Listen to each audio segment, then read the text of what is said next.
Right, yeah, so this is the start of the stream. Sorry, it's a bit all over the place tonight. We're going to sort out sound levels in a minute, because Yakobu's in chat, but he can't be on voice. So, MediEvil 2.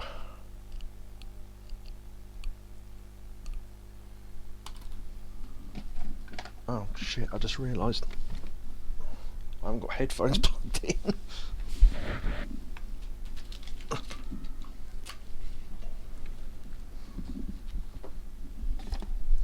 Oh well, you can hear this, I can't. Give me a minute.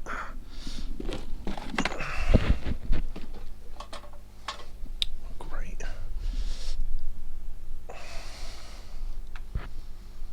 Yeah, so this is the end of MediEvil 1. There you go.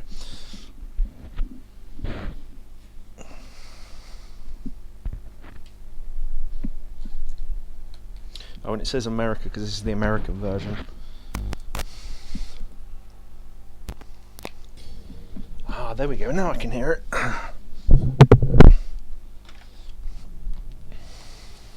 London, 1886.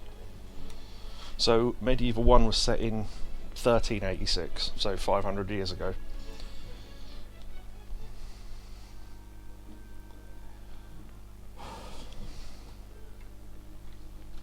Hello to people in chat that are arriving.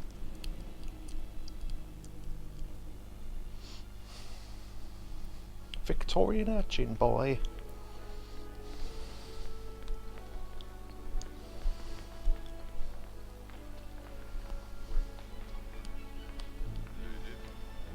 Blue.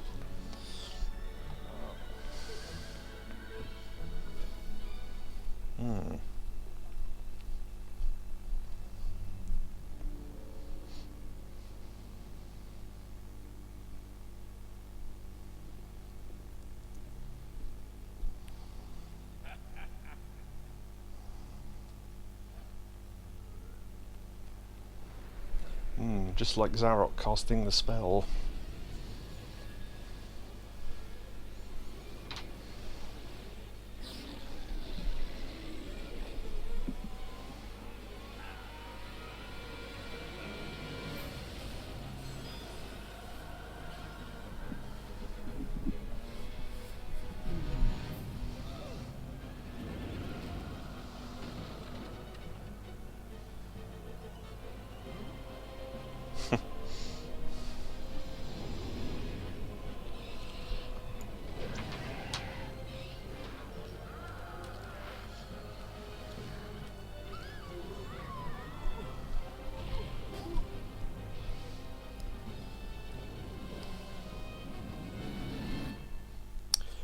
Do you know, it's only just occurred to me that's why it's like that, because the start of MediEvil 1 involves a zombie eating the camera, and there's a dinosaur doing it, so there you go. So yeah, you'll have to let me know if was that audible enough? Am I way too loud over the game? Can you hear the music, etc.? Because this is really the test of it. Obviously there'll be characters talking in a minute, but I mean, in general, you'll have to let me know. Because I can be quite I don't know about, we can't affect game volume until we're actually in the game, because there's no options menu really until you're actually in the game, but if I'm too loud over it I can affect that at least. So yeah, but yeah, Mr. Bones is back for the title screen. It's okay, excellent, right, okay. So yeah, I'll talk through this thing because I wasn't really looking at it. Right, so there's one of the statues in the Hall of Heroes on the right, and then you've got the gravestones there, and this little fella. Oi, oi, look at that. So that's the Spiv. And then an imp lights the way to the title screen. I suppose this is the title screen, I guess. Alright. New game.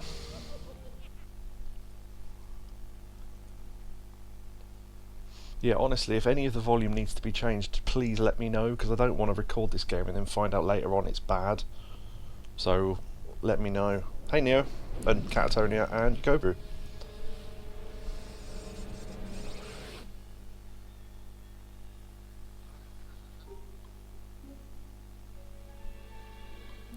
So this is the spell hitting Dan's part of the museum, because he's now in a museum, so...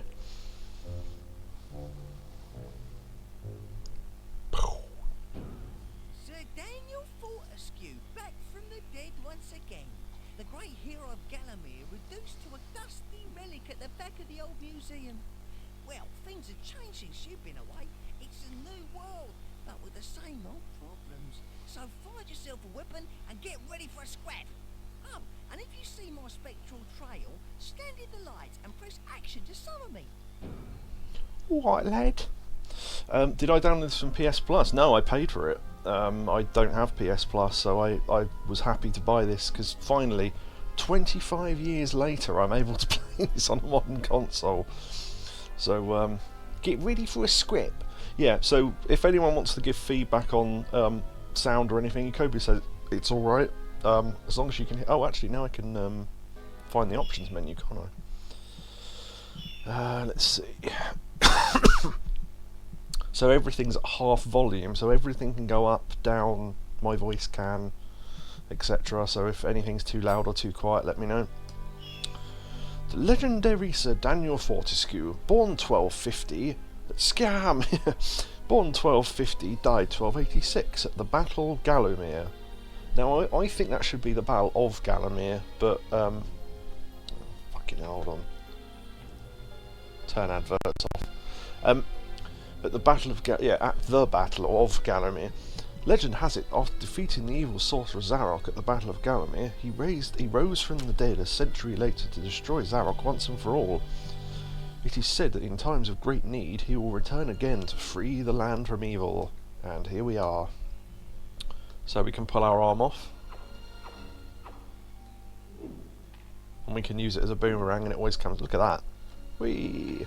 But it always comes back, so this is our museum. Well, it's our exhibit at least, because look, they've recreated Dan's crypt here. And then across the way, we've got a lady in a glass case which we can smash. And grab the legendary small sword.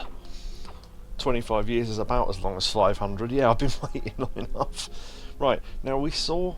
Oh, I can never remember which one it is. Is it Dirk Steadfast, the one with the sword? I'm not good with names, but he was in the title screen. If you look, the other statues around here are the Hall of Heroes people. So you've got Megwin, who's the one who gives him lightning in the original. We've got Ravenhooves there. And then... as someone who's played MediEvil about 900 times, I should remember. But the one with the shield, anyway. I'm so crap with names. I just don't have a memory for it. But yeah, there you go. Oh, we can look around in first person as well. Because, you know, that's good. So we've got our normal attack. We've got the circle attack. And then we've got... Power! Right. Now, there's a little hand there. And if you look there... Interesting. We can't do anything about that right now, so... now, new enemy mechanics. If you attack them with a weak enough weapon, instead of killing them outright, their arms and head fall off before they die. They can still hurt you. Yeah, just like they did there. Alright, I got the museum key, okay. If you hit him with one of these, you can take off their arm, but he has less health than if we'd hit him with a normal attack. So he loses more body parts quicker. But yeah, there you go. So I mean, they well, what is? I mean, when they've got no arms, they headbutt you. When they've got no head, they just sort of chest butt you. I don't know. Right now, broadsword knights. Now, no one's going to remember this other than me, but. Well, Yakobu might, I guess, if he was there at the time. Street and Orb played this years ago, and they kept dying on this bit, and I kept saying, no, keep moving, and they were just standing still and getting killed. This is what annoyed me. You've got to keep moving, you've got to keep moving around them. Like that. Because the swing is quite slow. It's very powerful, but it's quite slow. Or, you can run away, power up, and then come in and go, ah, as you go past, so... There you go. Energy vial. Yeah, there's a money bag hidden behind here. Yeah, I remember. Yeah, they played this level like 8 times and then just gave up, and I was like, oh, you're an idiot. But whatever. Case. A new weapon. So we get Victorian weapons. Now, something that was in the remake, but wasn't in the original, the ability to switch weapons on the fly. So we can now switch between 2 weapons if we've got them equipped up in the top left there. So there you go. You'll find Winston helpful to explain things, but yeah. As well as an inventory, you've got 2 weapon slots. Select your weapon, then use the stick or directional buttons to select the slot it should go in. Once both slots are full, L1 plus square switches weapons without going back to your inventory. Should make killing things much more fun. Yeah, it's a weird combination because I don't know why they don't just map L1 and R1 to that button, but you've got to hold L1 and then press square. I don't know, anyway. Oh, okay. Hello again, I have to head out, but wanted to throw the free sub your way. Thank you, Gadget. Prime, subscribe for 21 months, 21 streak. Excellent, thank you. Yes, we're playing MediEvil 2. Oh, shit. No, there we go. Yeah, playing MediEvil 2. Right. This has been on PSN for maybe a week. But there you go. This is the PS5 version, which is exactly the same as the PS4 version, but still. 3 bags of money there. What's money for? Feeling groggy, Dane? Let me remind you about some of the finer points of combat. Press triangle to duck. If you press triangle whilst running, you'll do a daring dash. Combine this with jump for a super jump. Try it out. Yep, so there you go, so we can duck. And when running, so that in MediEvil 1 we had to unlock this, but they were sensible enough that because you've already earned it, you don't have to unlock it again in the second game. So if you fall down here, it doesn't really matter, because it's only the lower level we've already been to. Ah, shield. If you equip the shield from your inventory, triangle becomes defend. You can use it with the daring dash for when things get really hairy. It's got a limited amount of strength, so use it sparingly, or it'll be you that gets a battering.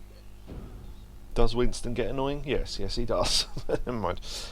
Yeah, so you can see the hit points of the shield up in the top left there, 150. So you can auto-use keys like that. But yeah, also the other thing as well, it shows you all the weapons you can get, which is different for this one. So you can see how many weapons. I know what they all are, but it's intriguing to think, oh, I wonder what that could be, and all that. But there you go. So keys get stored in the same bit as the arm at the bottom. No worse than Omacho. What game was that? Neo says he'll have to download this. Excellent, do. Oh, the other thing as well, there's now fall damage. If you see walls like this that look like you can climb them, you probably can. Use them to get to new areas. Indeed, so we could jump off here and jump down, but you all get hurt. We can drop from about here and not get hurt, I think. Nope.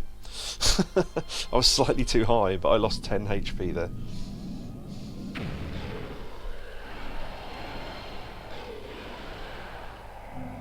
Jump scare!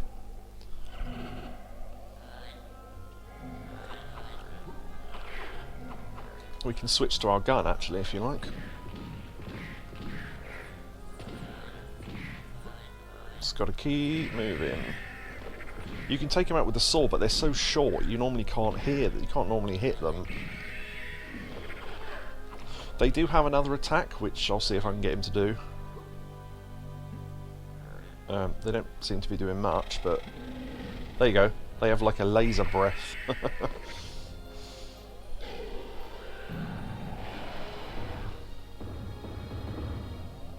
Good thing that fell over, because if it didn't...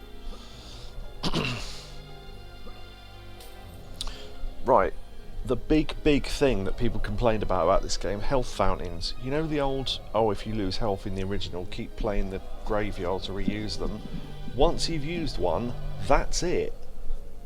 It can restore like 3 health bars from one fountain, but once you've used it, that is it. saving, reloading doesn't make any difference. But yeah, there you go. So, kind of annoying, but... He's a little robot chow that tells you how to play. Oh, Sonic Adventure 2, right. These guys are tough. Shoot him a couple of times. Switch to sword. See if I can... Yeah, there we go. They've got blunderbusses. The modern shot for the modern era. I think the swingy attack doesn't work because they're too low. Alright. Yeah, I don't know what the best way to deal with them is. I'm not as good at this game as I am MediEvil 1, but I am going to use a little bit of that health fountain.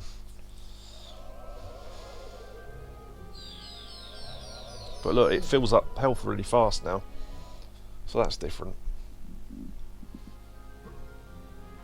Right, now something I didn't know about for years, and this is such a weird thing not to know about, because I assumed this was the edge of the screen, right, which it is, but if you look, also, that dinosaur skull you never see unless you look at it in first person, because it's so high up when you go down there.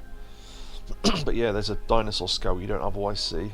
Yeah, there's money bags, look, on this balcony. I didn't know about this for ages.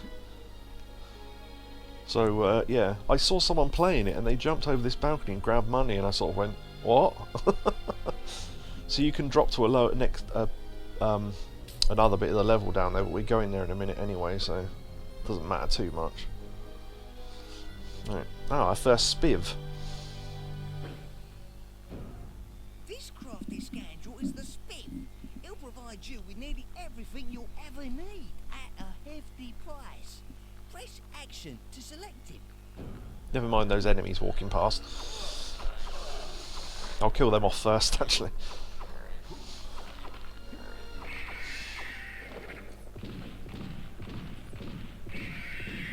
There's a third one somewhere. They can be anywhere. There he is. Alright, get rid of them. Little baby dinos. This guy's hilarious.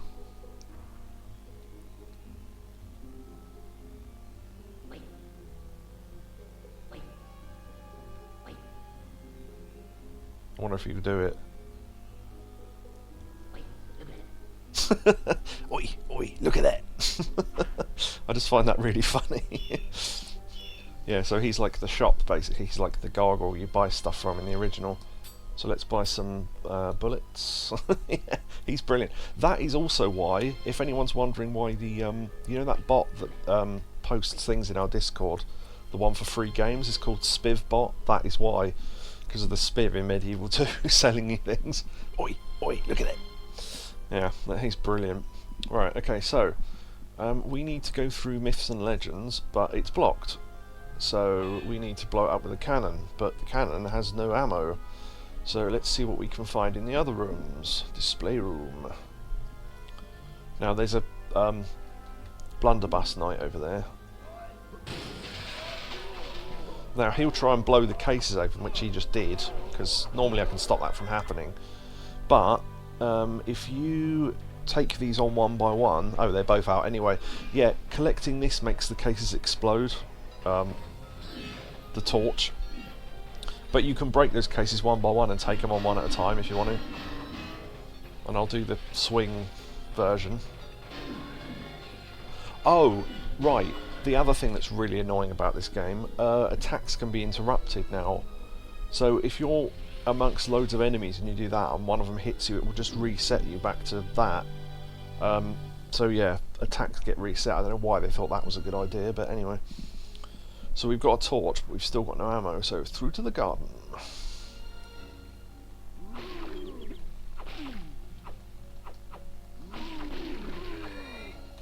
Switch to the gun to see how good this is against zombies.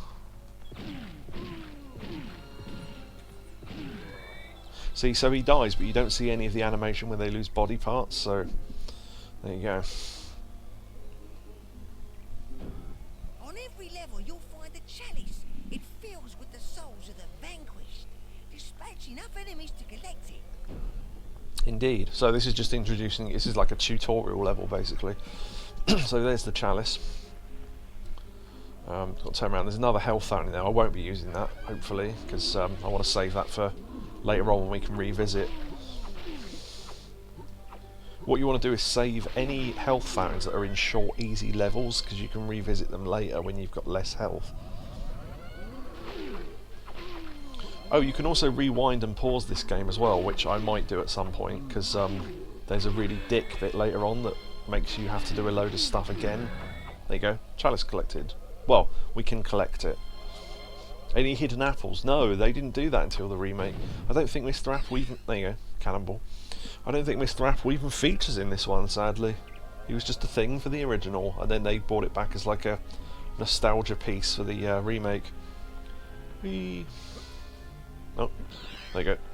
Chalice of Souls collected. Alright. So, what we need to do is put the cannonball in, so you can see that there. Cannonball used. And then equip the torch. Now you think, well, how do we light the torch? Well, these are actually interactable, weirdly, even though they look like pieces of background.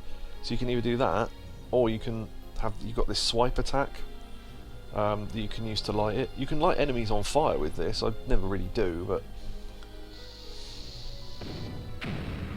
that seems safe. Right, we don't need that again, so I'll put the sword back. Okay, myths and legends. There's two tricky knights here which I'm going to get rid of first. There's no honourable mentions in the credits. No, sadly not. I wish there was. That guy was going mad. Nice, got rid of them without taking too much damage. Nice. Got another shield. Dinosaur key required. Now there's a bit of mystery with this guy. No one's exactly sure what it's supposed to be. Someone said Minotaur, but I think they need to have a horse body. And it's supposed to, Bigfoot maybe, but it's got horns, it's got hooves. I don't know what it's supposed to be, but anyway. Myths and legends. Ah, I think we might recognise this one. For anyone who's played the end of MediEvil 1, let's read about it. Early version of the Flash, yeah. It does look untextured. It looks like an exhibit they didn't finish when they were making the game, but anyway. Despite assuming many monstrous forms, the evil sorcerer Zarok was reputedly a coward. Legend has it that the great knight Sir Daniel Fortescue, that's me, vanquished this creature in 1386. Which, is true. No. Well, 1386 would make it the original date, I think. Oh, I'm not sure actually. I don't know if that's the false history or not, I can't remember, but Zarok before you defeat him. Yeah, so this is the form that he took when we finished MediEvil 1, but yeah. It's well detailed as well. Oh, this one's good. Hold on. So you see that now? It's basically the... No, I thought it was just supposed to be a head, but it's got a tail as well. So, anyway, let's read this. The Great Kraken. Now, I don't think it is a kraken, but never mind. The Great Kraken could smash a boat between its fearsome jaws. Some still suppose that the deepest seas still hold creatures like this great beast.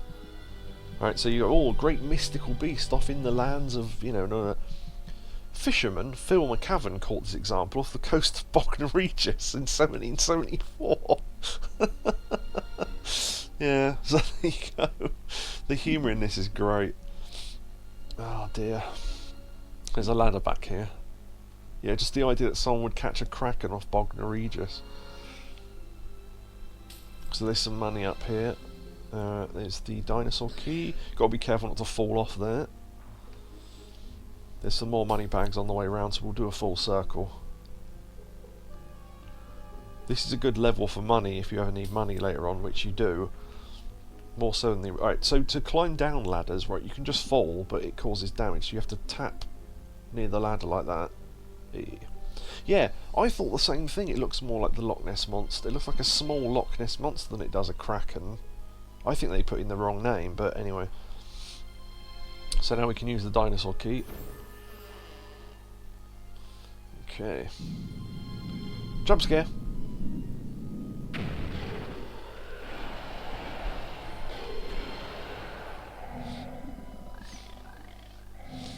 More baby dinos. These ones are more dangerous because they use that mouth laser thing more. They attack more as well. That, yeah. Just keep moving, you'll be fine.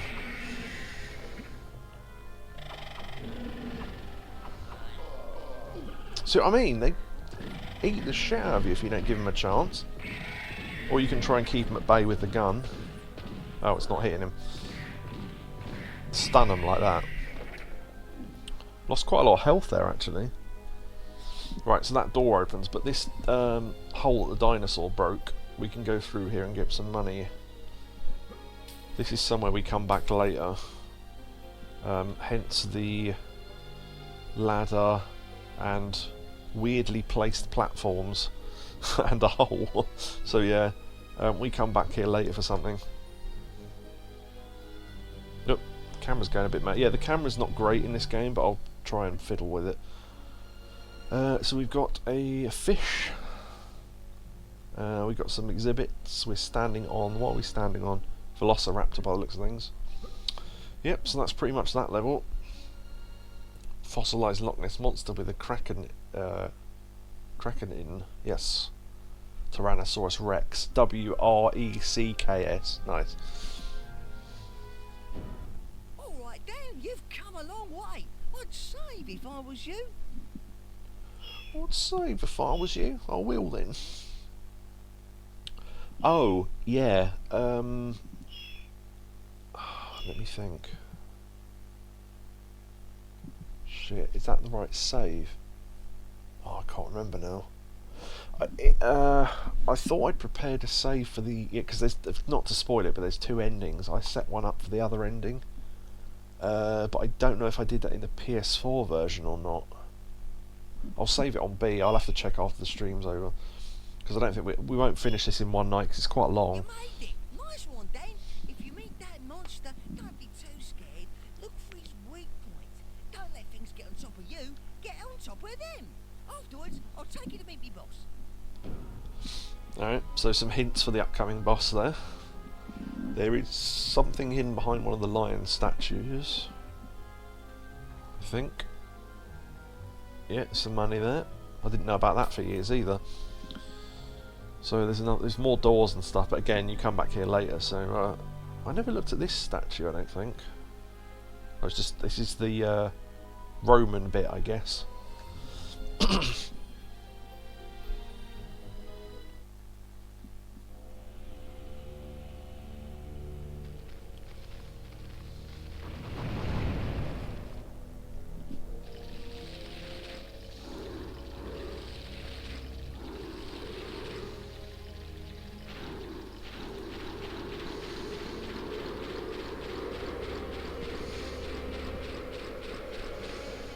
Hey, it's that dinosaur.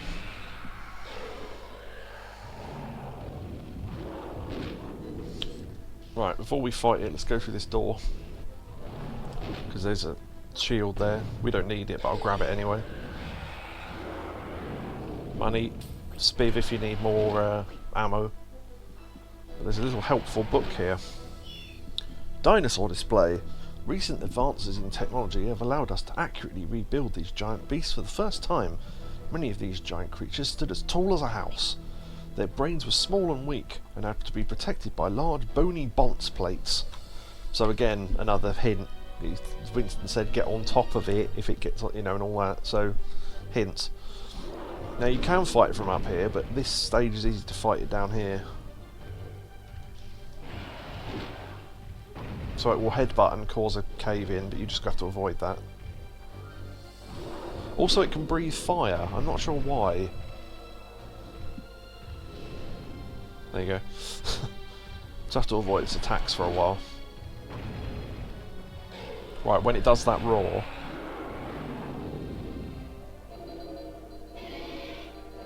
So it calls baby dinos. Now those baby dinos are infinite, don't fight them.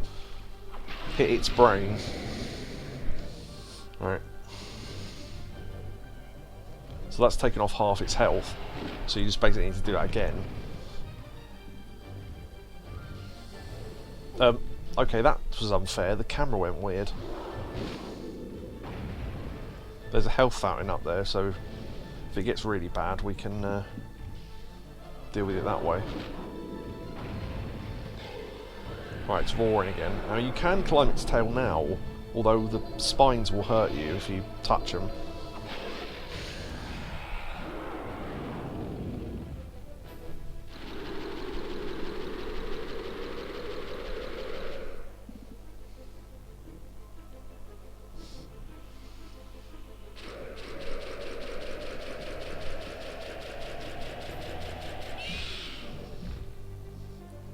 I remember they gave up immediately after dying on this. Yeah, exactly.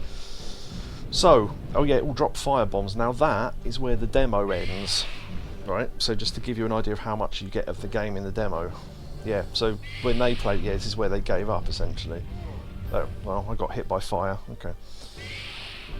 Just run round in a circle to avoid it. I might grab some of that health, actually. Right, okay.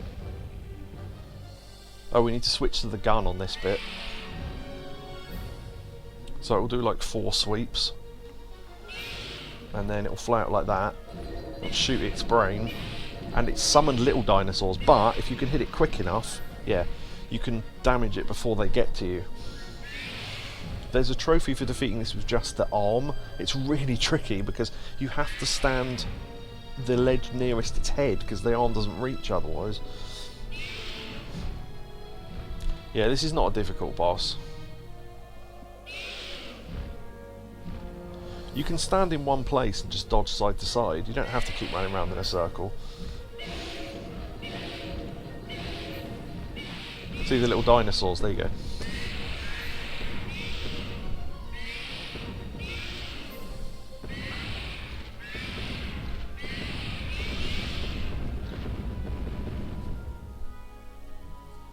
Damn, that's loud. There you go. First boss done. Switch back to the sword. Alright, so the prize we get...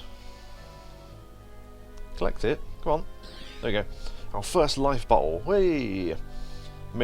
Yeah, I remember they gave up after immediately dying on this. Yeah, exactly. Idiots. MediEvil Monster Hunter. Thank you, Neo. And 10 bits. Right. Now, there are 2 doors. I usually end up going through the wrong one, but that's the correct one. The Professor's Lab. So Winston said he'd take us to his boss, didn't he? So this is basically our hub. There's some hands and some stuff going on, but that'll all get explained in a bit. So there's a floating chalice there. I think. Oh, I think you need to talk to the Professor first. Yeah. Okay. Ah, well done, Winston. I see you managed to find him after all. Fortescue, pleased to meet you. I should imagine that you are a little nonplussed as to what exactly is going on, eh? Well, allow me to introduce myself. Professor Hamilton Kift, magician, inventor, and master of the occult at your service. If you're wondering what you're doing once again walking the earth, it appears that someone has got their hands on the legendary Xerox spellbook. Well, people like myself have been searching for this book for centuries. However, pages and this is the result. Total chaos. First, we have to find the extent of the damage, don't we? I myself am imprisoned in this god-awful pit without any power. Top priority is to get this place in a suitable shape to start waging a little guerrilla war. Has Winston told you about collecting magic? He has. Oh, good, good. Well, off you go then. Select where you want to go on the projector over here.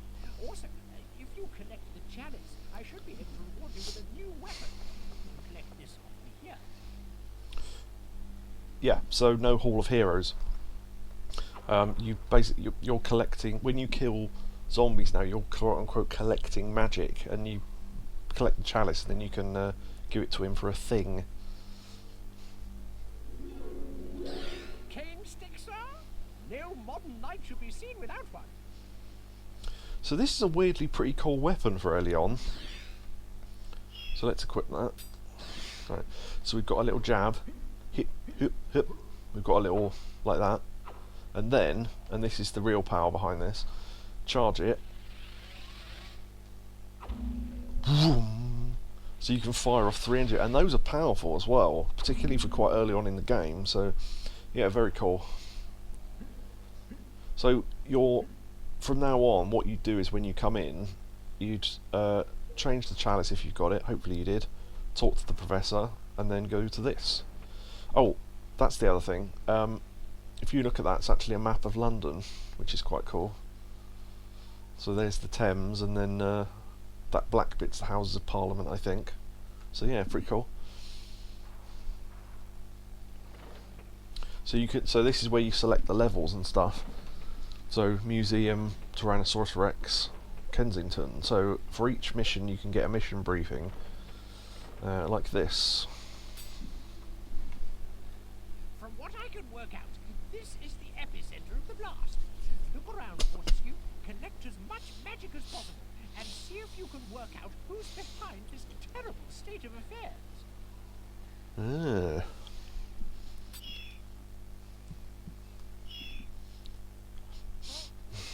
Probably that guy we saw at the start of the game, eh?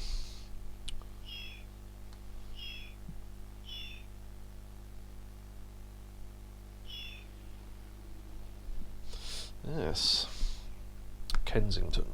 Now this is the level where if they screwed up the emulation of the music, you would notice it.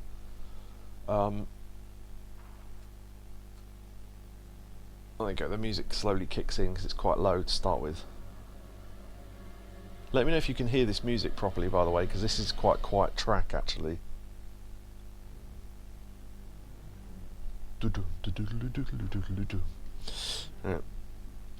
Yeah, so there's a poster there.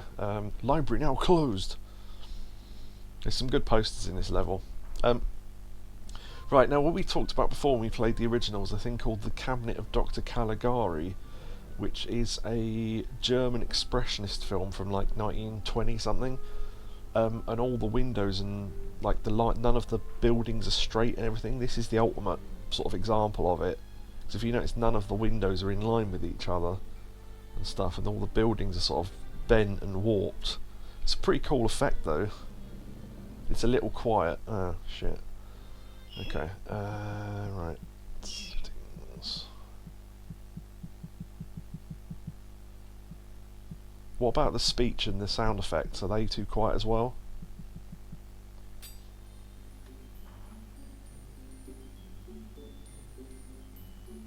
Let me know. Yeah, this is why I wanted to figure this out early, because I don't want a full recording of this game with really quiet music. I mean, I can cut us out doing this later on, but... Oh yeah, those shockwaves can go up buildings, look. You go up and you can hit things on the roof. Okay, that's good, excellent, right. Let me know if the speech and everything's okay, and the sound effects and the, you know, chopping and whatnot, so... Yeah, dead zombies, interesting. A new type of enemy.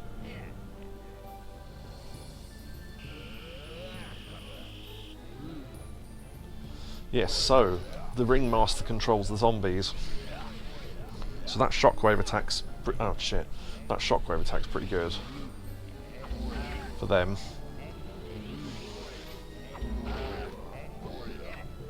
Right, when you've got one left, keep an eye on the ringmaster. Right, he will become solid for a moment, and he'll try to revive the zombies. This is why the cane stick's really good, because you can use the jab attack to get him away. Although I am being hit by it, but yeah, if he revives the zombies, you basically have to start that process again. But when you kill one, you get some money. Alright, there's a couple more, so let's go deal with those. Nice, killed 3 in one go there.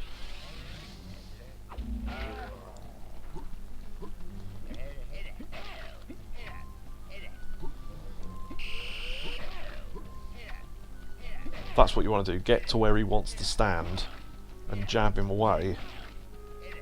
Because that way his attacks miss you. So... nice little fountain there. But yeah, just if anyone in chat wants to at all, just update me at any point if anything doesn't sound good or if it's too low or whatever. because on this game particularly you can affect a lot of it. So, oh yeah, I can show you something up here. Will do. Oh, also, my favourite advertisement in the game, is it up here? Yeah, there we go. I've been waiting to show this off for 20-something years. The invention this century for only 1 penny, and it's for a penny farthing. I love that. It's like the most technologically advanced thing ever, a bicycle with 1 big wheel. Nice. There's one up here as well, that's why I was wondering if that was a better one to look at, but... So we're at a train station, there's another spiv there. Oi, look at it. We could get some more ammo. There's a little bell there, so call for the train. Hey, it's Zarok's train. Look what's in the back of it. Well, okay, the camera didn't turn quickly enough, but basically that's to show you that the chalice is on board the train, but the train won't stop at the station until you've got enough magic to fill the chalice. So we'll ignore that ladder for now, because there's nothing up there worth looking at for now. Technologically advanced, thank you Neo, excellent. Didn't think we'd ever get a clip of that. Toot toot toot. Yeah, it's good, isn't it? Give me a second, I'll put this in the Discord. There we go. Excellent. Yeah, okay, so there's lots of doors in this level, but they all basically lead to the same place. You can't really get lost. But I take this one just because it's the next nearest thing I want to get to. So we come to the dockside. Now this little cart here is quite good because they can't attack you from up here, but you can hit them.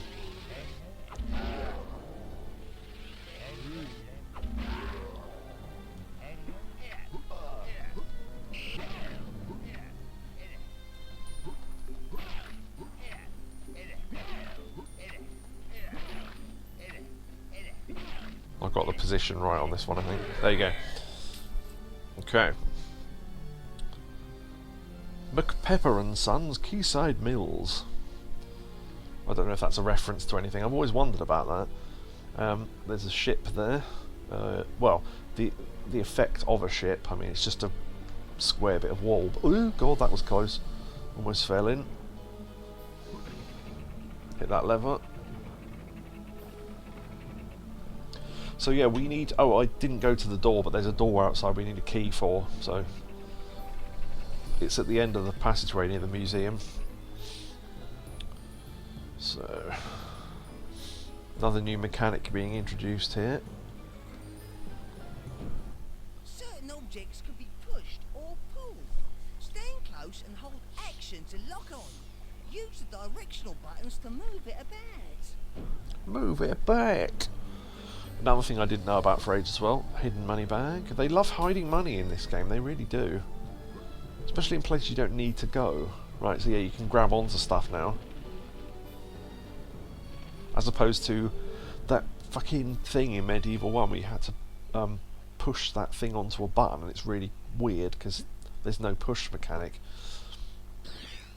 Alright, depot key.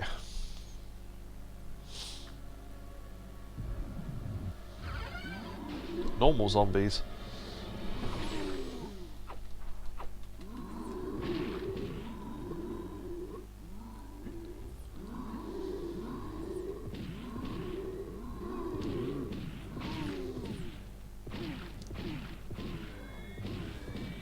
Yeah, you can stand on top of stuff and be out of their way. So, money is good for level exploration. Exactly, exactly. I'll point out any stuff I missed. If anyone's watching this and they know a money bag that I missed, then let me know, because I'd love to know about it. Right, we go down the opposite way now. That leads us back to the town square, kind of.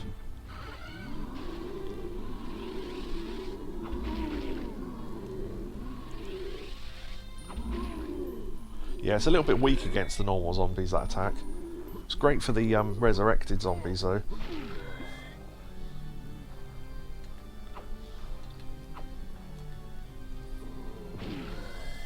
Right. There's a door there, townhouse key required, so it's not that one.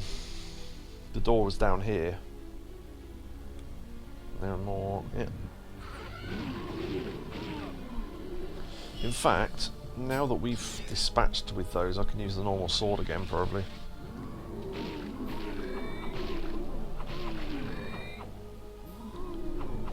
Oop, fell over. Right, there we go. How's our health doing? Yeah, we're fine. Alright.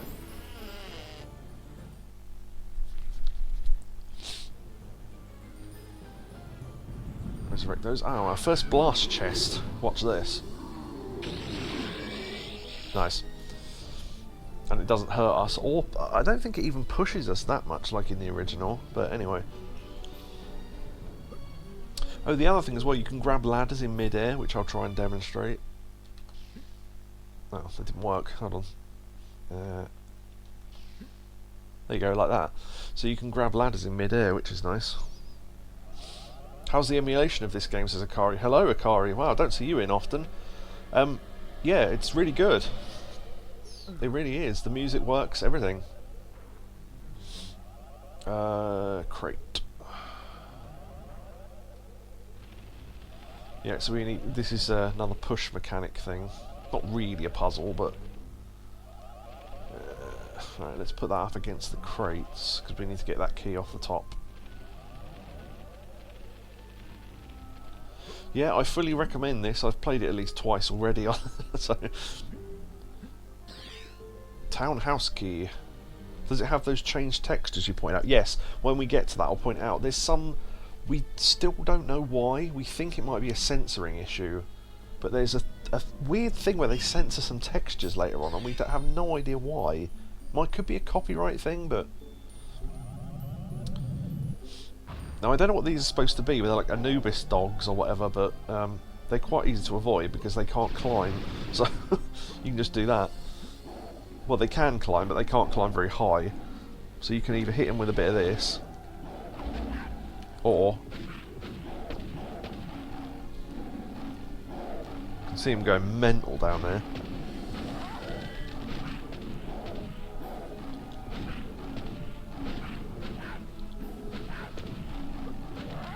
May need to jump and hit them like that. Honestly, you can attack them when they're on the floor and they'll do... You know that laser breath that the baby dinos had? Imagine that, but in 4 directions. Yeah, exactly. So, I'm not dealing with that. They can take off tons of health if you're not ready for it. Right, so we have to reuse this to get in the cart. And then a bit of that. Okay, yeah, the jumping and landing is a little bit slippery. But that was in the original, so don't worry about it. Okay, there you go. You can jump to this ledge then, right? Did they say we got enough of the chalice? Yeah. Okay, so we can avoid any enemies that come up now because we don't need to kill them. So like that. Bye. There's some more down here as well. We got the townhouse key, so we know where we're going next. 5 more zombies in there. Okay.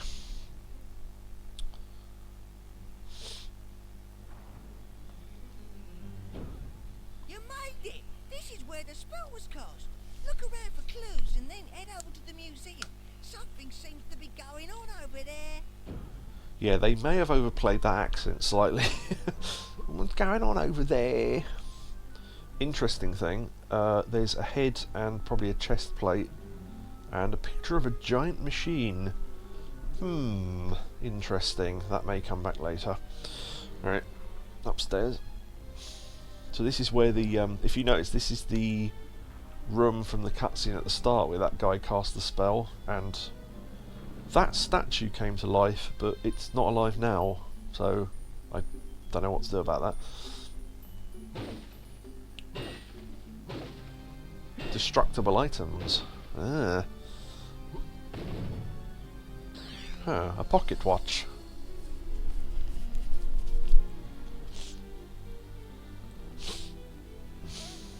So that unlocks the door downstairs. Nia will be right back, excellent. Right, now is the time to go for that ladder. Oh, actually, no, before we go for the ladder, we need to go back to Zarok's train, don't we?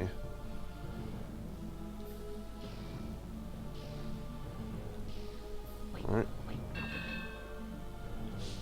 See, now you've filled the chalice. I guess the logic is that the chalice is now heavier, and therefore the train stops. I don't know, but it wouldn't stop before. Oh, also, if you go down this path and take this exit, there's another ladder there. Not sure why you'd ever take that ladder, but yeah, that's not an exit.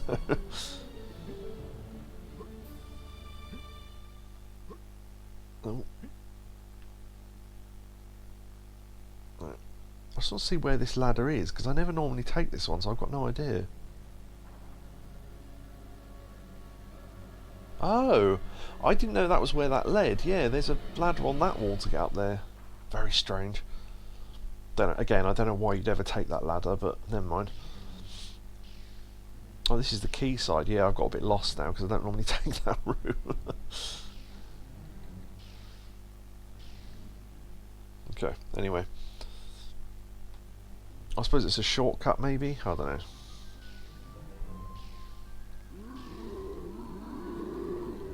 Right, there's no indication that people get lost now because there's no indication of where to go, but the place to go is up here. Before, when you come up here, this did absolutely nothing, so only once you've completed the rest of the level does this do anything. Once through this door, there's no going back, Dane, so you probably want to make sure that you got the chalice. Good point. See? That's where he's handy.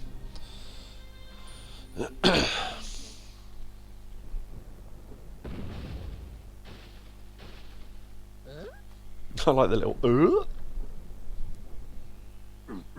Master, will we please be booted? Yes, it's a pity we cannot yet enter the tomb.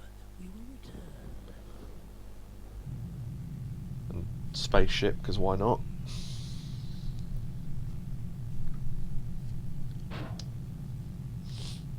So that's the two fellas that got transformed in the opening cutscene. So, mystery.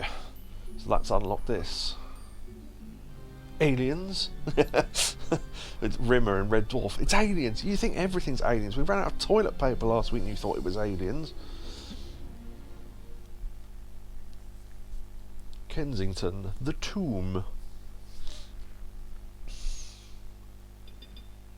So yeah, we're returning to the museum now, you notice. Alright, Dan, you've come a long way. I'd save if I was you. Why not? Oh, also you can save state from the menu if you want to. I'm just so used to doing it the old way. Right, now this bit is tricky because I very, very rarely ever make this. Bishops love sci-fi! Oh yeah, aliens! Nope, fucked it. Although I didn't die, which is interesting. Because normally I do. Huh. Yeah, I think you lose out on like one money bag by not making all the jumps, so who cares?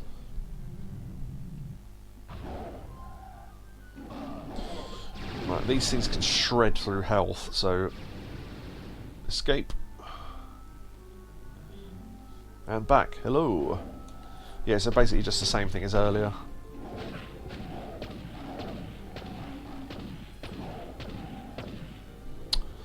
Yeah, if you can't get them, then the this attack will get them.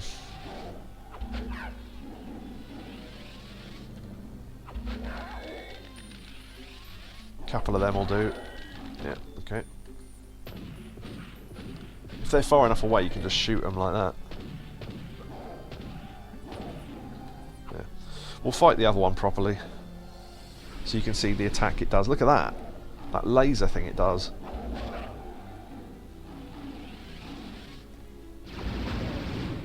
Yeah, it turns into a ghost and fires lasers. I don't know why. Again, don't question it. Got it. Okay, and that unlocks that. I guess the music issue really is an issue of old emulators. It really is. If you hack MediEvil 2 onto the PS Classic, it messes with the music because the emulator they used is so old that it doesn't emulate the music properly. Wonder what other PS1 games they put out on PSN that haven't been on there yet. Ooh, yeah, I can think of some good ones. I don't know if well, the Spider-Man games for a start. I'd love to play them on modern console because I have to plug in the PS3 to play them. Fighting Force. I'm just looking to my side to see what PS1 games I can see. But yeah, this is an auto thing, so fire, and it's showing you that you can light torches. So yeah, so we can light them. There's a health fountain in here, which is nice. A couple more there. There's a hole there. There's an enemy that comes out there, but given that you don't need to stay in this room, I don't know why you would. Okay. So there's a couple of torches you can light. This is, you really don't need to do this, but it makes it easy to see. So anyway, so in the next room there is the tomb they were trying to open and 3 statues of Egyptian gods. So we need to do something about that. So yeah, the torch runs out, so you can just relight it. That's fine. So we can get to that one. This is a block pushing puzzle. It's not very difficult.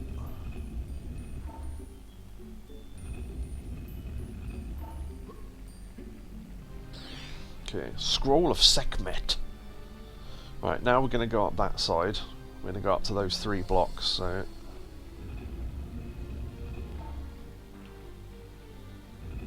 I mean, you can do this without the torch. It just makes it harder to see. And given that people watching this may not know this game very well, I can do it without. But I don't really want to for people watching's sake. When you do this, there's an enemy that comes out of the hole. So let's deal with that.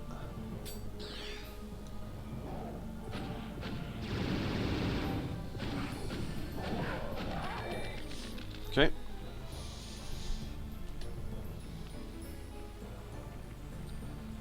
The music in this is great. That's why I wanted to make sure everyone could hear it. But yeah, oh, what happens is, yeah, Kari's mentioned the bad music on emulation of this game sometimes. What happens is when you get to Kensington, it plays the level music once, and then after that it just cycles through all the tracks on every level after that. So it's really odd. It's like it can't decide what music to play, so it just goes, I'll play the next one. Tablet of Horus. Right, now we need to get up to this side. So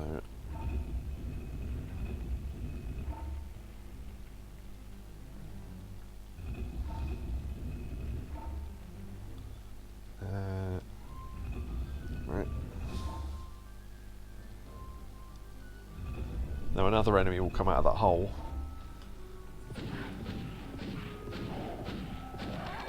Nice. Killed him before he could transform.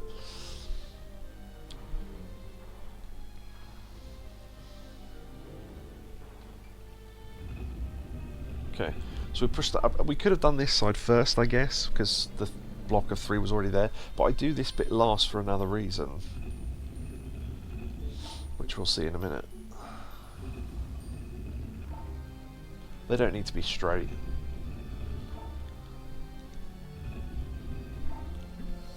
Oh. Let's grab another torch. Alright.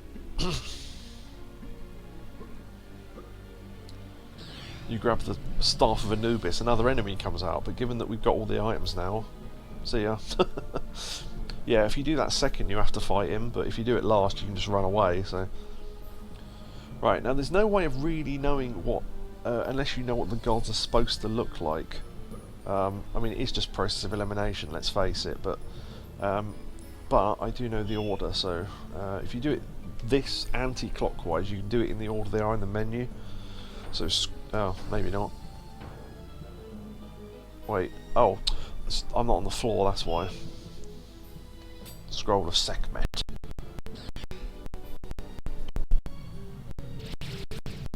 I'd like to up them a little bit. That's Anubis, because you can see his face. Sort of like the dog head.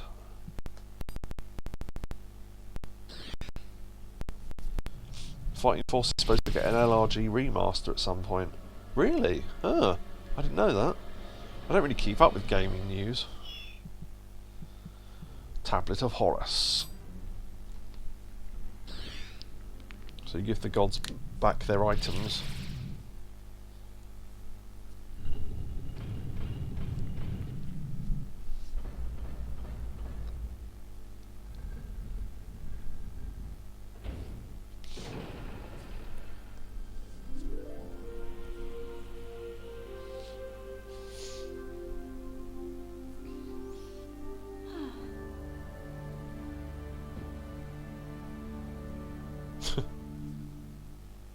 Thought that was lazy game reviews for a second. Oh, I see, the letters, yeah, LRG. Limited Run Games, yes. There you go. Limited Run Games had a live stream a year ago announcing several remasters. Fear Effect, Fighting Force, the Gex trilogy. Interesting. I did not know that. Right, so now we've visited the Professor once, we can exchange the chalice before anything else.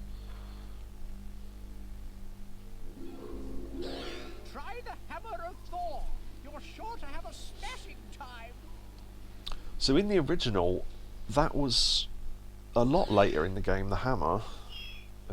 So there we go. So we've got the normal, the old attack, but the power-up attack is now slightly different. So it is the same slam attack, but it sends out waves. So each one of those is a separate piece of damage, so that can be really handy for some enemies. Ooh, what the hell happened there?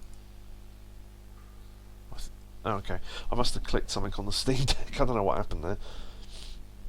Yeah, so talk to the Professor about the person we rescued.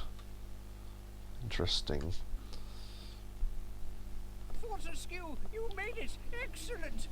The energy you've collected has given us power of a sort, and that's not all you've brought back, I see. I don't normally approve of any old waif or stray, but when they're as pretty as this one, I think we could make exceptions. Sorry. Well, tell me, did you find anything useful on your journey? A what?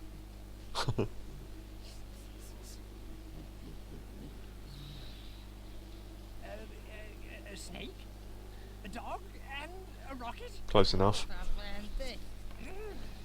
Interesting. I'll analyze this and see if I can't debrief our friend over here. So go and get some more zombie juice for my machines. We'll debrief our friend over here, and then it gives a zoom in on her square arse. Wondering when the heck the Gex trilogy is coming. Yeah, ready for the boxing match. Yeah. Oh, you mean in that game or in this one? Because we're not spoiling anything yet. But yes. Yeah, just checking we got the chalices, because, yeah. Is Dan's voice different? No, but it's new. It was, I think it was the same guy. Oh, or was it? Oh yeah, I don't remember.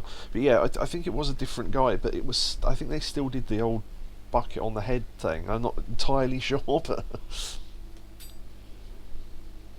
The freak show. It contains some weird specimens at the best of times. Heaven knows what's going on there now. Creep in round the back to avoid being spotted. The same guy does his voice in one Resurrection and remake. Yeah, Jason Wilson. I honestly don't know a lot about the actors and stuff for 2. I know far less about 2 than I do about 1. Do you know what? I've just thought maybe I put that save in slot 2. No, I didn't. I might have done it on the PS4 version, then I'll have to check later.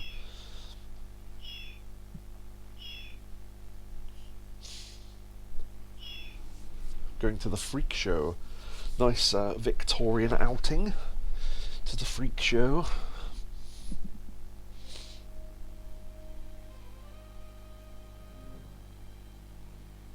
There's some great enemies in this level.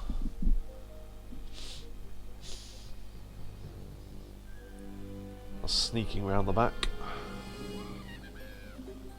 Music in this is good as well. Okay,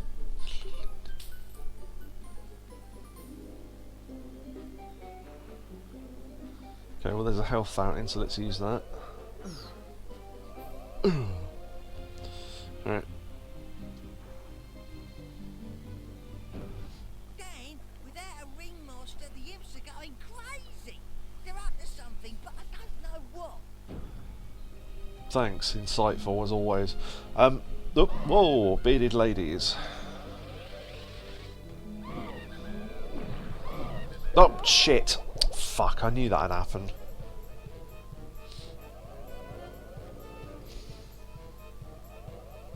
The sound is the same. Indeed it is.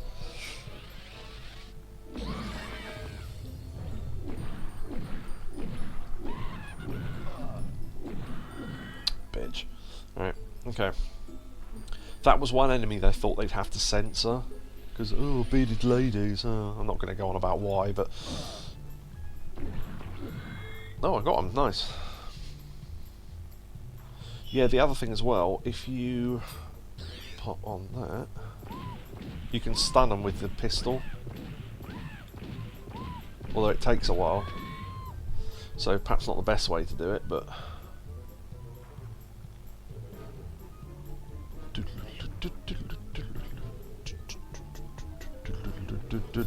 Yeah, if you hear this music on the Kensington level, it means there's been an emulation issue.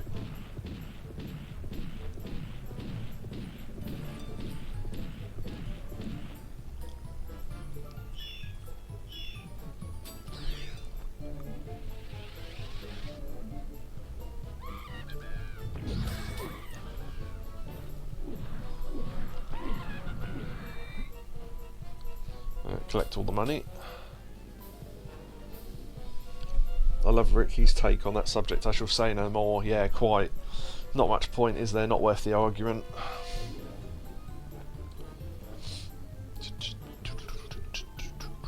Right, there is a thing where you can jump over there, but don't, because it's way easier to do from the other side. And, funnily enough, I didn't know about this for years. This is another thing I didn't know about. I don't know how I ever missed this. Basically, before you go through that gate, if you turn left, there's a doorway here. I didn't find this for years.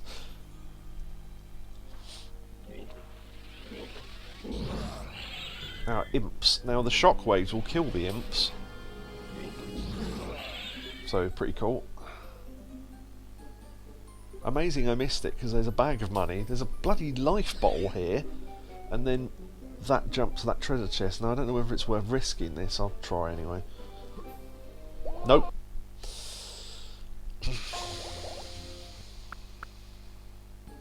Oh, I rewound. Fuck 'em. Nope. Fucker. Fucking hate that jump so much. It's a dodgy jump because if you look, there's not a straight line to it. Right, there you go. It's really dodgy. You have to sort of jump sideways, but anyway. Yeah, fuck it. Given that there's limited health, I don't really care about rewinding so much when you do a... There's a jump later on that I will be rewinding if we miss it, because not only do you miss it, you lose a health bottle, and you have to do like 3 minutes of jumping to get back to that point. So pointless, but anyway. Oh, another enemy that they thought they might have to censor coming up, which they didn't, but they thought they might.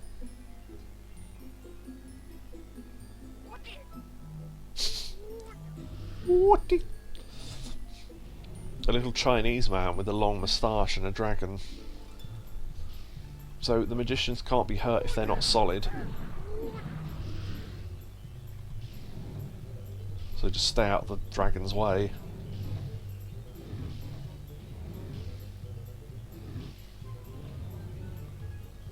Whoop. Right. He'll recall the dragon and then move. So just follow him.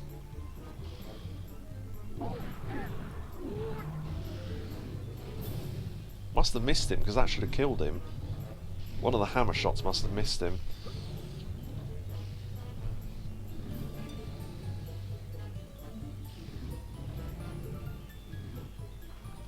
Or maybe because I didn't power it up. Because I think this does slightly more damage. There you go.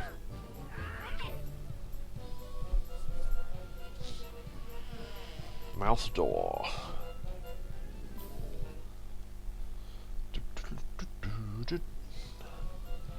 Ah, right, now lure them. Blast chest.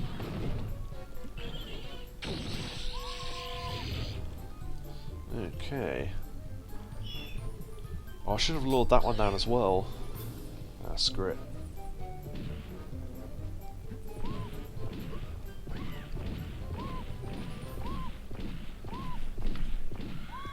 Alright, fuck him. Test of strength. So the thing doesn't go all the way to the top, but if you charge it... Hey, we won! There's a trophy for that. I'll be pointing out any trophies. Oh, there's a trophy for completing an entire level taking no damage, and one for defeating Rex with only an arm, and one for completing a level only using the arm. So if you take no damage and use the arm, which you can do by rewinding, you can get all 3 trophies in one on that first level, so it's tricky though. Stand on the trampoline and hold down jump to gain some eyes. Which you can do. It's just there's nowhere to jump here, it's just demonstrating that you can. Technically you can get on top of that building. Not sure why, there's nothing up here, but you can. You'll need that for later on, so... Ah, now this is tricky. So there's a little carnival game you can play here called Whack an Imp. Georgie Dawes, yeah, exactly. Alright, whack 8 imps.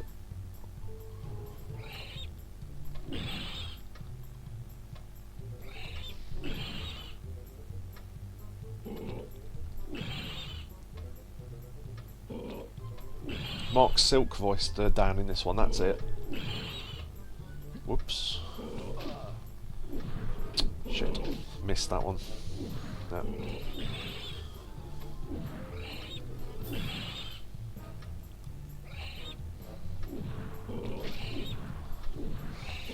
Yeah, I'm not good at this. Okay, we got enough. So, what do we win for getting that? Chicken drumsticks. God, you get them really early, I don't know why. You get, oh, if they generate an energy vial, leave it, because it means that imps won't come out of that hole, so you have one less hole to worry about.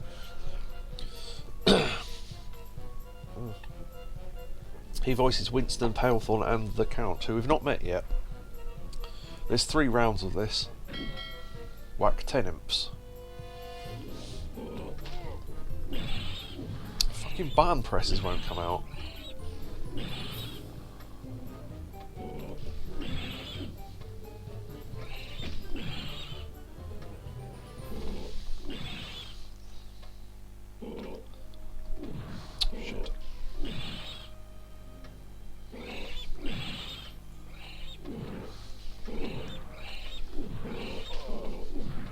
Trouble is, if you get hurt, it delays the attack. Right, we got enough there. Give that energy vial. Right. The 3rd round is the really tricky one. Now, if I screw this up with like 1 imp left to go, I will be rewinding because it just takes too long. And frankly, I want to. I don't want to waste time on stream, so otherwise I'd do this properly. But we'll see. When it gets down to the final few, it's really difficult. Because they literally appear for about half a second, so unless you're already on top of them, then it doesn't really work.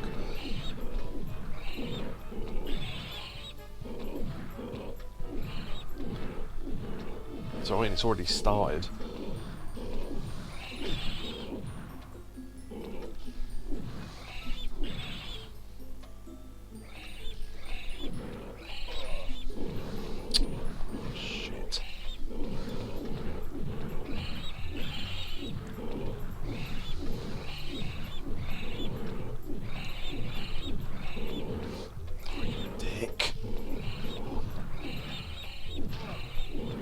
Probably people watching this are way better than this than me, but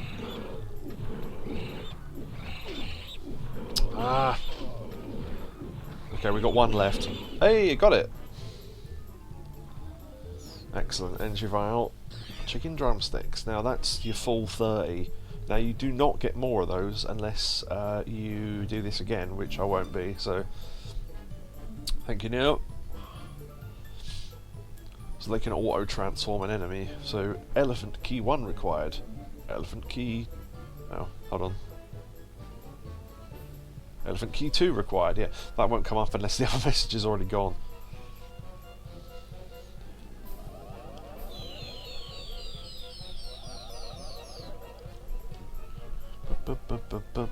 Yeah, with this, I'm not. Well, I am cheating, I guess, but what I'm mainly doing is just saving time, because I could do it all again, but you know, whatever.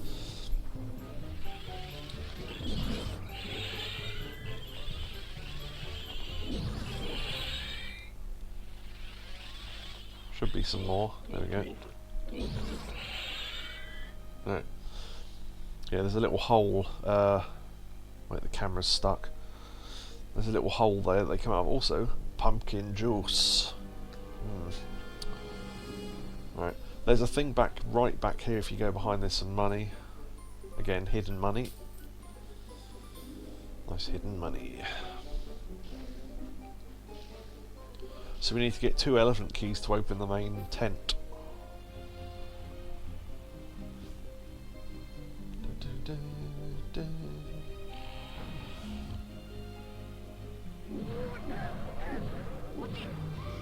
Right, he will now summon a dragon and other enemies.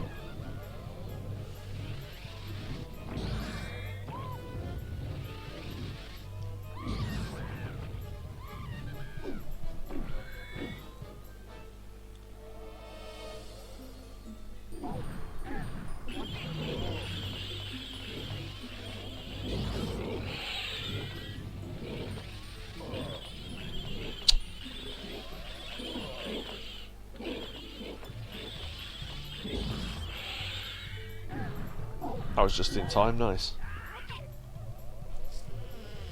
Look at the percentage of the chalice. Heh, nice. Oh, there's a health fountain in there as well, I can hear it. There we go.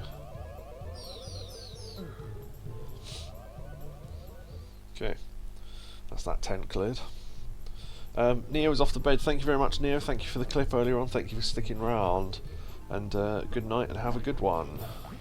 You can always watch, if you want to watch more of this, it'll be on YouTube later on, so... Okay, there's some money here. It's tricky to see, but it's just there.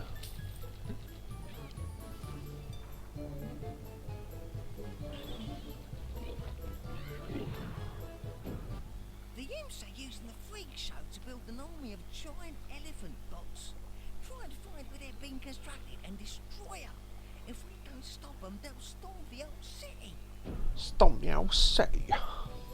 Well done there. Yeah, that imp tried to get involved in the cutscene. Did you see that?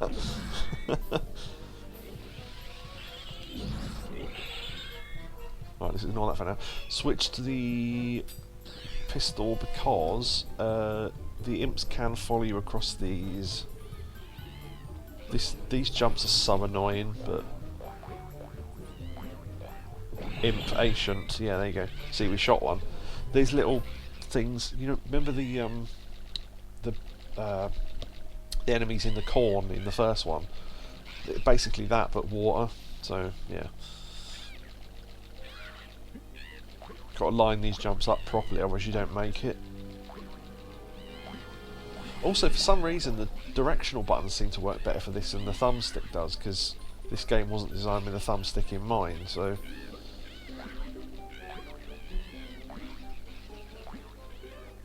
Also, a bit like the jumps on the pirate ship in the original, or the ghost ship, sorry.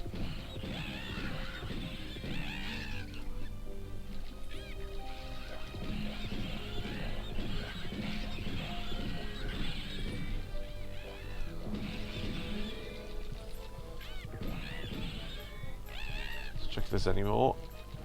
Nope, okay.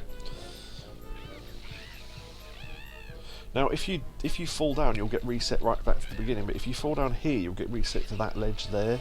So, at least they were mildly lenient. This is the jump that's the real dick. Or can be.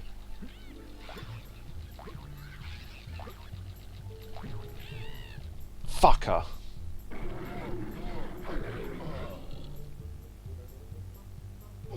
I love that, because there's fall damage, they drop you from the ceiling of the level. It means you get damaged on the way down as well.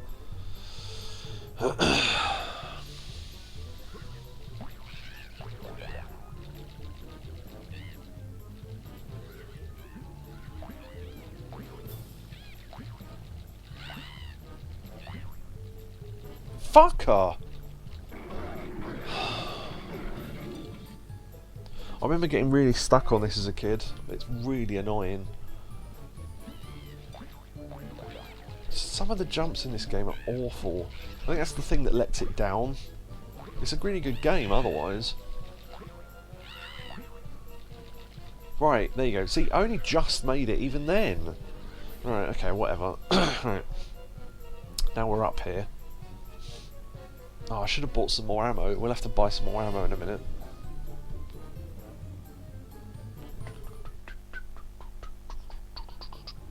Right, so mini bosses, so we have to defeat the elephant bots. So this is like the imp machines in the Scarecrow Fields.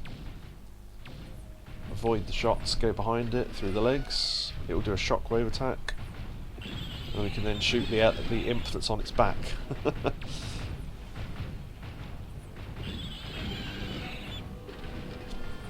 It's a bit like an advanced version of the imp fights.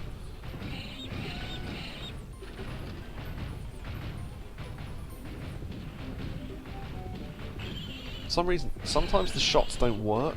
I don't know why. It's a distance thing, I think. Right, there we go.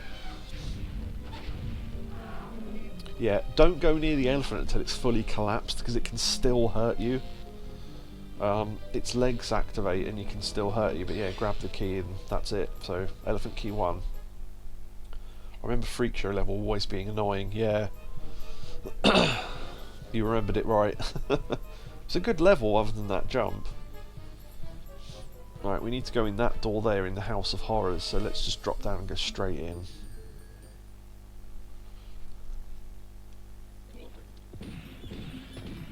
The chalice is in here. Let's put that on. There should be enough in here to get it. Or not. Is there another imp up top? I can't remember.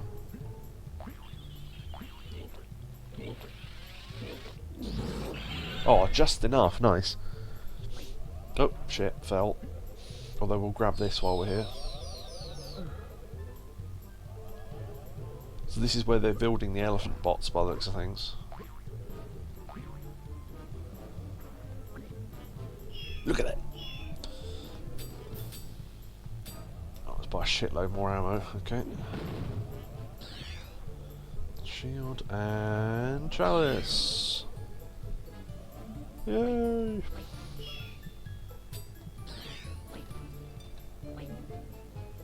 Oi, oi, look at that! It's my favourite character in this, the Spiv. Yeah, so they're building there's the head and the trunk, and there's some of the legs. So they're building like giant versions of what we've already seen. I love the music in this as well. Almost fell in the water again. The magical tunnel of mystery. Are we turning? Are we going backwards? Ah. No, we're not. It's just an effect. But it's cool though, isn't it?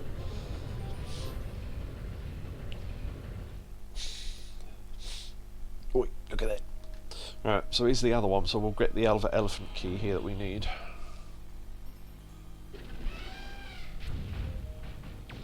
So you've got to let it walk forward a bit first, so there's some room behind it. So when it does that stomp thing, you can get away before the shockwaves hit you. So don't run through at the earliest opportunity on the first one. After the first run you're fine, but Could certainly trick you into falling over, yeah, exactly.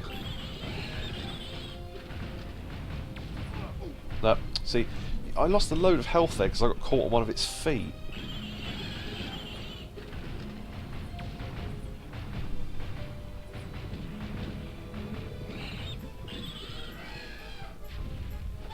I'll let it collapse. As I say, it can still damage you at that point, even though it's already dead. Yeah. Mind you, lots of already dead things injure you in this game, but still. There you go, yeah, it's pretty cool looking. There's little red lines and stuff. Yeah, I just thought I'd point that out because you don't normally look at that otherwise.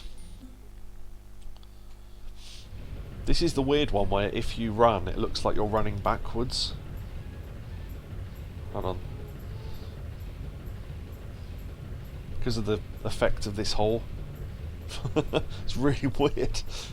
Stop, stop, he's already dead. Yeah, exactly. They designed this bit so the bearded women would bump you into the pits of water. So avoid them. The camera's gone weird again. Right, there we go. Sometimes the camera gets stuck overhead and I've no idea what causes that. Again, the camera is not great in this game, as we've already discussed. So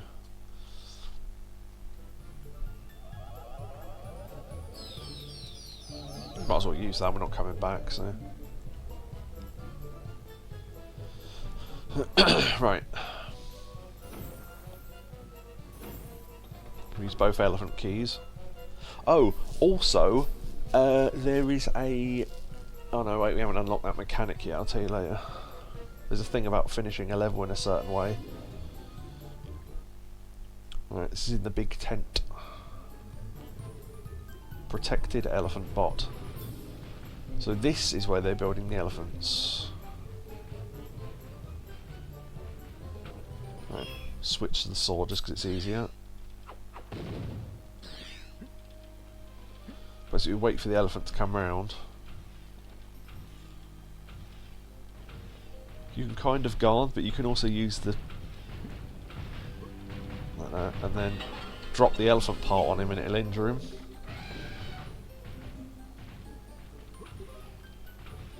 Guessing that bouncing noise is one of those Australian banjos, very possibly. Ah, I mistimed it. If we stand here, he'll come back. He doesn't have to do a full circle of the tent. Once he gets too far away, he'll realise you're back this way and come back. Or at least he should have done. Okay, that's weird. Now he's coming back the other way. Well, what the hell was the point then? I don't know. That shouldn't have happened. Anyway, let's go to this one. Right. Yeah, that's very odd. He normally goes around the short way. I'm not sure why he did that, but okay. Basically, wait till their head's under it, then hit it like that so it hits the cage on its back.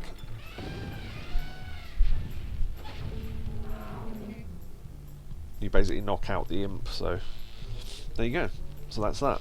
So it's like a 3-stage mini-boss, essentially. Jump the fence, and that door that opened, sometimes I get lost and can't find it, but I do know where it is now, so you have to run back through the level to that door.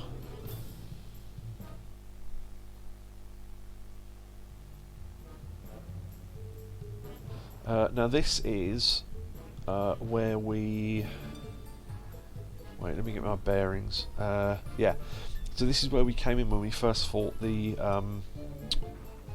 first wizard, because the start of the level is over there somewhere.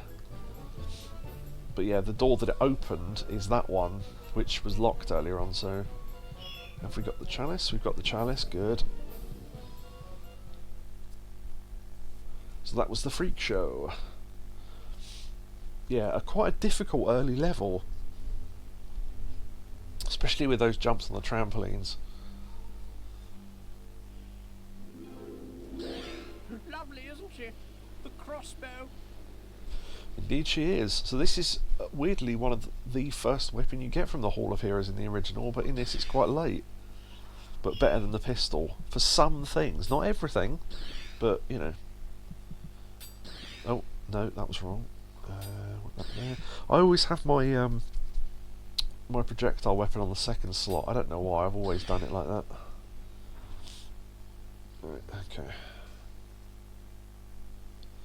Dan, you're back! Fantastic! Loads to tell you. I've analyzed the watch you found, and I think I know who is behind this madness. Who? The name of our enemy is Lord Palethorn. He tried to gain respectability by joining the Magician's Circle, but they expelled him after he began to experiment with black magic. Frightful, frightful man. As far as we can see, the whole city has fallen under his wicked spell. Every dead soul in London is walking the streets, and a host of other demons have arrived to plague us. Here we go again. Not all bad news, though. This lady is none other than Kia, 91st consort of Ramesses himself. I've been doing a little reading, and let me tell you, you might feel old, but she's positively ancient. There it is. You were the one who freed me from my eternal prison? Great warrior, I salute thee. I am forever in your debt. Right, introduction's over. On with the show. Coquettish laugh. Welcome to URock 4200 in the chat there. Yeah, so that book was not there before, but appears now we know that's Kia. Lifestyles of the Pharaohs, Chapter 10, Courtship and Consorts. Although viewed as gods and goddesses, a pharaoh's life was often a short and arduous affair. Many, such as Ramesses II, would take a number of mistresses as well as a wife. Keeping all of the women happy could prove such an arduous task that many were driven to an early grave. A royal mistress can be plucked from any level of Egyptian society. If a slave girl caught a pharaoh's eye, she could quickly be elevated to the royal court. This was a fate not without complications, however. Due to the pharaoh's intense interest in mummification, many on their deathbeds took their mistresses with them to ease their existence in the afterlife. Many examples of consort tombs exist, the greatest of which have been rebuilt brick by brick in the Great Museum. This is the tomb of Abu Simbel, contains the mortal remains of Princess Kia, Ramesses II's last mistress. The portraits of the time reveal that the king died before the relationship was consummated. One can only imagine her feelings at the joy of being plucked from abject poverty were replaced by the misery of playing nursemaid to a randy 80-year-old, and how the joy of his death must have been replaced with the misery of following him to the grave. So there you go, so that's the fate of Kia. Oh dear. Going to the Greenwich Observatory. So we got the chalice on that one. Britain briefing. Greenwich. Winston's done some reconnaissance. He says he saw something weird going on at the observatory. If Palethorn's behind it, he must be stopped. Yakobu will be right back. I'll enter the level and I'll wait till you come back, because this got a good start to this level.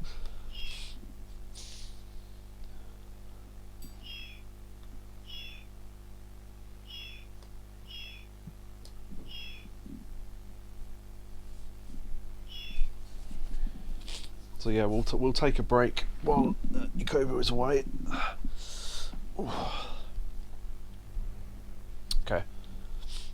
So, oh wait, wrong pause. There we go. Alright, yep. So if everyone wants to wait a couple of minutes, we will be right back. Okay, welcome back. Welcome back. So we're in the. I love the music in this one. Right, introduction to a new thing that can happen. This is brilliant. Watch this.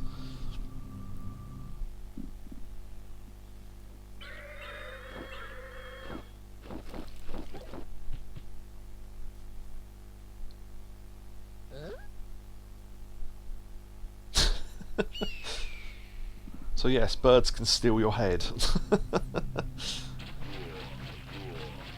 We now have zombie sailor boys. Excellent. There's more funny stuff happens with that later on. Oh. Lost your head, Dan? Switch between head and body using L1 plus triangle. If you find your head, L1 plus triangle will put it back on. Yeah, downhand has not happened yet. This is just the stealing of the head so far. This is like part 1 of that.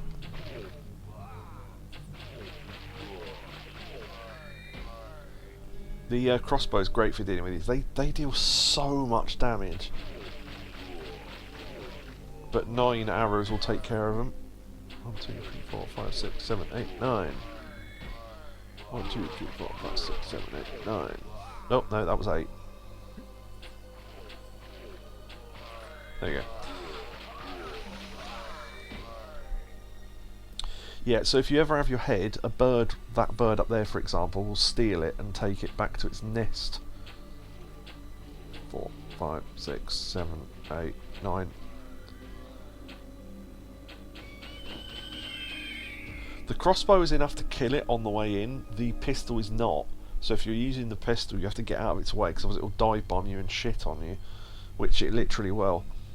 We'll have to show that at some point. It has glow in the dark shit, which is quite impressive.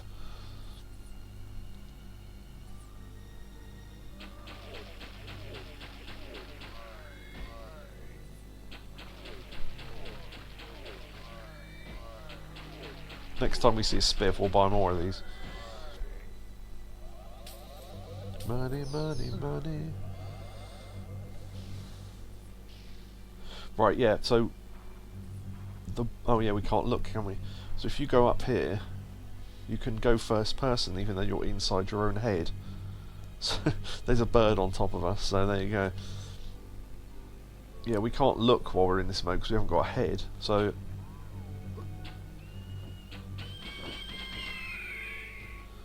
Okay, so we've got to kill the bird first. Then we can get our head back. Ladder.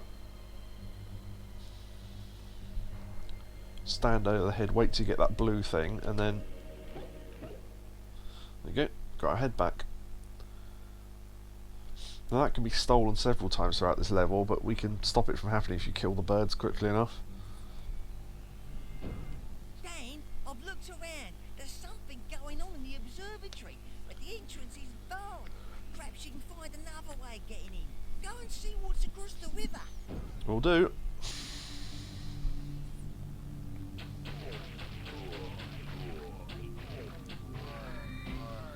If I remember rightly, there's a glass chest over here.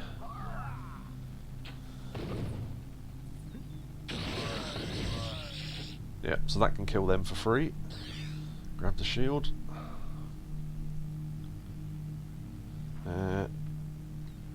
To the docks. To the docks we go.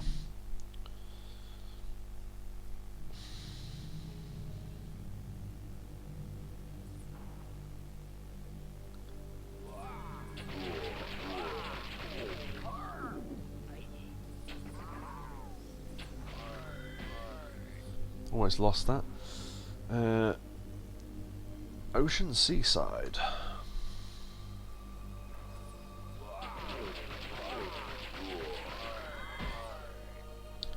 We'll do this bit first, I think. There you go, see look, it glow in the dark pool. Oh, run out of bullets. Or run out of crossbows rather.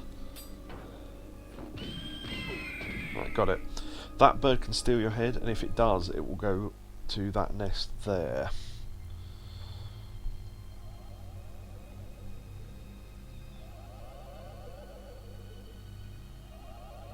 Okay, there's another healing fountain there. This is, you've got to be careful how you approach these ledges, because, there you go. Otherwise you'll fall off and lose health, and going up here will be pointless. Although killing that bird was worth it, so... Just tap towards the ladder. You're very rarely in a hurry when you've got to climb a ladder. Right, now, this is something that I discovered, and when I told people they were surprised by it. Now you can see sailor bodies over there. Now, you can destroy them from here if you use the pistol, which a lot of people don't know about. Now that's really handy. Now why is that handy? Because there's another enemy that can possess the bodies and they become really strong, which we will see There they are. Because there's no bodies, they can't take them over. They're called octomantas. They're like little octopuses. But you can stun them with, sort of stun them with the pistol as well. But yeah, we will see them possess a body later on, but the less of that can happen, the better. So there's another body there. I always use the hammer on them at first. Yeah, the way you're supposed to do it is with the hammer.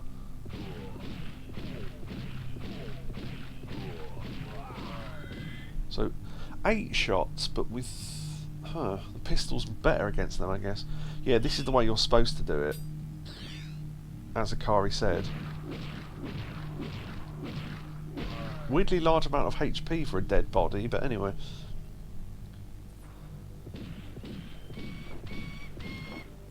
Ha! He got stuck on that metal thing, idiot. Right, see that body over there? If we can... destroy that, there we go. These things will take out your health as well. They can possess you as well. That's not as bad as when they possess other bodies.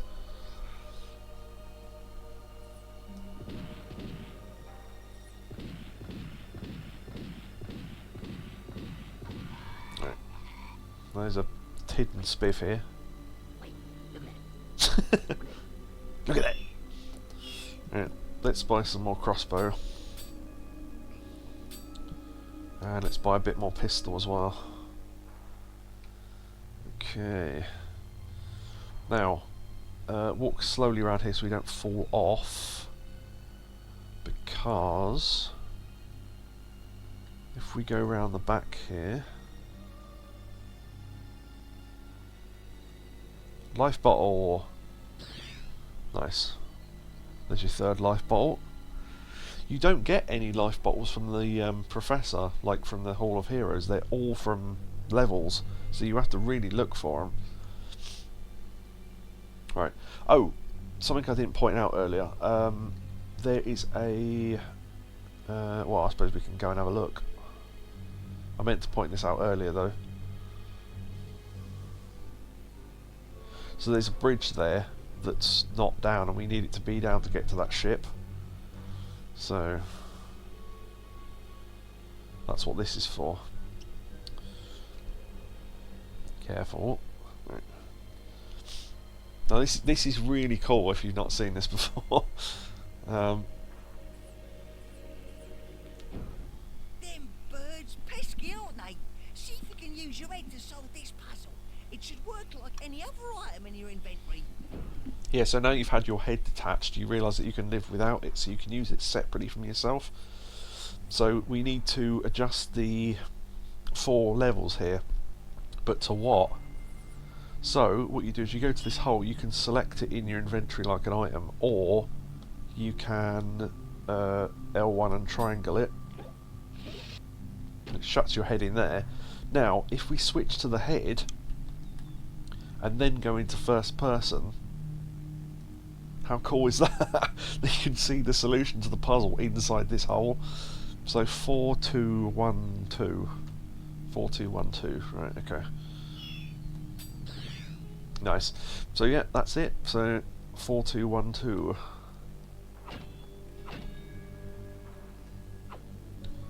4, 2,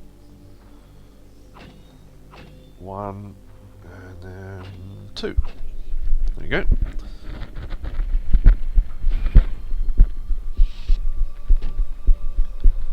Now you can brute force that, because it's not always the same combination, but how many combinations can there be? Get your head back, nice. Pretty cool. Can't remember which demo disc it was, but I remember watching a scene, behind the scenes video, one of the devs showed the solution like that. I don't know that if I've ever seen that. Huh. I'd love to know what that video... If you know where that video is, or if you ever find it again, let me know. Because I don't know if I've ever seen that. There's not a lot of behind the scenes stuff in MediEvil 2, so... Oh yeah, these pricks come out, I forgot about them.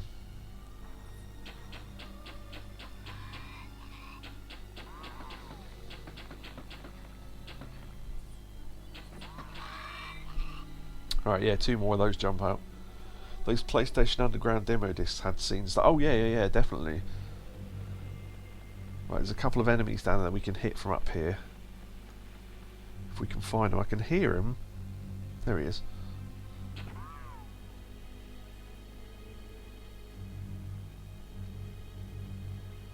I'm not sure why I'm not locking on. Oh, he's buggered off. Okay, whatever. So they will leave bodies. You need to destroy them with hammers. Or whatever else you want to destroy them with.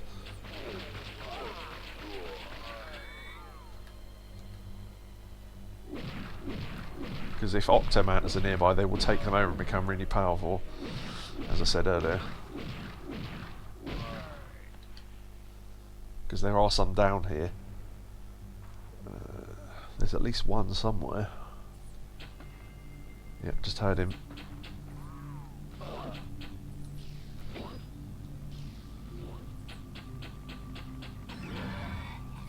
Go, can collect the chalice. Alright. I think there are other enemies, but there's some money here, so...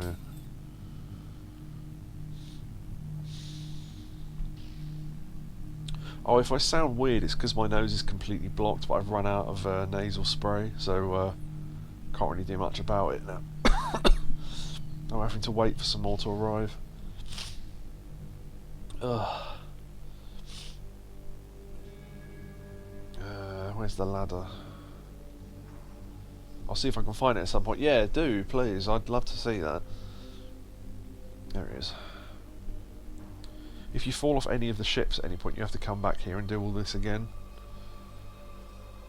Okay. Oh, the camera's doing that thing which is stuck overhead. Hold on.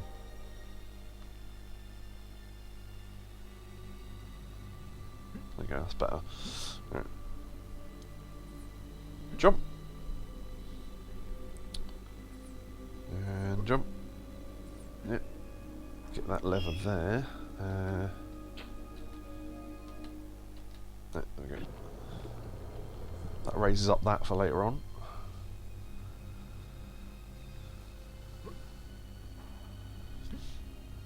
Oh, there's some money back there as well. I'm not going down there just to get that though. And there's another enemy which we don't need because we've just got the chalice.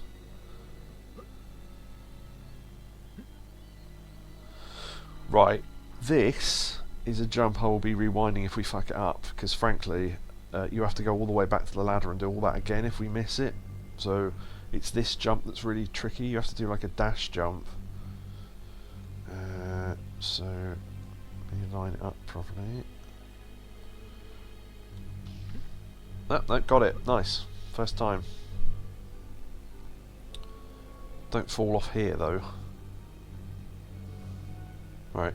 Now there are Octomanters that will... See that body over there? That will be possessed. Yeah, I was going to say, wait, you did it first time. Also, got a sneeze.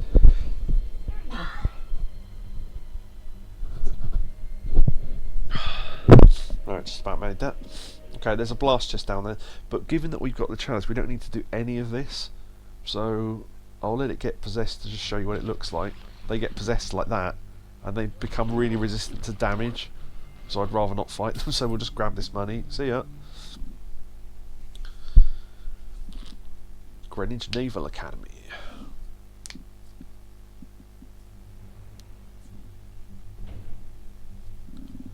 Now that we've got the chalice, we don't actually need to fight any of the enemies on this bit of the level, which is nice. Alright, Dan, you've come a long way. I'd save if I was you.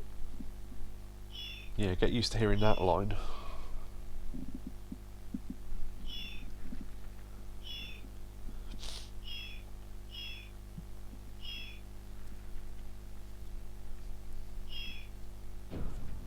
Right. Now there's a ladder here, but we don't need to climb that because it's not that far down. Right, I'm going to go straight for the door because screw this. Yeah, see, look, there's possessed things and everything, so fuck all that. Right, this is the bit that's really handy with the pistol.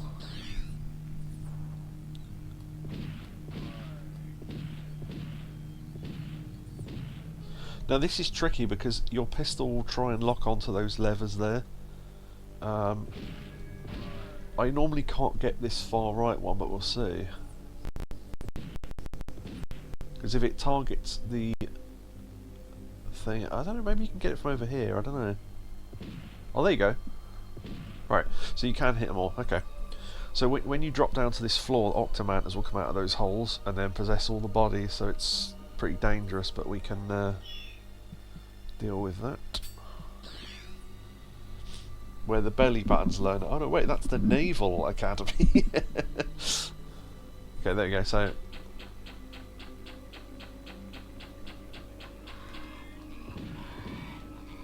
Okay. Now, the levers will move the... will move that in the tank. That sort of pendulum thing. But... Now this one you can... This one you can easily brute force because it's always the same solution, but I'll show you how to do it the proper way. So you can put your head in this, in the bathysphere or whatever it's called. That'll go down into the water.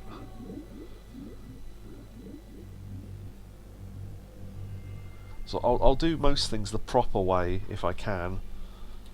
Right, so we go like that. So we don't need to go first. We can go first person, but we don't need to. So what you see there is there's a shadow in the bottom right, and there's something we need to pick up there. So we know we need to move like left and then forward a bit. So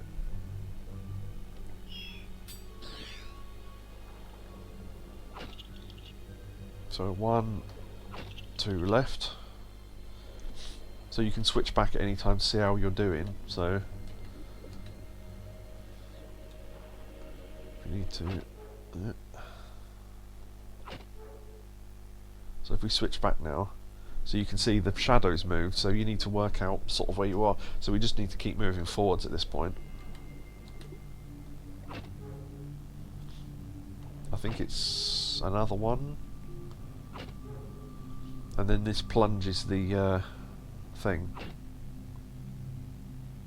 There you go.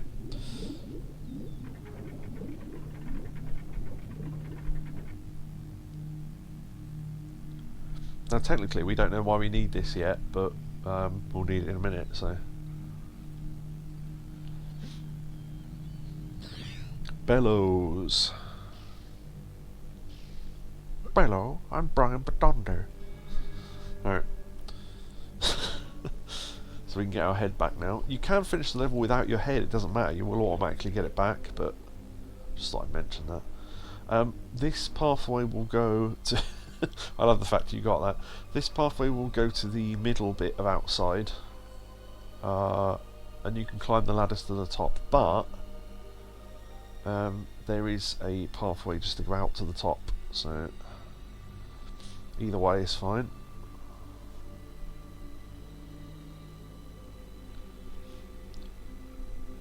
Buy biscuits. Yeah, Brant. Yeah, so there's enemies down there, there's a health fountain down there, there's some money down there, but I don't normally collect it because there's no point. If we could get the fire going, we might be able to use the balloon. Indeed. So let's get out the torch.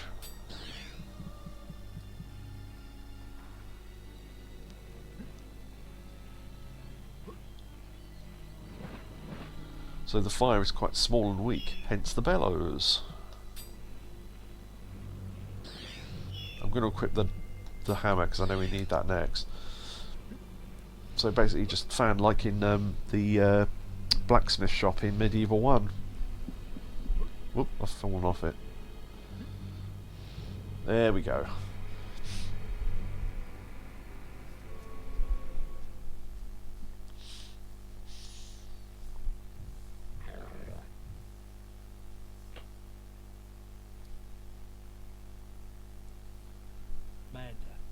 Is it ready?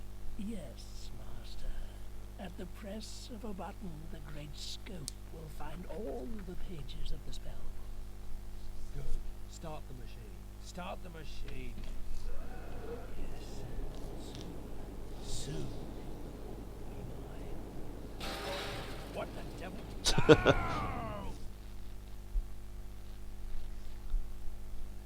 What have we got here? Meddlesome fool. Do you know what you did?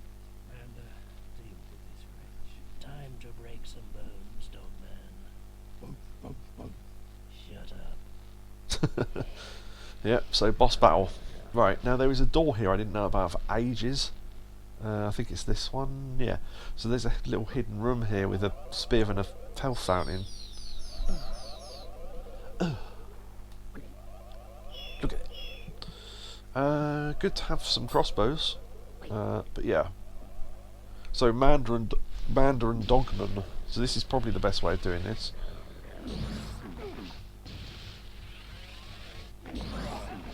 Try and hit Dogman with the hammer swing on the way down. If you get punched, you'll get stunned like that. And we've just been stunned twice in a row, so that's kind of annoying. Right. What I'll do is I'll kill off Dogman and go get more health.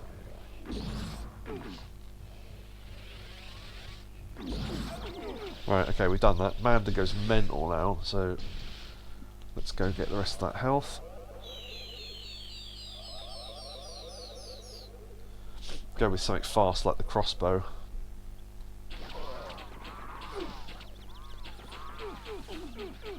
You can kind of half stun him like that. There you go, done. Yeah, not too difficult. You basically just knock them out. So there you go. So we happened to crash directly into Palethorn's. He's trying to find all the pages of Zarok's spellbook, and we foiled him by accident. Because that's MediEvil for you.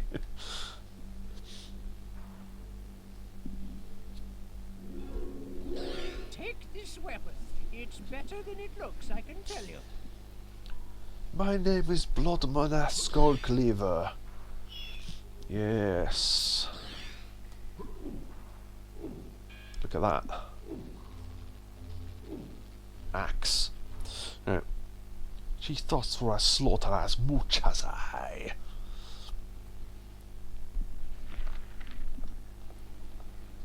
Fortescue, well done, my friend. What in Palethorn? Winston tells me about his fiendish scheme, and it's our first piece of good news. If he hasn't got all the pages of the spellbook, then he hasn't got full control of the undead. If we can get to them before he does, then we just might stand a chance of defeating him. Sorry, no time for chat. If you're ready, let's get this show on the road. Yeah. Mr. Fortescue. Because in Resurrection they changed that joke and kind of ruin it, but because he says the pronunciation is different and that's not what ruins it. He says Fortescue. Why you call me Fortescue? And they explain the joke too much and it kind of ruins it, but that's Medieval Resurrection for you. Okay, Kew Gardens. This is a good one. Winston has traced Palethorn. He's somewhere within Kew. Who knows what you'll encounter when you're there? Weird shit. That's what you encounter.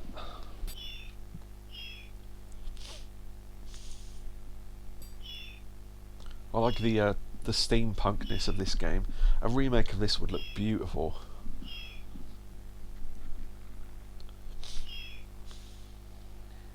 Oh, do you know what? I've just remembered. It's not a save slot I saved it in, that other ending. It's a save state. Oh, Amanda, it's a good thing our experiment in Greenwich turned up a page of the spellbook. Thought that weird little skeleton monster chose to interrupt everything. Yes, Master. I trust his demise was suitably unpleasant. Master, he proved to be quite a resilient foe. He managed to evade. What? Good grief, man, what do I pay you for? The two of you are worse than useless. I just hope the spell's been a success, and I can dispense with your services. I like that, the dismount.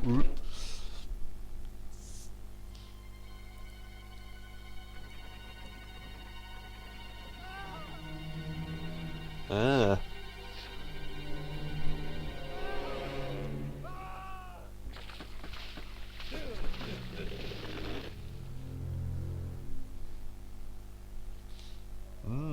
Pumpkin monsters return. Man, those things were annoying. There's ways of getting around them, but I'll show that off.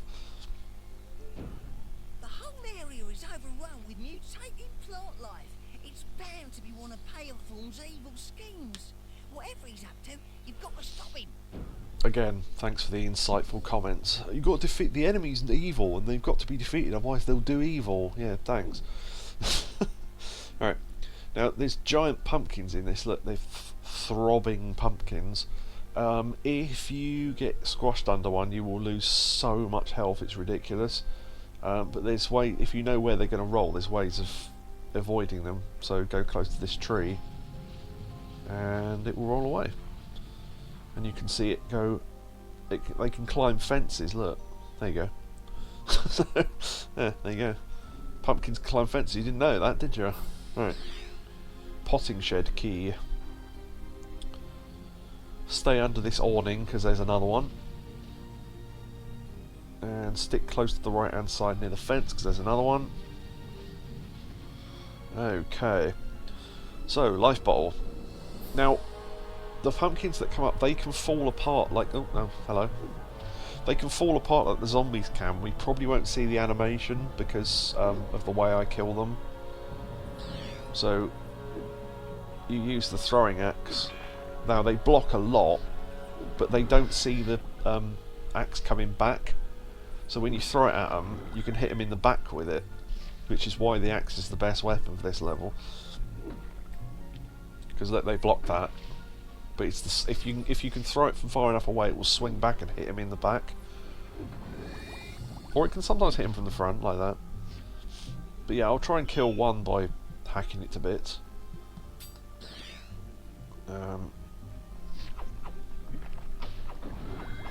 Well, that worked quite well, actually. Yeah, I didn't really show it off, but basically bits of its arms and leaves will fall off and stuff. Right, antidote. Now that's for later.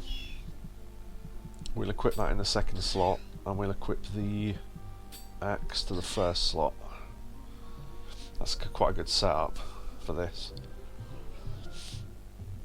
That bouncing sound is pumpkins, by the way. They don't give you any chalice points, so ignore the little ones. Some of them will grow legs and run after you. I wonder if we can find one. It sort of like chases after you and explodes. They are, that one. I don't know if you saw that, it just exploded before I could look at it properly, but yeah, they grow little tentacle legs and run after you. Money. Alright. If you can attack the pumpkins as they spawn, they don't block. There you go, like that. There is some bits of the level I may have to rewind on, because if you screw it up, not only do you screw up that bit of the level, but you have to do the whole level again because it will lock you out of the chalice. So we'll see. I might be able to do it. Potting shed key used. Okay, we're in the potting shed. Plants. Water tank valve. We'll need that for later. Okay. Let's go into the main Kew Gardens. Oh, got hit by a pumpkin. Yeah, so if you know where the pumpkins are going to spawn, you can hit it before it's fully come out of the ground and kill it. Speaking of which, like that.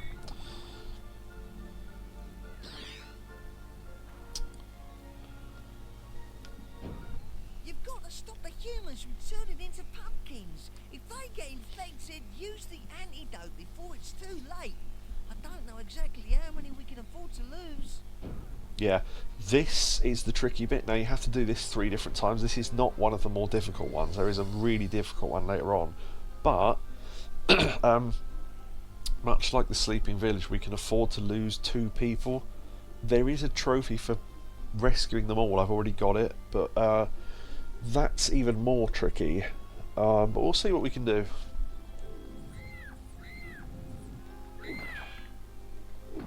Oh, you've got to be careful as well, because you can kill the bloody humans.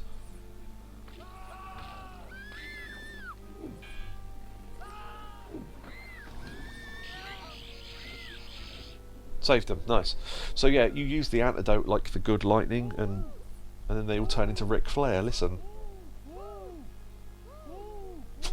For any wrestling fans out there. Woo, woo. and they never stop, so enjoy that noise. Woo woo! Everyone's typing woo in chat.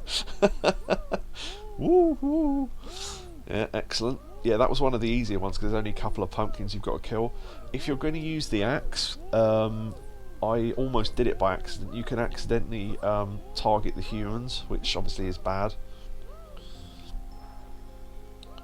There is some treasure up there, which for some reason you can see through the leaf, which you shouldn't be able to. But again, there's something up there, but we can't get to that yet because there's some plants up there. Well, those two actually, I can go down there and show you because we didn't get close enough to them to activate them. So they'll spit stuff at you. So yeah, that's not a thing we can do yet. Did I miss the leaf? Oh yeah, okay. Right.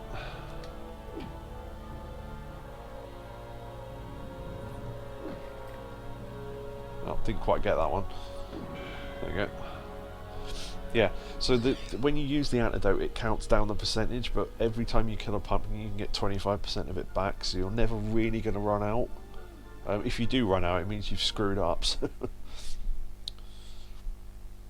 Woo woo! And there's a couple of pumpkins down here that are worth fighting, just for the chalice percentage.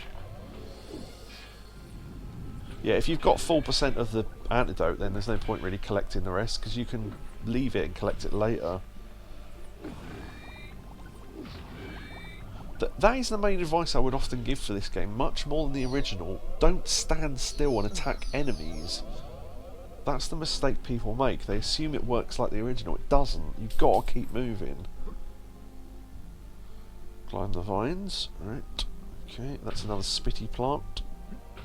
Now this is another save the humans bit, I think. Right. Give me a sec. Yeah.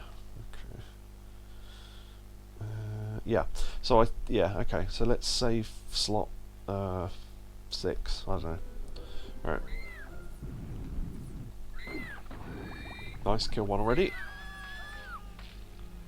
Now they can be half transformed like that, that's fine.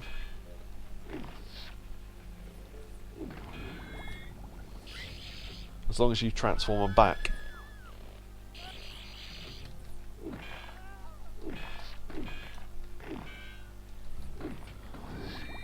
Every so often, go round and re-zap them though, and hold it down, because I didn't know for years it resets the counter. If you just zap them like a little bit, it doesn't reset the counter.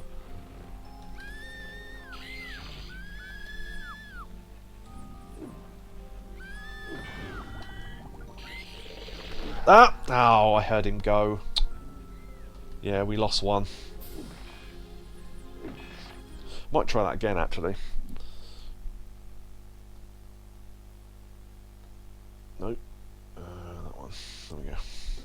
Yeah, I'll try that again. Because you can lose 2, but I want to show off the fact that you can rescue them all. It's not easy, though.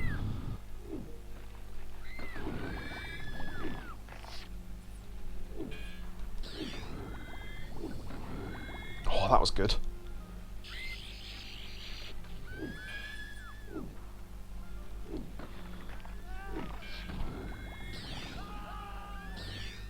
Gotta make sure I'm not going to hit the humans. Nice, got them. Okay, there you go. Excellent. Woo, woo, woo. Collect some more antidote. Right, there we go. Okay. Oh, also, you enjoying that, Yakobu? My favourite sound in gaming, the clonk noise. Clonk, clonk. Because he's got an empty skull, you see. Yes. You can climb sideways on vines as well. Okay, we need to go to here. Those plants will shoot at you, that's fine. Whatever, just ignore them. Hello, Crash. I know Crash. He does MediEvil stuff on YouTube. Check his stuff out. Plug for Crash. Is it just me, or is the colour palette slightly better than the original? Is it shading? Not sure, but you can tell something's different in specifically in this level. I don't know, because I haven't played the original for so long, but you can do modern, classic arcade, modern arcade, so you can see the colours in the background slightly different, but that's the default version, so yeah, I don't know what they look like, but I've never really tried them, but you can do that. So, I mean, MediEvil 1, or the OG release of this, yeah, it's the filter. No, this is on default, so this is what the original looked like, I think, unless one of the others is the default.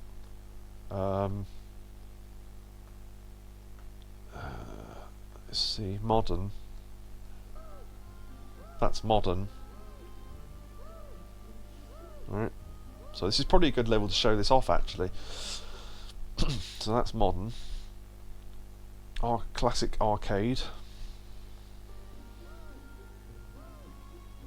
Oh, that's weird. Yeah, that's like a PS1 filter. Oh, that's really strange.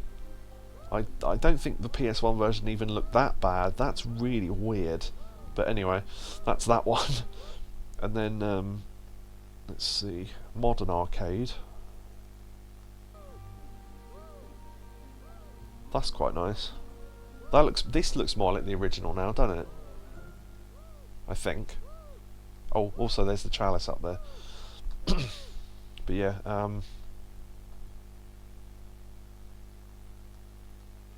but yeah, default, there you go. So, which do you like the most? Call in now. Right, we need to use the water tank valve that we got earlier. Nope, I'm thinking of the wrong bit of the level. Let's go through this door. Oh yeah, I'm thinking of it in the wrong order, yeah. So now we're back outside where we started on these platforms though. So if you fall, you have to go right round and start again. So don't fall.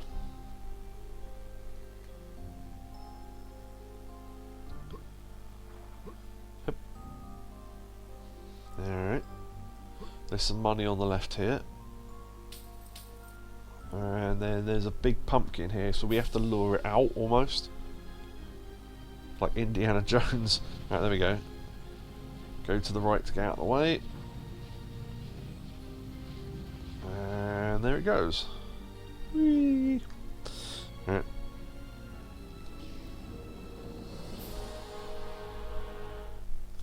PS1 games on PSN have graphical settings to up the quality a bit. I wish they included scans of the manual like PS1 games did on PS3. Yeah, that's a little bit disappointing, isn't it? Look at that. I'll buy some more crossbow, because why not? Money's quite plentiful in this game, so... This is the thing where you can get stuck on this for ages, because if you don't know this is here, then I don't know why you'd ever come over here, but anyway. Water tank valve. That rains in that place we went before. Ah, you see, it opens the plants. And they are now platforms. So it's quite an involved little level, this is pretty cool. Now one thing you can do is fall back through these holes for a shortcut. I can't remember which one's best though, because I don't normally take them. But I don't know, I'll choose this one. Didn't look like we went down the hole there. Alright, there we go.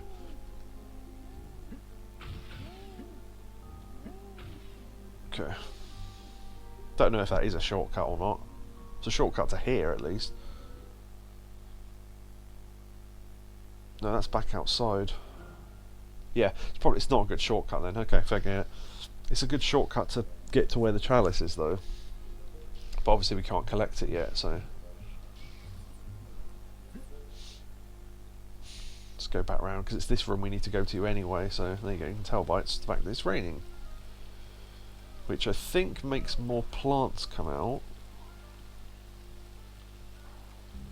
Maybe it's only after we collect the valve anyway.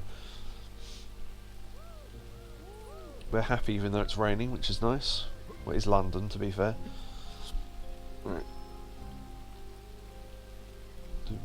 The longest bit of climbing in the entire game.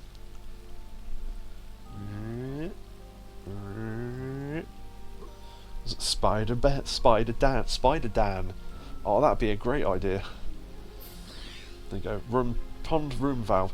Now, for years, this is another thing, right? I always thought, oh, you have to climb, basically reverse what you've just done. Also, that sound. I love that sound.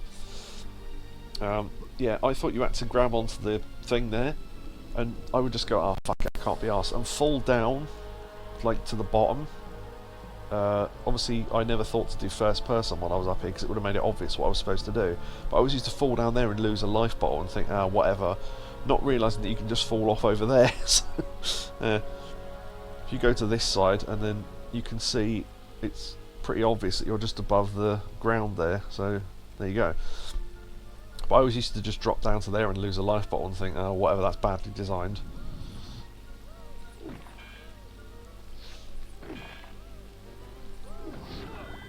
Oh, got hit slightly, never mind.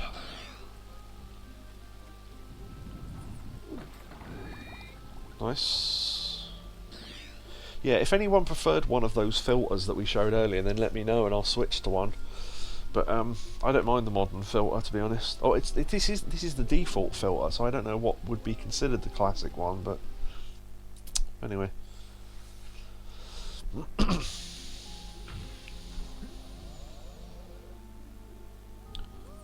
Right, let me think. Where do we need to go? Pond room. Yeah. Okay, so this is the pond room, so this is the right one.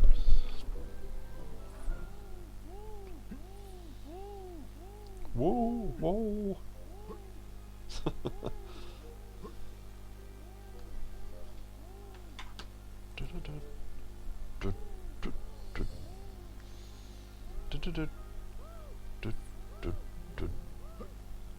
Ooh. Yeah, these jumps aren't as easy as they look. Right, avoid the plants there. Okay. Pondrum valve. So that waters those two plants we were just near. And that one. No more having gubbits spit on us. Or whatever you wanna call them, I don't know. Oh. Not actually trying to bump the head, I'm trying to jump on top of them, right. Hothouse valve.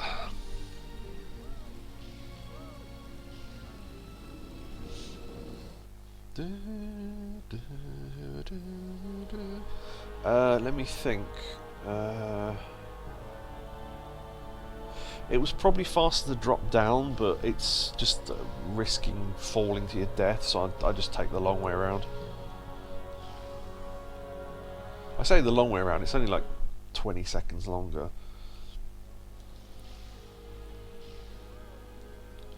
It's basically just retracing our steps through the level and going back to that room with the one plant in it. Now, we haven't really lost a lot of health, so we're not going to bother with that. Right, now this is the tricky one. So I'm going to do a save state here, because why not? Alright.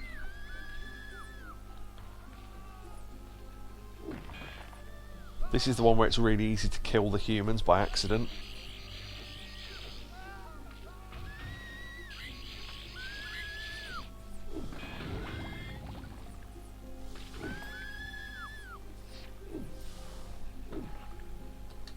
Ah, shit, I just killed one. Yeah, okay.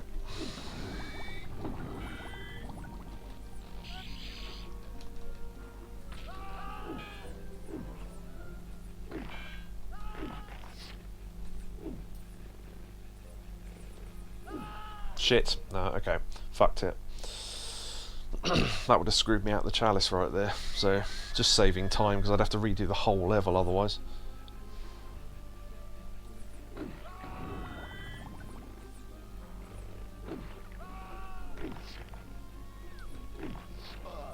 Why aren't you dying? Right, there we go.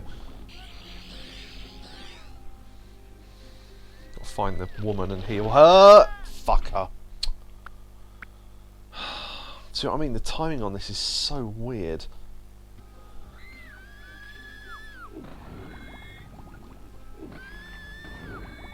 Right.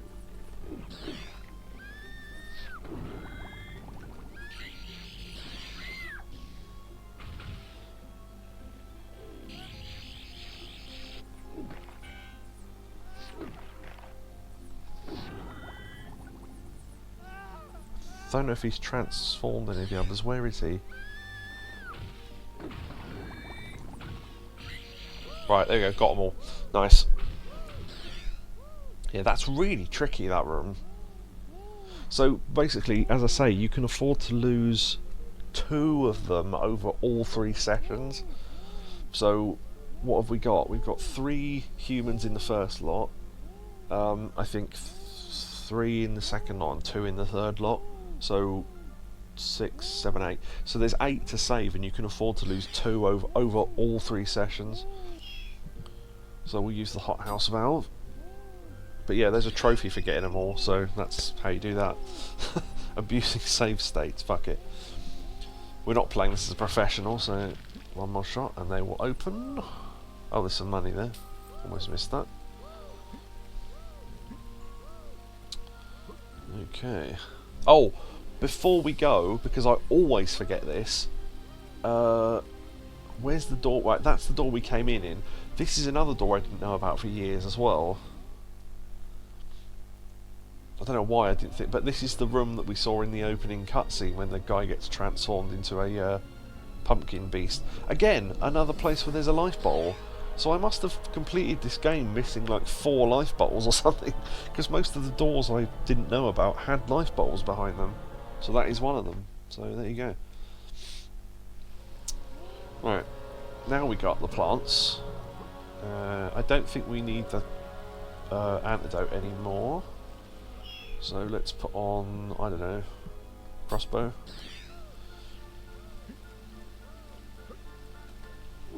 Okay. Right, so this isn't so much a boss, this is like a gauntlet, I guess. So, oh, our first silver shield, there you go. Now there are some massive pumpkins that can spawn, but you have to know where they're going to spawn, and I don't know where they spawn, so just keep away from the edges, basically. Unless you know where they're going to be, in which case it doesn't matter.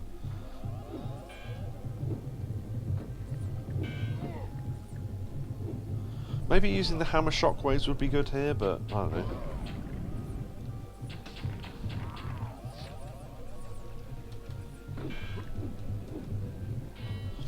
Right. You will get the chalice here before we're done, because there's so many enemies, but if you lose more than 2 good souls, you still can't get the chalice. So it's only at this point that you realise you'd have to do the whole level again.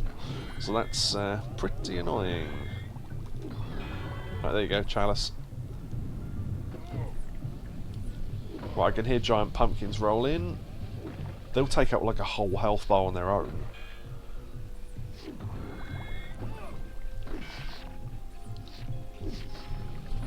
Oop, there you go. We didn't have much health on that health bar anyway, so that's fine.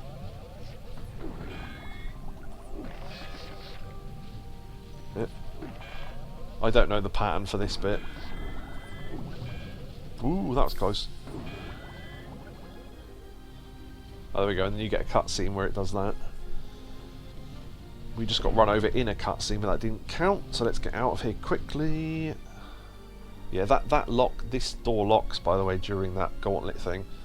Don't stick around, because you probably get crushed by more pumpkins. Right, let's go back and get the chalice now. This is the chalice I normally forget.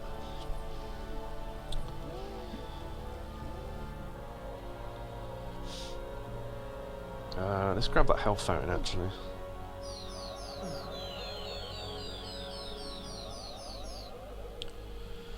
The only reason why I need to farm health later on is because of one specific jump, and if anyone's played this game, they'll know exactly what jump I'm talking about.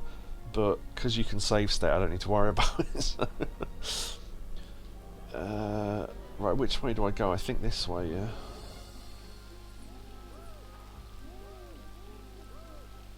I'm pretty sure it is this one.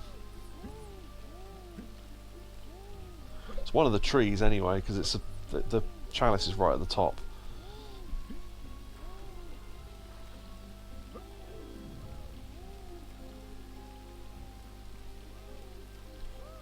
Dun, dun, dun, dun. Keep having to fight the urge to hum the music as well. Yeah, there it is. Okay. So.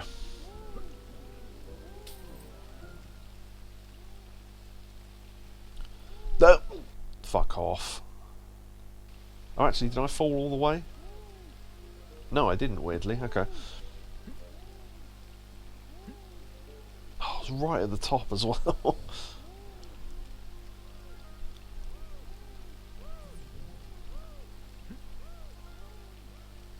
Yeah, they thought for a game they'd made slippery jumping in, they'd add more bloody jumping puzzles.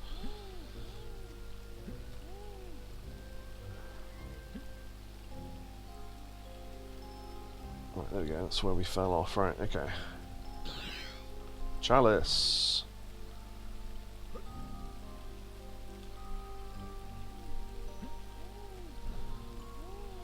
Right, I can't remember the best route to get back, so I'll just travel normally and see where I go.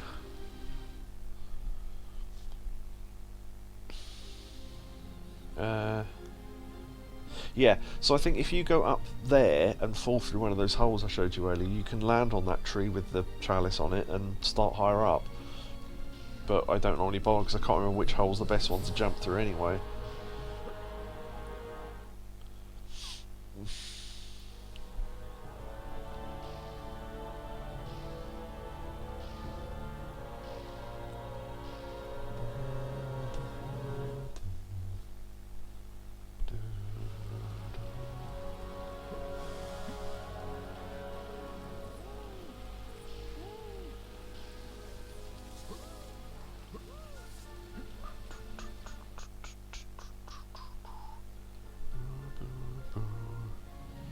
Yep, see what I mean? Fucking pumpkins. Still going. Right. Right, and we've definitely got the chalice. Yeah, okay, cool. That was Kew Gardens. Nice.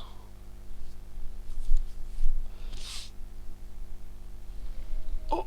Ow! Ooh! Ah, now this is interesting. Hold on, I'll let this happen and then... The professor asked me to give you this. Bombs.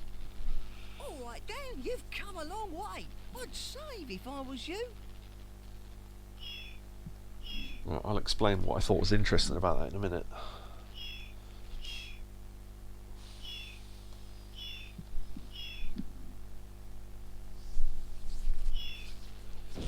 Right, so now that weapon isn't always bombs. Hold on.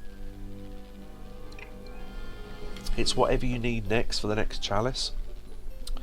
So if you do that and delay the bombs, when you know when you pick up an item and the professor comments on it, if when you select those bombs, obviously you don't get any comment on the bombs unless you purposefully miss a chalice, in which case when you go to pick up the next chalice he will comment on the bombs. So it's not a voice line you often hear.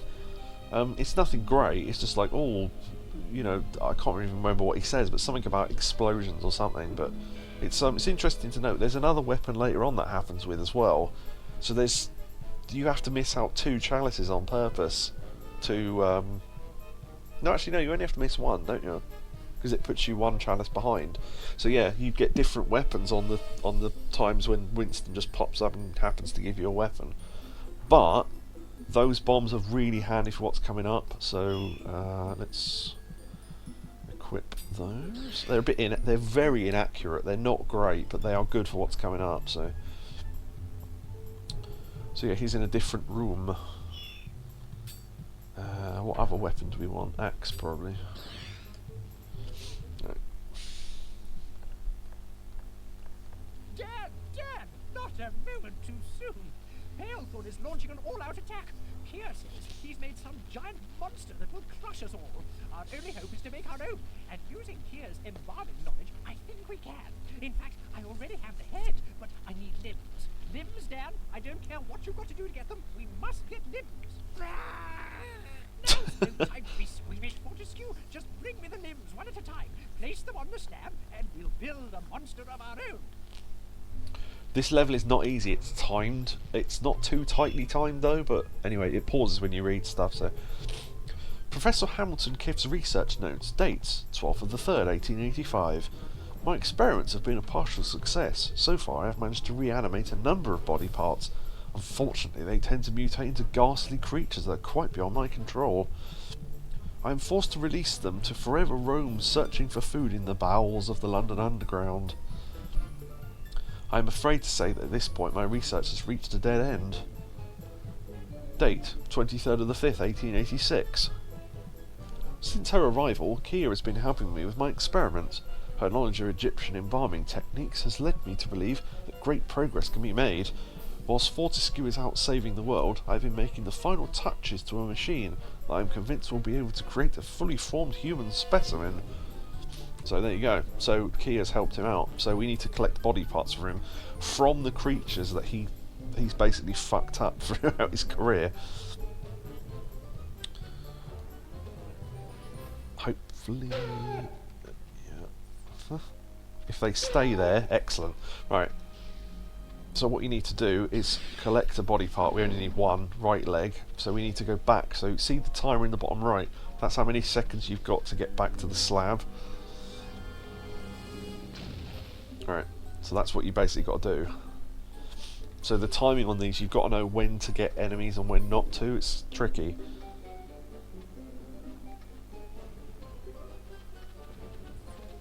Also, if they move, the bombs won't hit them, which is annoying.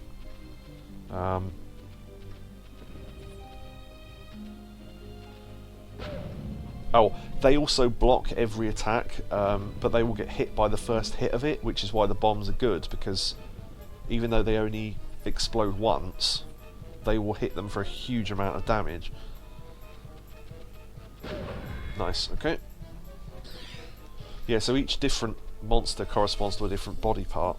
They randomly generate outside that plinth thing. There's a couple that have got specific areas where they generate, but we're going to get the legs and the arms first. So we've got both legs, so we need to get arm monsters now. Yeah, there's a couple over there.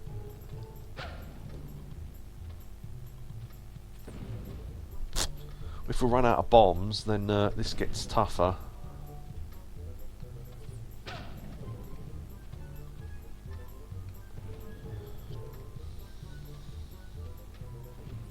Shit.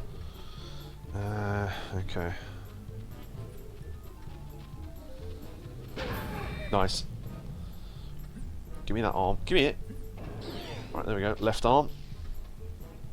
We've only got one bomb left, so we're going to have to destroy him the hard way. Sometimes I can do it with just the bombs if you're lucky, but I wasn't lucky there. I'm not good at aiming them either, so... So we need the one with the arm on top of his head. Right, yeah, so you can basically regenerate them by going in and out. Okay, there's a leg one. Sometimes they generate over here as well. Yeah, it's honestly just quicker just to go back in and out though.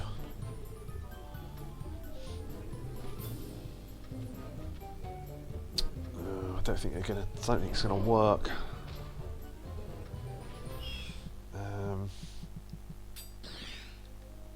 Okay, oh no, there's some. Okay, see what I mean? They block everything. That's the one we need. Right, grab that. Right, I'm going to grab this life bottle under here, which is hidden under this little awning thing. Right, we've got all the arms and legs. So we need the torso and one other special body part. The torso only... Okay, there we go, right arm. Right, the torso only spawns in one place, which is nice, because there's only one of them. What I call the torso spider. So if you see him up there, he'll drop down. Or at least he should have dropped down. Where is he? There it is. Yeah, he's skittish. Torso spider. Axe is good for the torso spider because he doesn't block that much. Right, now we've got enough for the chalice. We're going to deliver this and we're going to go get the chalice and then get the final body part. Because the final body part can be in a lot of places because it's moving. You may have seen it already, but right, there's the chalice up there. So we have to walk on the tracks and hopefully not get knocked off by the train. Or the cart that goes past sometimes. Yeah, it's going in the other side, that's probably fine. Okay. Ooh, that was close, almost got hit by the train. Money. Jump there, right. I don't know how you get down from here without... Also, do not fall off without collecting the chalice. Yeah, if you can jump down to the desk, you don't get hurt, but it's tricky. Alright. Now we... Ah, the car, excellent. Oh, shit, it went the other way, didn't it? Fuck, I thought it was going to go on the lower track.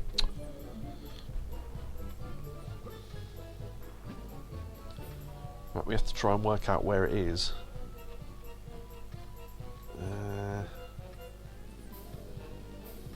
Right, that's the train, so that means the cart will come from this... Oh, shit. From this side, I think.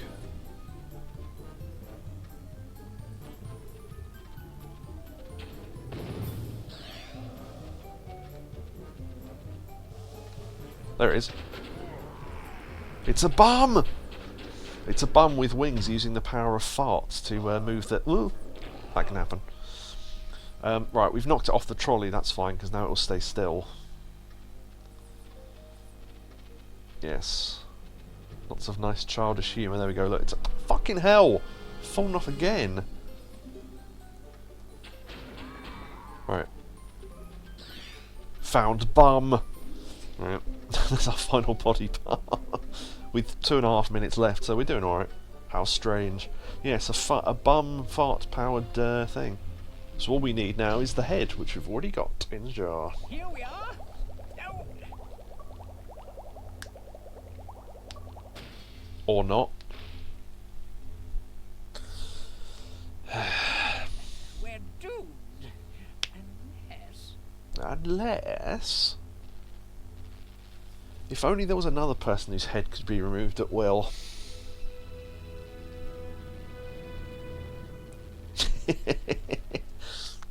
Alright.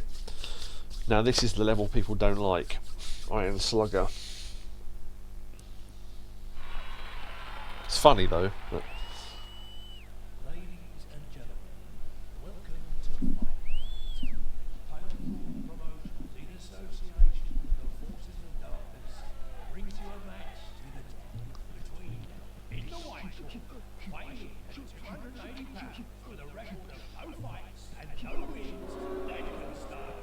And in the black corner, weighing in at 440 pounds with an unbeaten record of 40 straight wins, the unstoppable Iron Slugger. And only to tell you the prize that's at stake, let's get it on! Okay, I want a good, clean fight. And the first one to get a knockout is the winner. Any lost limbs can be collected between rounds. Shake, and let's fight. so those body parts we saw in that house earlier on when we picked up the pocket watch, they were parts of Iron Slugger. So you get like fake Rocky music. Now there is a way, there's a glitch in this where you can do it in one round. I'll see if I can do it.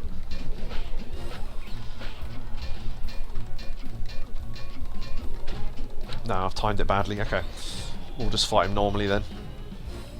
If you can get the headbutts in, you can interrupt all his attacks and beat him in one round. So there's lots of controls for this. There's blocks and all sorts.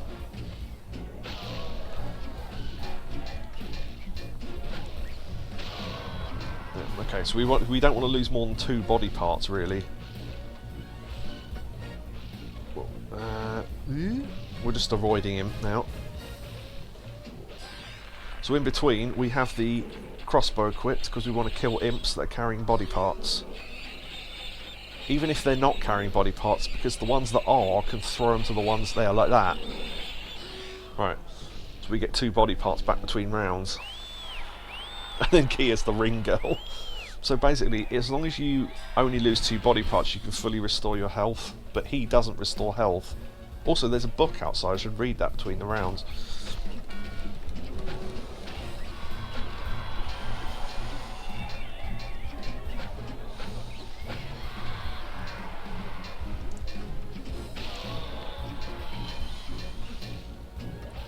Yeah, Kari says he liked this level. I hated it first once I got the hang of it, yeah. I think you can do like 6 rounds. We're going to try and extend the fight as much as possible, because that's a good way to do it. No, we lost 3 body parts, that's a shame. We're almost out of time though, so... Yep, okay.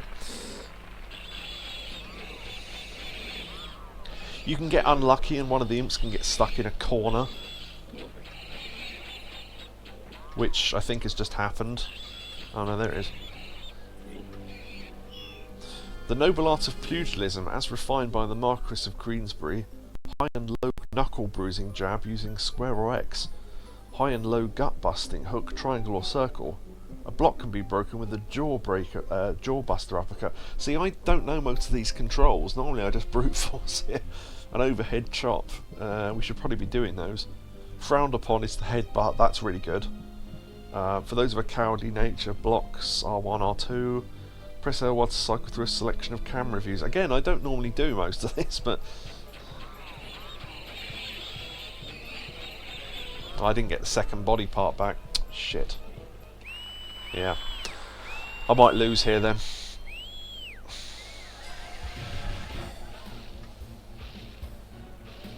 Yeah, I've got no arms, so I'm going to have to rely on headbutts.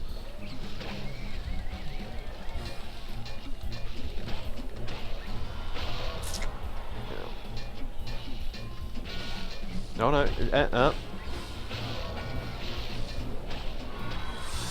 Nope, dead. Ah, never mind. Oh, dearie, dearie me. This isn't very good at all, is it?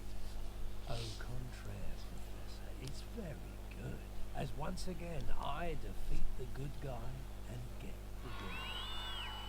That's a cutscene you don't see unless you lose, but there's an unlimited amount of retries, so I don't mind too much. Yeah, there's a timing thing where you can finish this in 1 round. I'll try, but...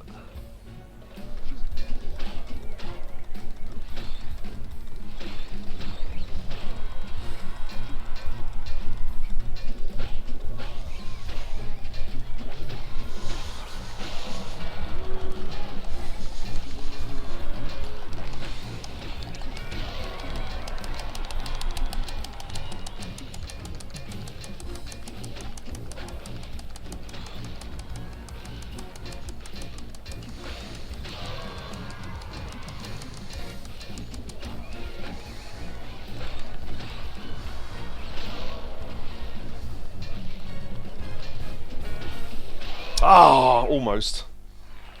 Yeah. No. Okay, that is a really risky strategy though, unless you know the time, which I don't, so... But it genuinely is possible to finish this in 1 round, it's... But anyway.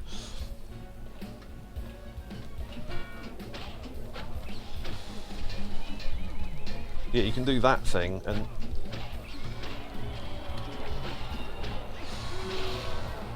In fact, I might do it from behind actually, because this is quite a good camera angle to fight from.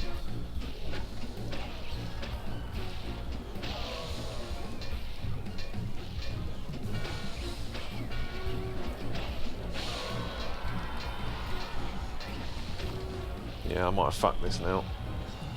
Okay. Oh god, I didn't want to get hit by that. Okay. Do we risk it? No, fuck it, I won't. Right, okay, that was close.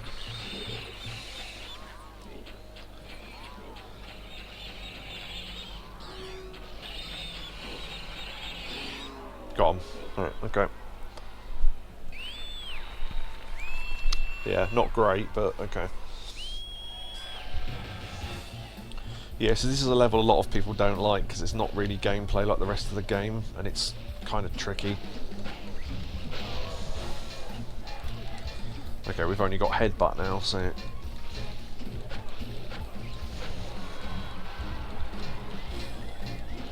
Nah, we're not going to make it now.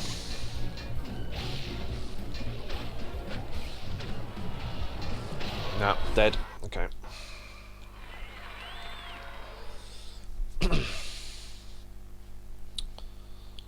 Yeah, it's stupid. I managed this. I did the PS4 and PS5 version for the trophies and managed it first time on both, and now I'm on stream. I can't. Fucking typical, isn't it?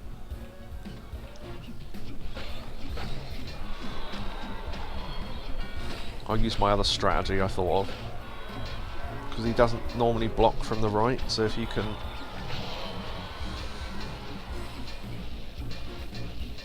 circle him like this.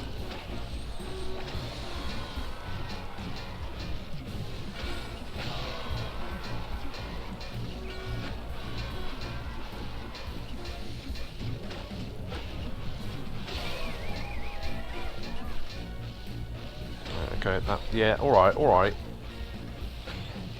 Oh, fuck. Yeah, okay, not great.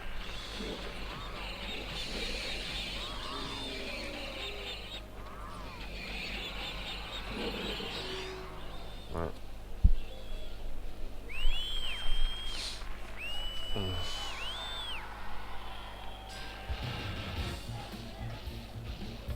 What arm have I got? The left arm, okay.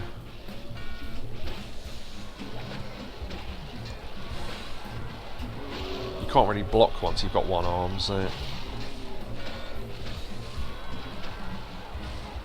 Maybe if I back off slightly and then do it.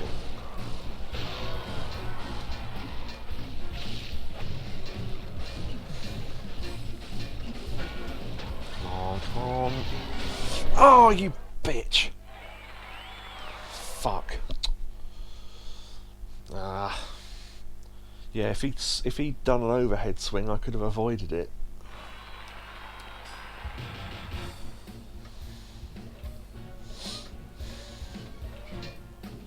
This is the only boss fight I normally need more than one chance at, because I'm not very good at it.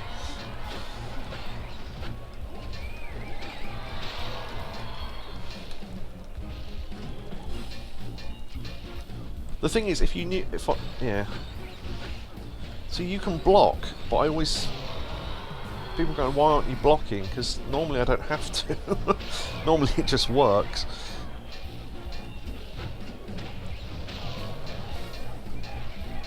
Seven, 6, 5, 4, 3... Oh, you bitch! Fuck, come on. I don't know the timing, that's the problem.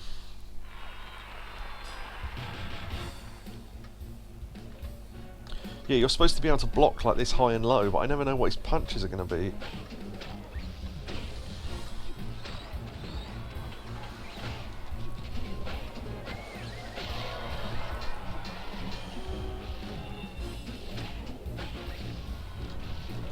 So you can move backwards from that one. See, his jab's slightly longer than yours as well, so...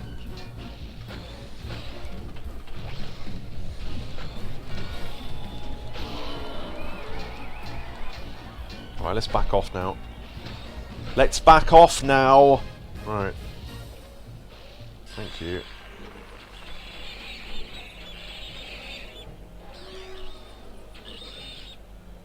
Oh shit, I've run out of crossbows. Right, okay, that'll have to do. There is a spiv, but it takes you time to buy the crossbow bolts back. Right, not doing too badly this time. Yeah, I should be doing the uppercut, shouldn't I? That. Because it breaks the block.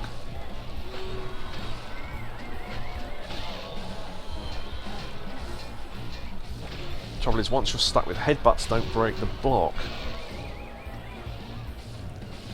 Yeah, I might play it safe and try and avoid him for the rest of the round. Coward's way out, but that's Dan for you.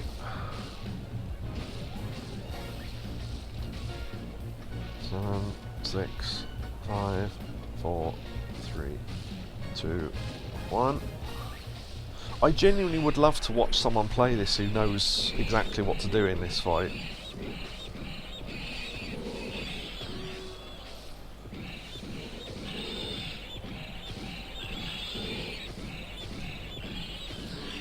Alright.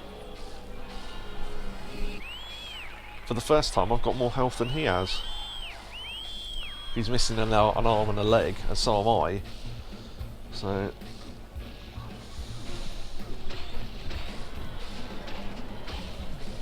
such a dick when he gets you in a loop like that. He can hit you like 8 times before you can hit him.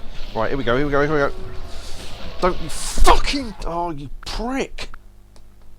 Fucking hell, I'm not doing that again.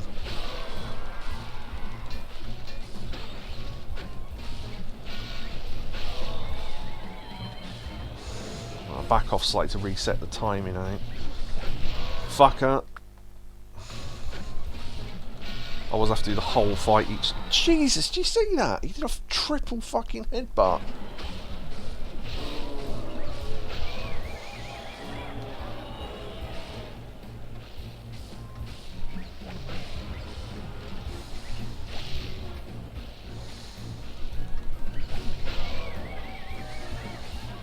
Torso versus torso. Yes, got him. Yeah, I didn't want to do the whole fight again. Curse you all! You think you've won? I'll have my day. And when I do, I'll... Yeah, technically cheated, but I don't really care. It just, I would literally have to do the whole level a 900th time, so I couldn't be arsed. But yeah, there you go. So that's the, I think, the trickiest level in the game, apart from the very last one, and only then because of that jump at the end. But, see the glowing thing there? Interesting. I've done a little work on your sword. You should find this a whole lot better. It's enchanted. If it runs out, the spiv will be able to recharge it for you. Now, this is an interesting thing, actually, because if you look, right, small sword. Now, broadsword has replaced it, right? The small sword is now gone, but replaced with the broadsword. Now, this is like in the original where you can pay to charge it up, but there is now no small sword. So, interesting. It's not just a different sword, it's actually an upgrade. That's the florist, yeah. Basically, Palethorn became the florist from Yakuza there and ran his own fight league.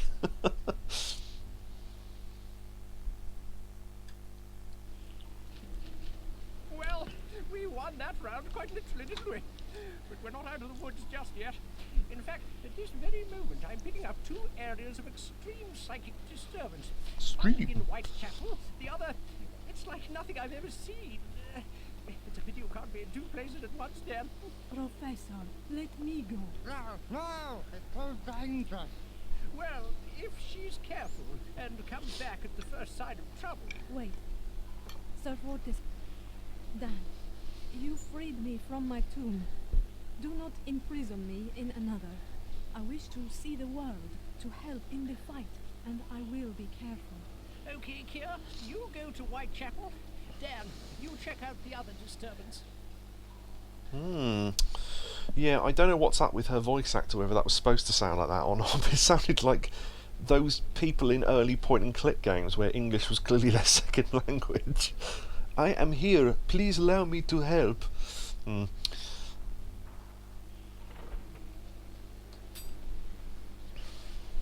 This is the center of the psychic disturbance. It's a new one to me. All I'm reading is a great, malevolent, slumbering evil. Extreme caution as always, Dan. Oh, and before you go, you might want to use your head on some of those hands over there.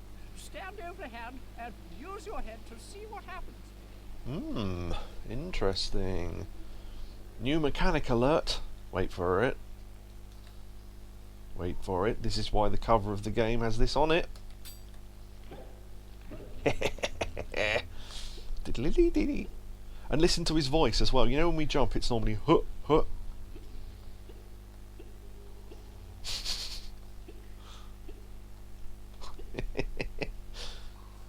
Excellent. And we can still daring dash as well like this. Kia's supposed to be Egyptian. Yeah, why would she be able to speak English though? To begin with, that's a fairly good point actually. Nice. Yeah. So you can always you can come back to yourself and go. Nice. Dan hand's brilliant. First recall seeing the Dan hand a bit in the commercial, and I didn't know what I was looking at when I saw it. Yeah. So this level coming up is not only one of my favourite levels, also has my favourite music in it. So, Wolfram Hall. Didn't know MediEvil 2 was a thing until after seeing that commercial. I can't remember where, I think probably a demo disc I learned that MediEvil 2 was a thing. I know I learned about MediEvil 1 from the demo disc that came with the console.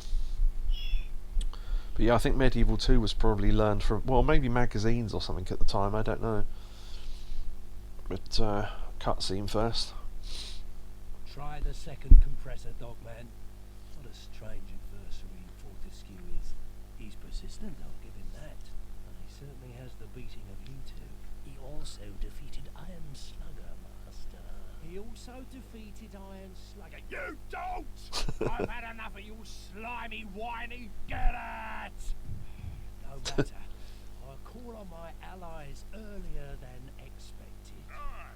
Is the time right for my glorious arrival? Oh yes, the timing is just perfect. Come on, we're off. One thing I forgot to mention when Dan was trying to describe the enemies and the spaceship, so they think a rocket, a dog, and a spaceship, whatever it was, whatever he said. Yeah, so this, I love the music in this level. It's subtle, it's not like bombastic or anything, but it's beautiful. One thing I just find really weird as well, I know it's a shading thing, but look at that bag of money, doesn't it look purple? When you look at it in first person it goes red, but it looks purple in that light. Weird, I always found that odd, but anyway.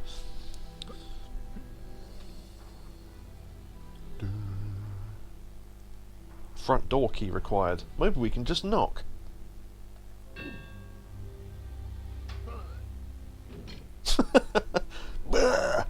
Nope, they don't want us in there. Right, there's only one other way to get in. The window.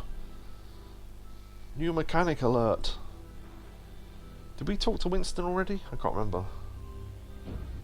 Hi, Dan. No. This seems to be guarded. I'll try and find another way in if I was you. Has the professor told you about using hands? Stand over one and use your head in the inventory. Try that. Try it!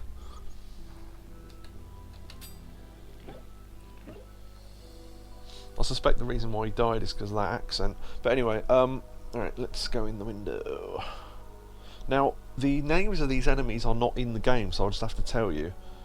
But, if we go in, there's an old man with a hammer walking around farting. You can hear him farting. He's called Renfield, which should give you some clue. If you know who Renfield is, should give you some clue as to what this level's about. Front door key. Right, okay. We have to hide. If he catches us, he throws us out the door and takes the door key back. That door ahead is nothing through there for now. Oh, shit. Ran too early. Yep, so there you go. This can happen. Just throws you out the window. So you have to do that bit again. He normally doesn't hit you with the hammer, which is interesting, so yeah. But you can hide under tables from him and stuff, and then use first person to check where he is. Stealth section.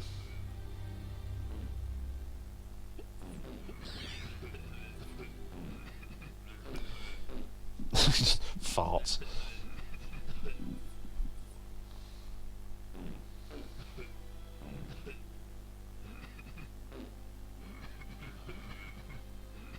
Yeah, I ran too early before.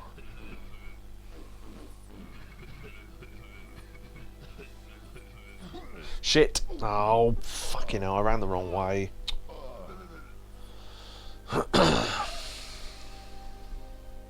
Again, another thing I normally do in one go when I'm not on stream, because it's on stream, it doesn't work.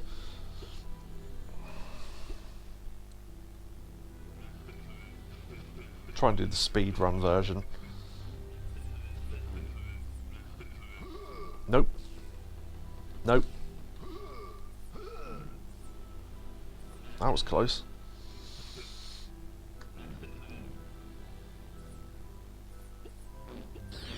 Right, run straight back. Step on that button. Lower the dumbwaiter, get in the dumbwaiter. There we go. Right, that's what you're supposed to do. Okay. You're normally supposed to wait for him, but if you do it quick enough, he doesn't do a full circuit by the time you get back, so... Right. There's now evil little girls that will try and chew your head. So... can avoid them. Go through the main entrance. So there's the chalice there. And some broadsword knights that are not awake yet, which is good. There's an energy vial here, so grab that. Don't think there's anything behind the desk or anything. It's kind of a unique view out there that you don't see otherwise, so let's have a look at that. Yeah. I might as well get caught once to show you what it looks like.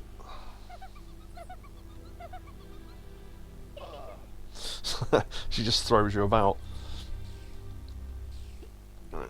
Get up the bookcase, up onto the fireplace, onto the next bookcase, and out the other window. Excellent. Now, if you don't get thrown out, that's how you keep the key. If you get thrown out, you don't, so... and you can switch to the body if it's easier. But, yeah. Oh, we may, I might charge up the sword, actually. 'Cause that's kind of handy. For 100 gold. We can buy more bombs. I don't know what else the bombs are useful for. They do shitloads of damage, but they're delayed and they're not very accurate, so I don't know. But anyway, front door key.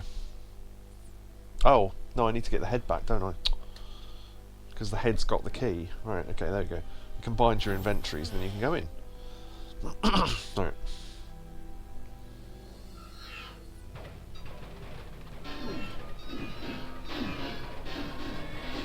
Charged up sword does a lot of damage, so that's cool. Switch out of it though, because every second you've got it equipped it uses up percentage, so... I don't think the little girls can be killed, but if you get attacked by one, she jumps on your head and chews you, so...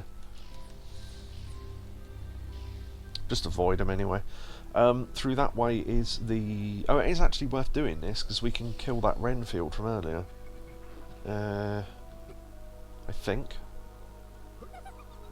No, I'm thinking of a different bit of the level, never mind.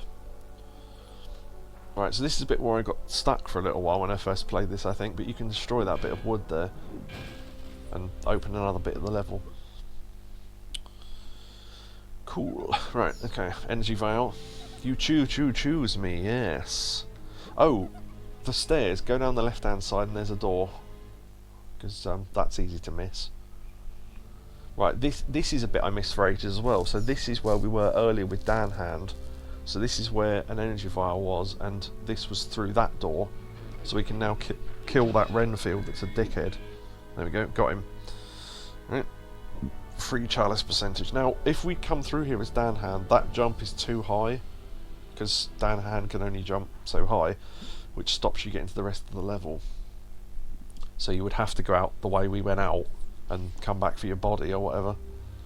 There's another Renfield up here. They block a lot,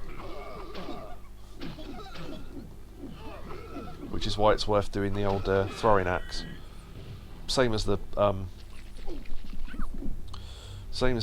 pumpkins from earlier. Grab that cash. There's a second open door there, but ignore that for now. Go through this one. Right. Now, the accent of the guy that Palethorn called and the name Renfield will now be revealed as to why. Vampires!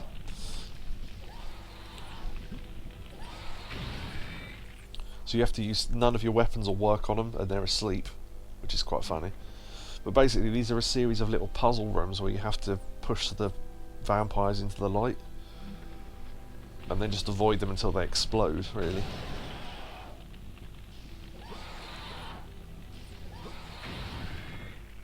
They give you good chalice percentage as well.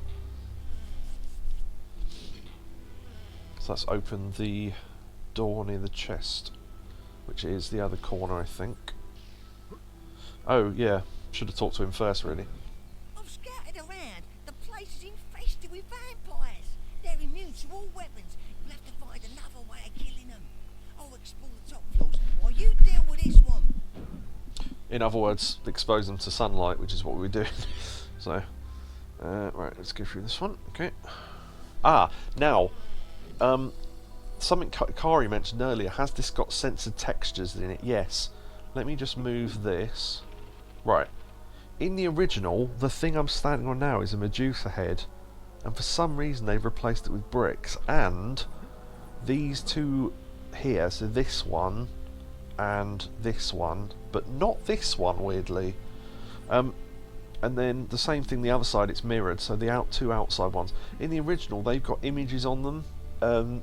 We suspect that they may be from an art book which is copyrighted, and given that they re-released it, they had to not use them, unless it's a censoring issue. But then there are drawings on the wall literally with their boobs out in other parts of the game, so I can't imagine it's a censoring thing, but I don't know. So they are, this room is affected by changes only in the PSN version, so there you go. I don't know why. Maybe we'll find out one day. So what you want to do in each of these rooms is find the sunlight first, because then you'll know where to push the vampires. No, grab onto it. Right, there we go. Alright. Get out of the way.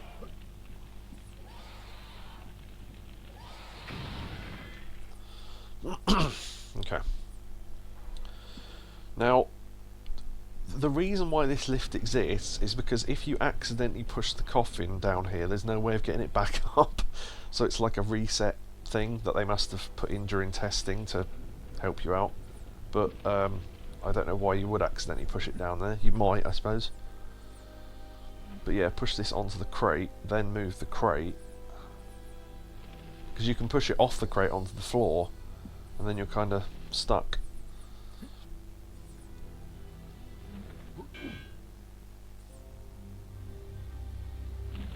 I love the music in this level. It's so moody, it's great.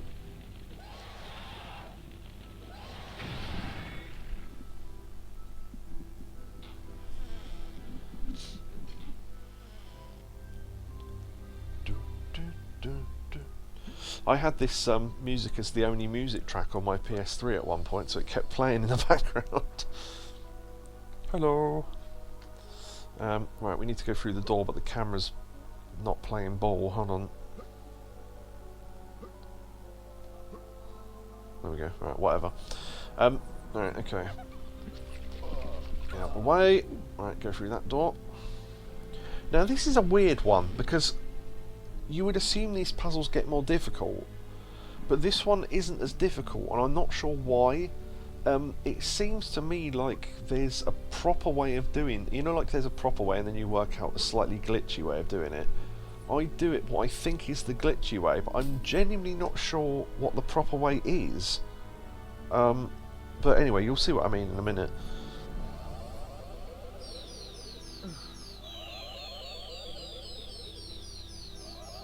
Right, so that bell will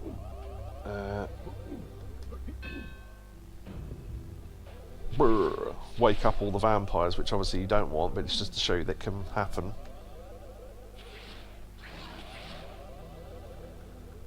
So they'll walk around tired until they get back in their coffins, basically. Right, okay. So first of all, we need the vampires out. Now, pushing them over the carpets for some reason will wake them up, so don't, I guess. So what I do is I push them off this edge down there behind that block you can see into this little space here. That shatters the coffin, which is fine. Now I assume you're supposed to push this one off this edge, and obviously it wakes up when it hits the carpet, but I always just push him down the same side as the other one, so I don't know why you wouldn't. But yeah, as long as you avoid the green carpets, you're fine. Right, so they're now trapped in that little space there.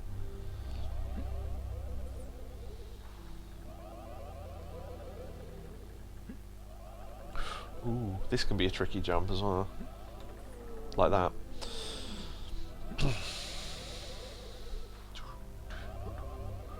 Fucking hell, come on. because I'm trying to use the analog stick. I'm used to using the analog stick now, but in this game it's better to use the directional pad. Obviously it often is.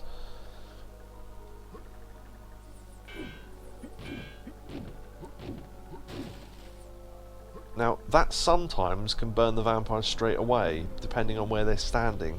Because if you look, the sunlight beam goes down there and lights up that part of the level, but it also lights up that part down there.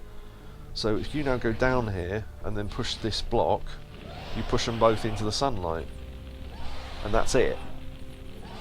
I can't imagine that's the way they wanted you to do it though. I just can't work out what you were supposed to do. I guess they assumed you would... Do you know what I think it is? That... Yeah, their screams are great.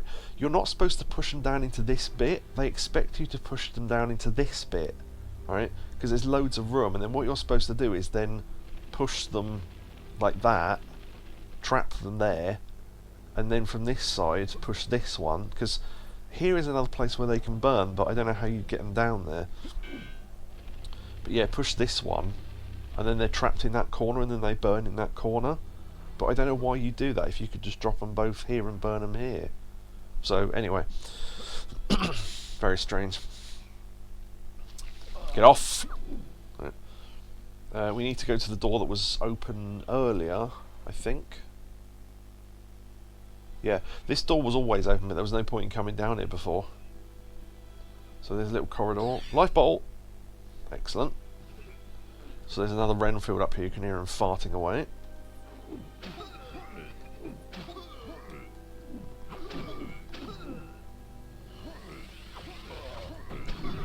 Whatever. Alright, chalice can be collected. Let's go and get that now, because I sometimes forget.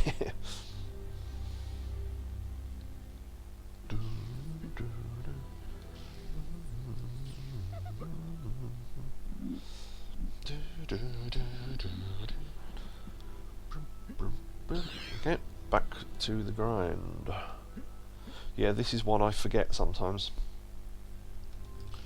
First time I played it, when I first got it, downloaded it from PSN a couple of weeks ago, I actually forgot that that was a thing and missed the when I got to the end of the game I thought, hold on, I haven't got the last weapon, and realised I'd missed one of the chalices, so I had to go back and get it. Now this one is an interesting room. Again, I'm not sure how you're supposed to do this, but I think it's a case of you can do this how you want. This is the way I do it anyway. So we need to do a bit of setup first. Make sure that goes through that gap. Right, okay. Pull that back a little bit. Give it some room. Okay. Because I need room to be able to run through there like that. Right.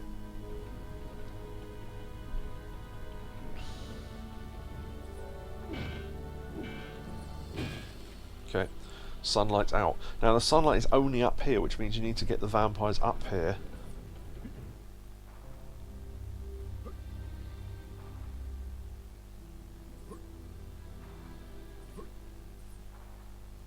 I would do these one at a time, honestly. Right.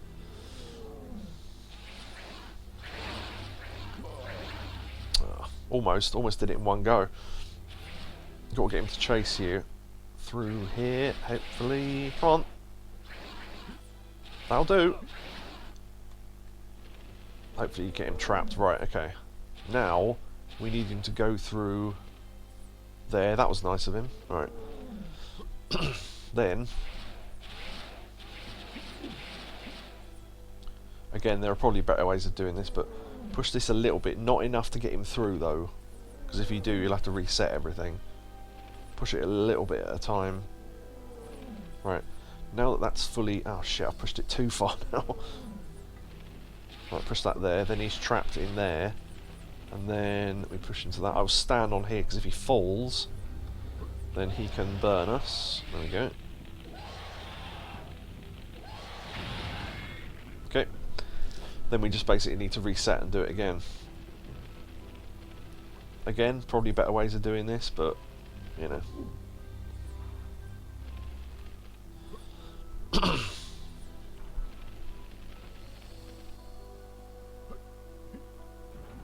In fact, it might be worth putting that double crate the other side of that gap so you can trap him in the middle as well. Because had he followed us back through, that would have reset the whole thing. So I'm doing it a slightly risky way, I guess. Oh, fuck. I swear sometimes the jump button just doesn't work. I don't think it's my controller, I think it's the game. Oh, see?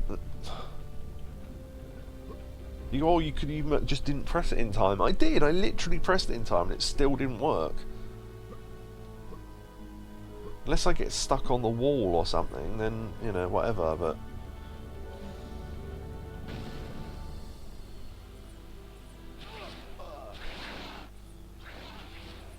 Sometimes it's hard to get him to follow you.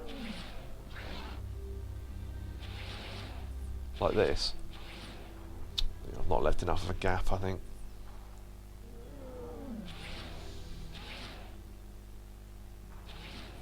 See what I mean? Sometimes he just stops following you.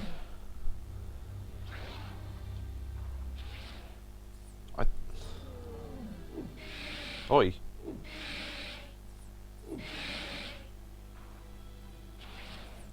Well, I don't know what's going on. He should be following me. I don't know why he isn't.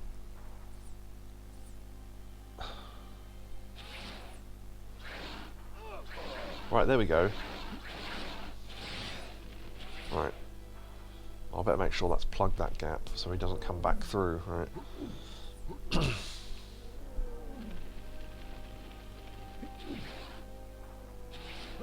Scream all you want, mate.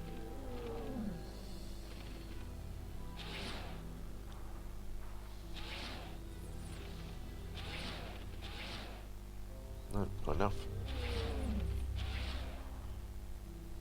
Okay, just gotta wait for him to go past. Oh, I've pushed it too far, I think.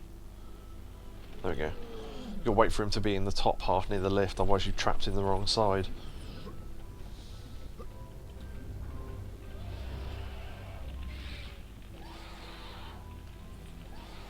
Now he tries to follow us, now he's on fire. Right. I really like this level because the puzzles are just interesting.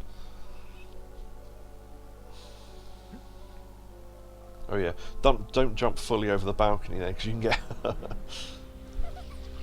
get off. Right, I need to go to. Let me think. I think I need to go back where I came from. Actually, thinking about it. Yeah, I'm supposed to go through the other door because that door unlocked. This is the door that unlocked. I went past it.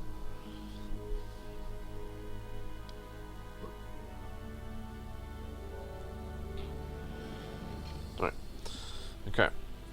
So, right, there are vampires there. There's a bell there. Money. Right.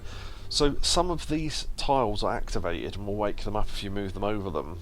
Now, how do we know which ones are activated? Well, let's find out. Which level was it in one where you can jump down to skip something? That's in...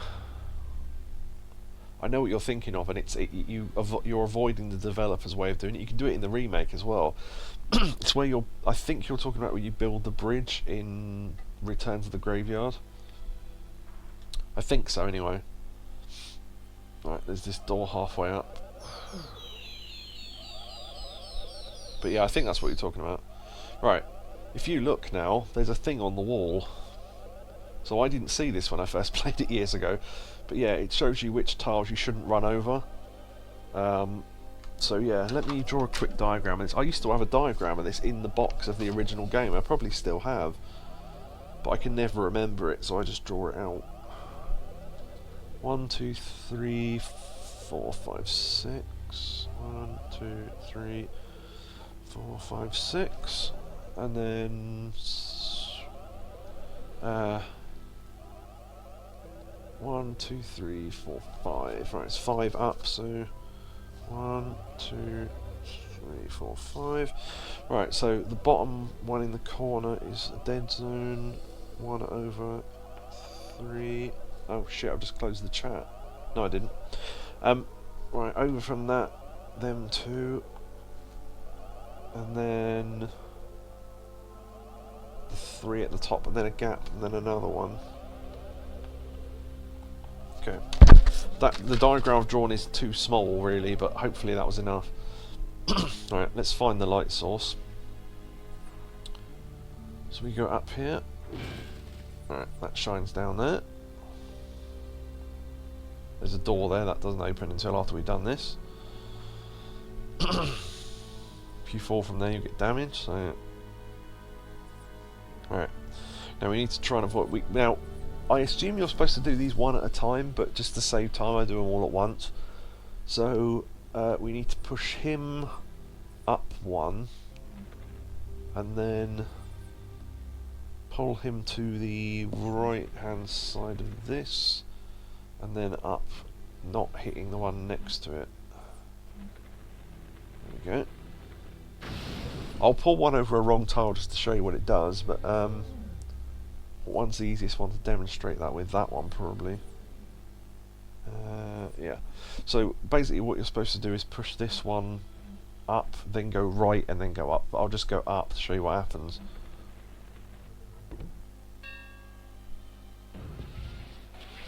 But it's really easy to avoid because they can't climb, so you can just stand outside the pit and just wait. Yeah, that's all it does, really. So, again, you're probably supposed to do these one at a time, but as I say, it's no more difficult than doing them all at the same time, really. So, he needs to go up 2, then across 3, and then up from there. Yeah, so that diagram upstairs is really handy. Right, now let's equip a weapon we can hit things sideways with, like that. Might be alright. Okay, so the light is shining down into that room, but it's not shining on the whole room. So, what you need to do is hit that lever 3 times to raise the chandelier. Well, I mean, I didn't do it, but...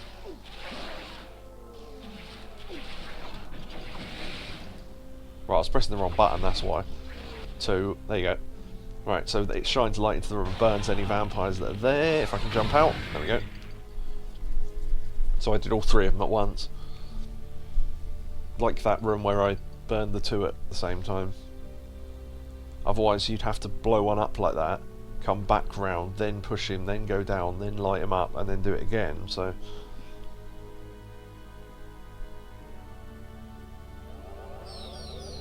But yeah, I really like that level. There's, I don't know how much more they could have done with the puzzles without making them too difficult, but it's interesting, isn't it? We definitely got the chalice, didn't we? Yes, we did. Okay.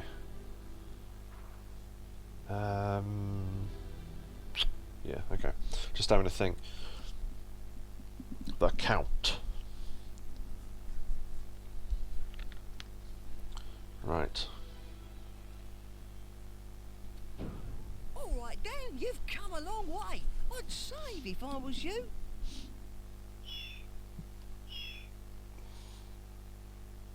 There's something slightly confusing about this, but I'll explain it in a minute.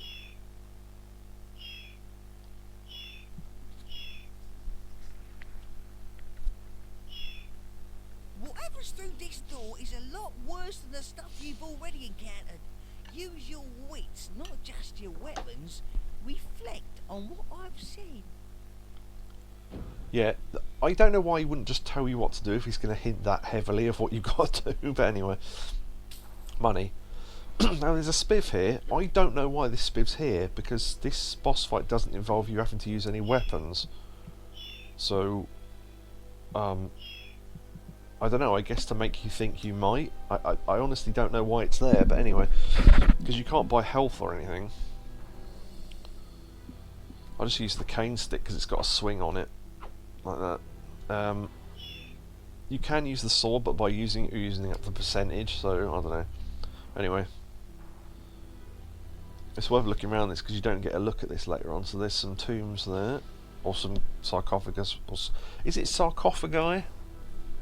I think so. There's the an ominous, another one. Some pots and what looks like an untextured Zarok head. I always like that, it looks so weird. And then on this corner we have some more, some little ones and some nice pots. Alright, okay. Jump into the pit.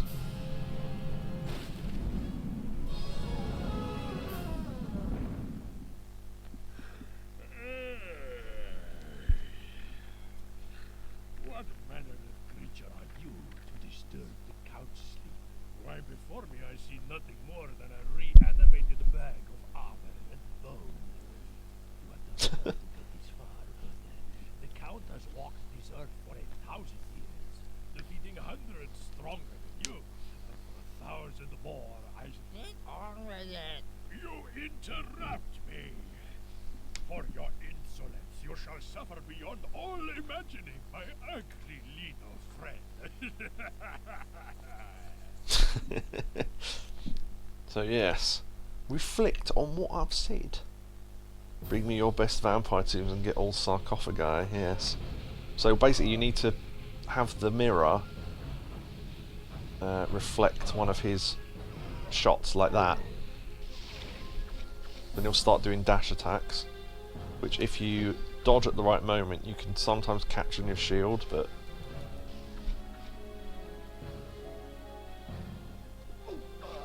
or you can get hit, I guess.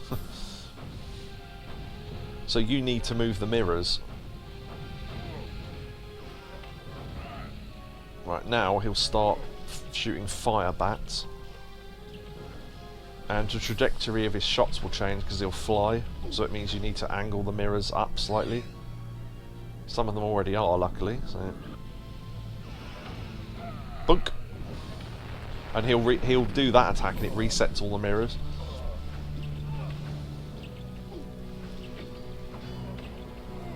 Oh, if you stand in the mirrors too much, the fire bats will reset them. First part done.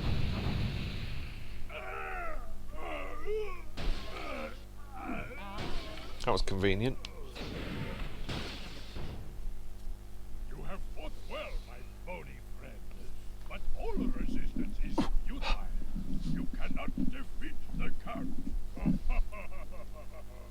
Oh, really? So now we need to angle all the mirrors up. Like fully up, but if you stand near him too long, they will get reset. So, because his attacks can hit them as well.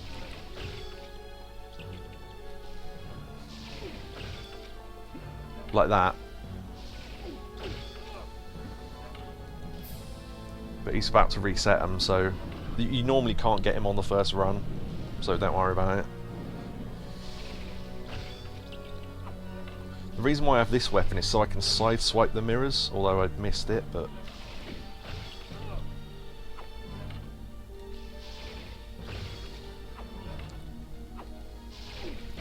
He has like 8 attacks before he resets the mirrors, I think, so as long as you can do it within that time frame... That was good, I hit the mirror twice there. There we go, he was about to reset them, so that was good. And they all shine on the chandelier and burn him. Alright, so avoid his attacks, so we've become more aggressive now. Basically you've got to do that again, but you get even less time to do it.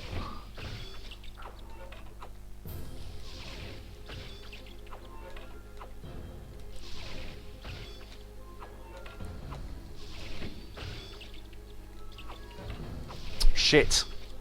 Yeah, if you hit it one too many times, you bloody reset it. Yeah, nah. Okay. Took too long. Right, I've set one up already.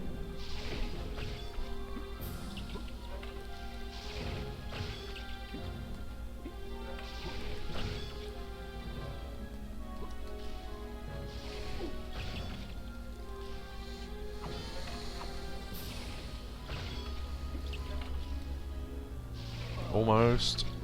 Hey, got him. Didn't lose too much health either.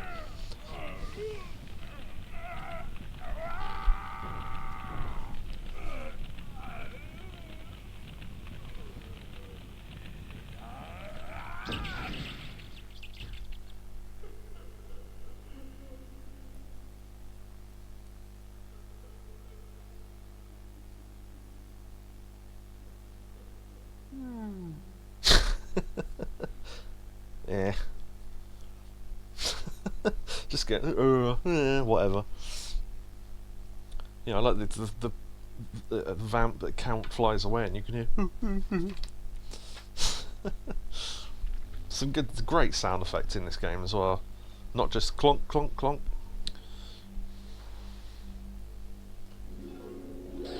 Look what I made with all that vampire juice. Yeah, it's so early. Some of these weapons are at bizarre points in the game. We're like halfway through the game, we've already got lightning. That's ridiculous. But whatever. Right, yeah, so Kia went to Whitechapel. Oh, one thing I was going to point out. Yeah, let's send a woman on her own to Whitechapel in the late 1800s. Doesn't that seem a bit... if anyone knows anything about what happened in Whitechapel in the late 1800s, then... yeah, probably not the best place for single women to walk at night, but yeah. What is vampire juice? I don't know, they never really explain it. It's basically just when you kill enemies and the souls come out, but yeah. I always felt the progression of weapon awards was weird compared to 1. It is weird. The fact that you get chicken drumsticks for free during one level. Ripping indeed. We may find out more about it, of course. Hello, Dan. You destroyed the Count. Excellent, excellent. What's the matter? Unfortunately, I'm afraid we've lost all contact with Kia. She went to Whitechapel, and we haven't heard from her since. What? I said you didn't go. I know, it's all my fault. If anything's happened to her, I'll never forgive myself, and I don't think you'll ever forgive me, will you? We should probably go after Palethorn, but why don't you go and see if you can find her? With his little spindly robot hands. Is this the time we can go into his room? Because there's a level where we can go into his room. I think that's later. Okay. Whitechapel. We last heard from Kia here. See if you can find her. My scans show something powerful has been collecting magic energy, so watch your back.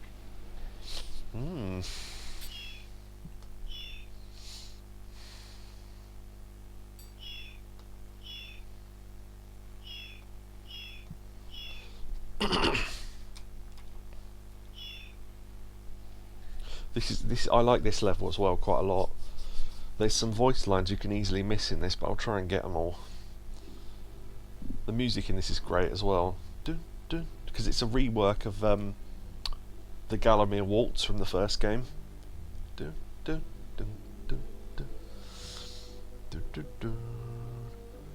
Oliver lies here, the body of JT. I don't know if there's a reference to something. Maybe it is. But yeah, the axe is good for this. Actual zombies rising from graves in a graveyard. Imagine that. Might as well use this. There is a lot of percentage to be gotten here just in this first bit. So it's worth sticking around for a little while. Because I think you can get like 70-something% of your chalice here, which is ridiculous. Basically just walk near gravestones.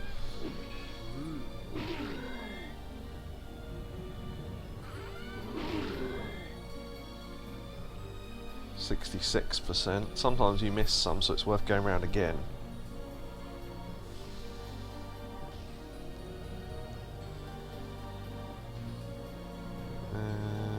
That might be it.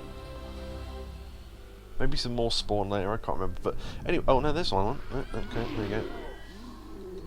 That was another 2.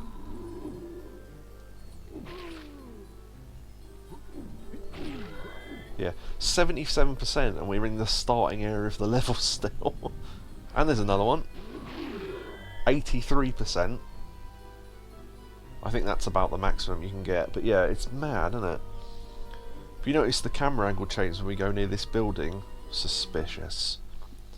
Anyway. Dan, I've asked around and Kia was last seen going into a nightclub. The whole area is under a curfew for some reason, so tread carefully. The last thing we need is more trouble.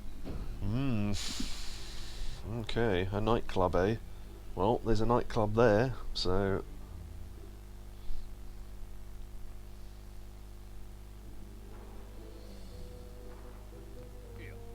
Here! Here! Eat that, eat that!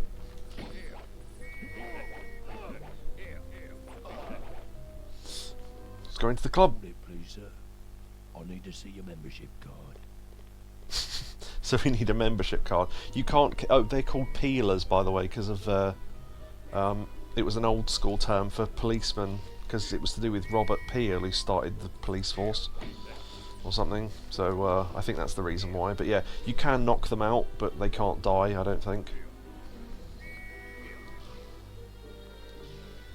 Just avoid them anyway.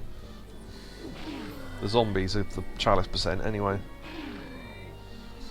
Right. So you go around the back of this building, get in this way.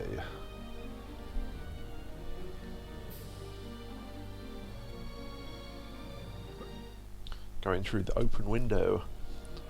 Haha, I'm bouncing on a bed. Alright. Charge some up. We lost a fair bit of health during that Count boss fight. Okay. Let's go downstairs.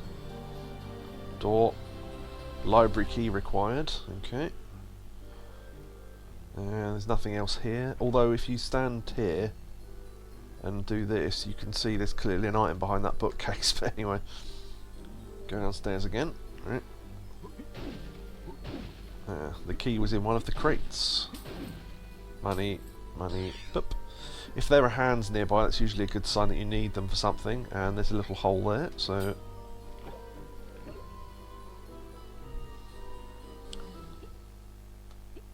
Oh. There we go. Yeah, that's easy to miss or forget to do that. I did that once and spent ages trying to work out what I'd missed.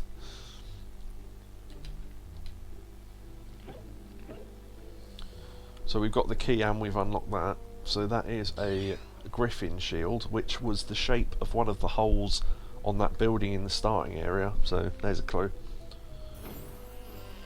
Okay, in the library. No, I wanted to get that chest first. Get a new shield. We can climb this. Grab membership card. Right, let me have a drink first. Oh. Yakobu said a nightclub with a night with a K. I did read that. Sorry, I forgot to read it out loud. But yeah, good one. Right, this house belonged to Isambard Brunel, which is clearly a pun on Isambard Kingdom Brunel, who built all the bridges and stuff. Noted industrialist and socialist, he was one of the richest men of his age. He made his fortunes producing mechanical... Oh, I remember this now. Producing mechanical toys. After a number of unexplained accidents, he was thrown to his death whilst demonstrating the safety of his infamous steam-powered rocking pony. Many monuments exist throughout the city, and he is buried within Whitechapel Cemetery. So that's whose membership card we've stolen. Isambard Brunel. Right, we need to go back up to the roof. And I think we could probably jump off this balcony without getting hurt. Yes, okay. So now we've got the membership card. See, this is what I mean. There are other things you need to collect, but if you come back to the nightclub after each one, you get different lines of dialogue, which you would otherwise miss. So... Hold it, please, sir. That's not your card, is it, sir? You haven't got a beard. So we need to find a beard. Right, okay. So luckily I know what I need to do to get it. Ooh. I'll try and knock one of these guys out.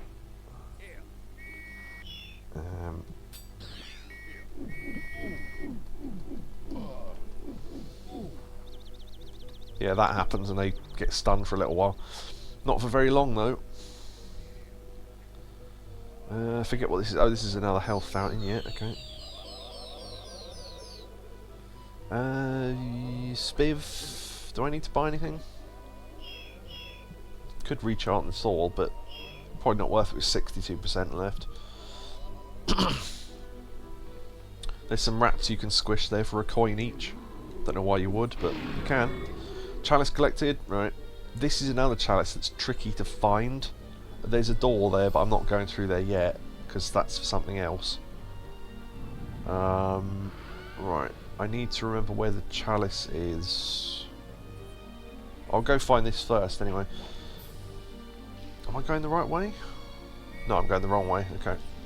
We need to go away from the club and follow the fence. Not the chalice, but yeah.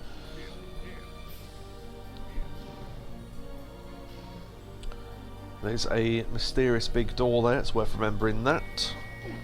Oh, the police don't usually follow you down this far. That's kind of annoying because we need them not to, really.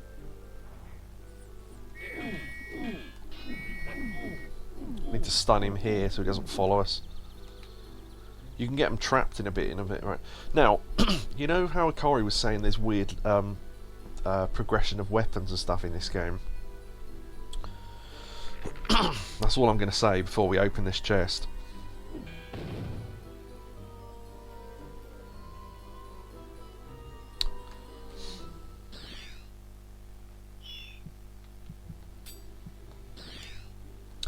Yeah, so as if there isn't enough weapons in this game, there's a flaming longbow that just happens to be in a chest in this house. Don't ask.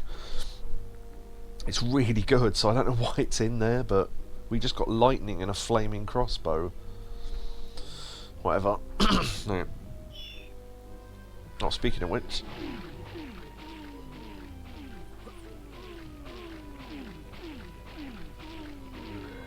There you go. Fire will continue to burn enemies, as you may well expect. Right, so... let's not have that on for now. But yeah, it's ridiculous that that's just in a chest in a random house. Right, so there's Isabod Brunel with his... Yes, you can tell he's how he's dressed and he's got a beard. And we don't look like that, so... Step on that to activate this. Now, I don't know how you're supposed to solve this puzzle logically. Maybe there's some reference like War of the Roses, because there's a rose there that I'm not getting, but I know how to do it, I just don't know why I'm doing it. So I basically angle all the lights. Alright, so that makes him red, so if we stand on any one of them, that makes it green, so that turns the light yellow. Turn that one green, we turn that one blue, and that creates white light, which is the puzzle solved. Again, don't know why, but it just is.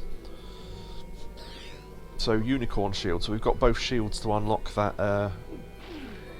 that building we saw earlier. I need to find the chalice before I forget though. And I can't remember exactly where it is. It's in a weird little alleyway somewhere. Might be down here. Yeah, there it is, okay. Yeah, it's not normally an alleyway I go down, that's why.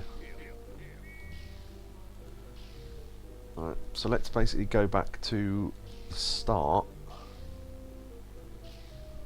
Go in that building.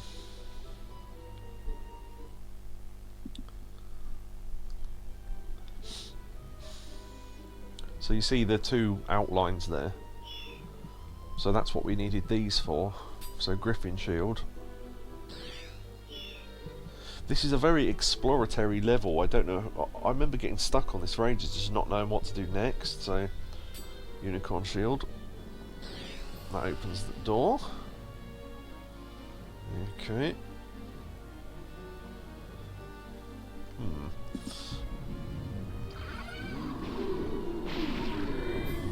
This is what the sword's good for. Alright. There's Isabod Brunel! He's annoyed! We've stolen his card! So he was buried here. So he's got quite a lot of health, but you can try and aim for him rather than them, because they will infinitely respawn.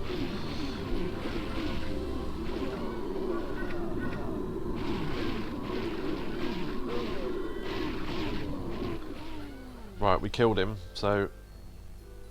One thing you can do Again, I guess it's not really a glitch, but you can stand up here and then they can't hit you. And then you can just do something like that and kill them all. You can do that. Even Isabod doesn't have a projectile weapon, so there you go. Yeah, I'm surprised there's no slowdown from that, because there's tons of enemies on the screen when you're doing that. But here's our beard.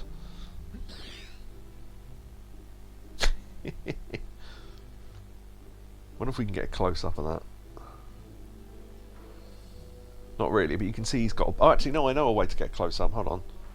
Kind of. There you go. That's about as close as you can get, I think. Look, he's got a little beard now. So let's go to the nightclub with our beard and membership card. Oh, almost ran back the other way. Hold it, please, sir. You can't come in here dressed like that. We've got standards. Yes. So we saw the statue of him. He was wearing a spiffy outfit, wasn't he? So we have to find somewhere that can do outfits. Which we saw that door earlier, but I didn't go in it on purpose. Here it is. Okay, yeah. So it's that shop round the front, but you've got to go around the back way because it's locked around the front. And he had a cane, didn't he? So let's equip the cane just for looks. There we go.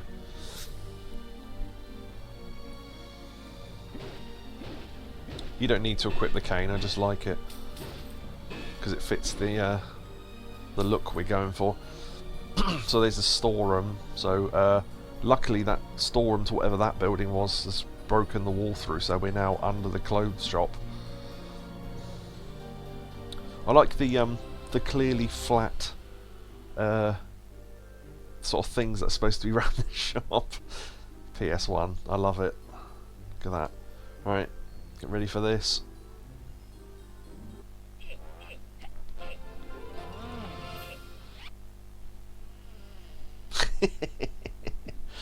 Nice.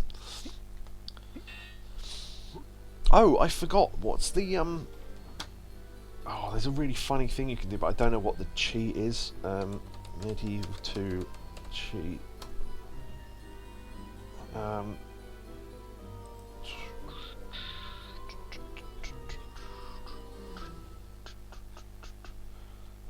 Cheat menu. Yeah, okay. I assume we can... Mannequins, yeah, there you go. I assume we can turn this on and off, but are there any hands in this level? I can't remember. I'm not sure. But anyway, there's a cheat you can do to make Dan have a massive head, and with the top hat on it looks hilarious. Especially when you put that head then on a hand and it looks like a giant head moving about. But yeah, now we're well dressed. Watch, this is another thing that happens. If we can find any. It doesn't work on all of them, so I'm not sure why. I don't know if it matters if you dash or not. I don't know. Oh, there's one. Hello. I'm a respectable member of the land now. I don't get attacked by peelers. Yeah, sometimes some of them still attack you. I'm not sure why that is, but probably an AI error. But there you go. So we've got the... I love how the beard's in the menu. We've got the chalice, we've got the thing. Okay. Are you going to let us in now? I forgot to do that as well. When you're in the lab, you can attack the professor and Kia, and they just go, "Oh, oh, oi, oi." Good evening. In you go, sir. So we finally got in. He thinks we're Isabod Brunel, despite the fact that he's probably alive and Isabod isn't. But okay. Is the god stupid, or does he not give a shit? Well, I mean, we've got the beard and the outfit and the membership card. What more do you want? We're clearly Isabod. There's some money hidden behind this desk. Just thought I'd point that out. Right. Interesting. Yeah, so there's a lot of prostitution going on around this time in London, so this makes sense. Good stranger, you look for the Egyptian one. She was here. I told her what's been happening. Ripper, he's been working through all my girls. I think she's gone to find him. I tried to stop her, but she's a headstrong girl. If she means anything to you, you better find her before it's too late. Quick, hurry to the clock tower. But before you go, fortify yourself with this. It comes out of her boobs. I love that. Another life bottle. Nice. Also, I don't think you can jab her. What's funny is though, is that if you look at her in the right angle, you can tell she's two different parts. Because the bottom bit is obviously not like animated, so I'm not sure what angle it is though, but you can see the join in her hips sometimes. But they tried to cover it up by putting her arms in the way, but yeah, you can kind of see the ridiculous corset. Also, her boobs actually move when she breathes, which I always found funny. Alright, okay, that's that then. Ah, bed. There we go.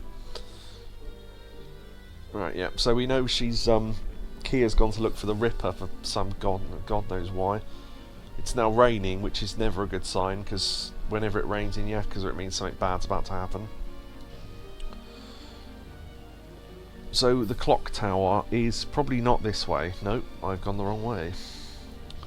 We need to go back to where we found the graveyard, because that big door I pointed out is what we're looking for.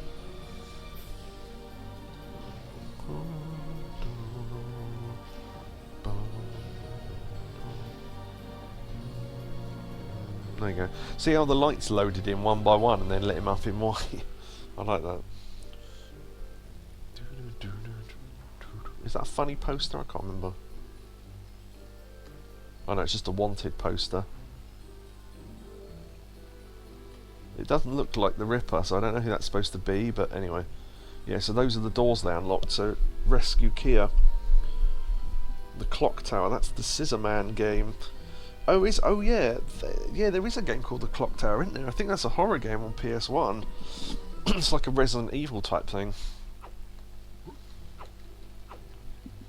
We're ready to fight.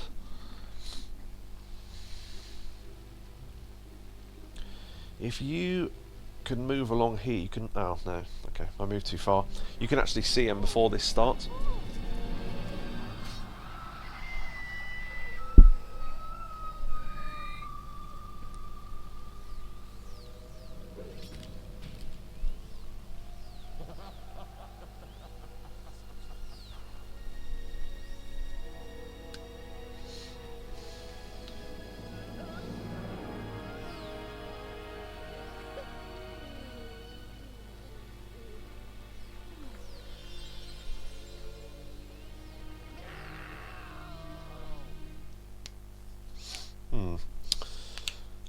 I'll mention why that's weird in a minute, but I'll let the next bit play out because it's it ties into it.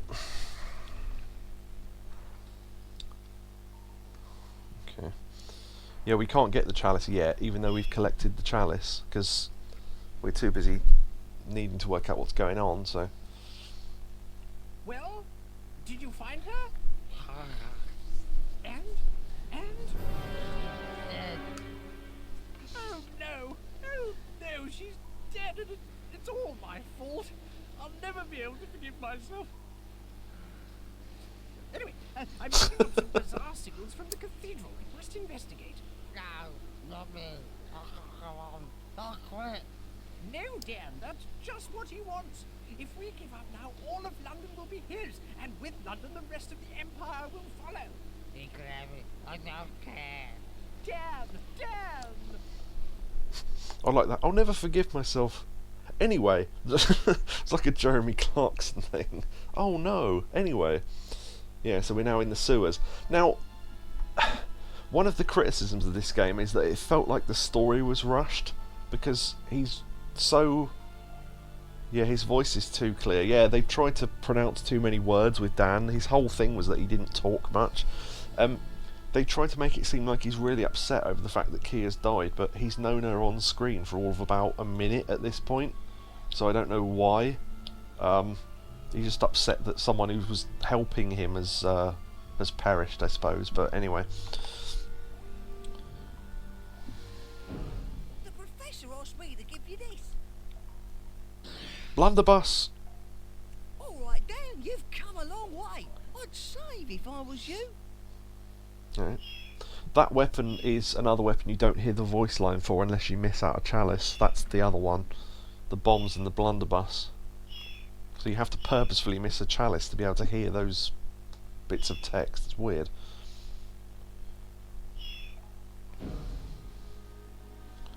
I did listen to them once, but I can't remember what they said, and I don't think there's any footage of them because most people don't miss a chalice, so... Okay.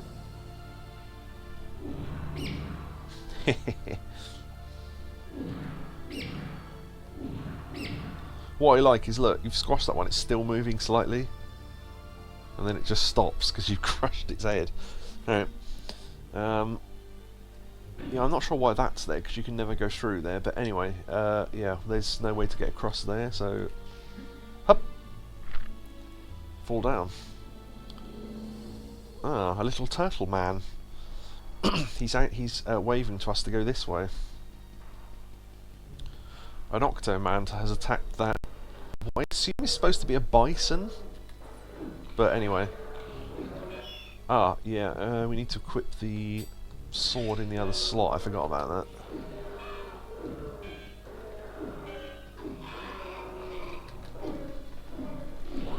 We need to get it before it repossesses. Oh, shit. Yeah, they'll forgive you for attacking him because he's obviously possessed, so...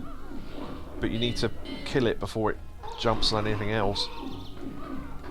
Got it. Right, so they open the door for you. Yeah, they don't mind you attacking them if they're possessed, but they get kind of pissed off if they're not.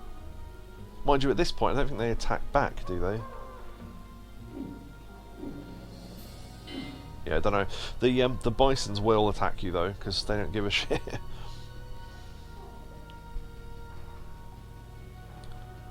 He wants us to follow him with his little legs.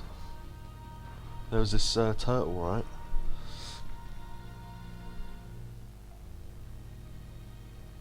Yeah, look, it's Dan's statue from the original Hall of Heroes. I wonder why.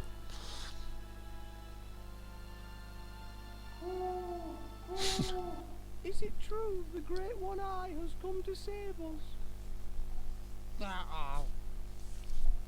Well, Great One, you see, we were once a happy tribe, singing and dancing. That was until the great beast came and lured away all our women. Now the only song we sing is a sad one.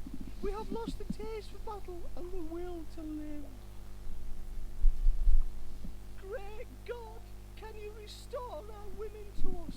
If you can, you will be well rewarded.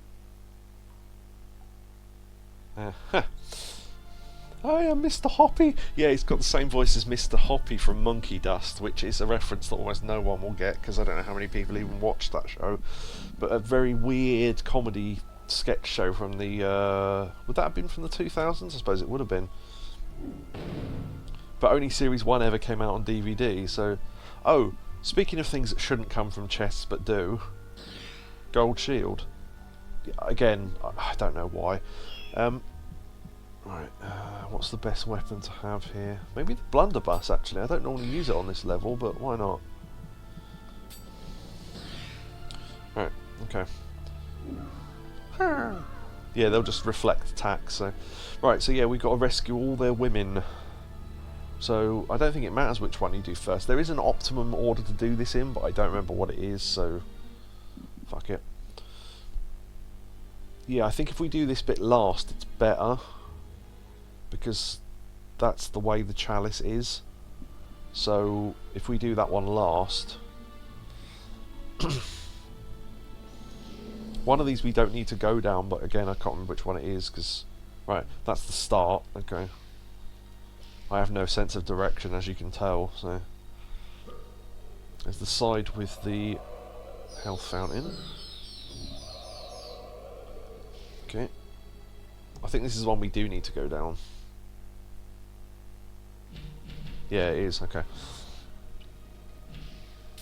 Now, be careful not to let them jump off the edge, because if they jump off, there's no way to get them back.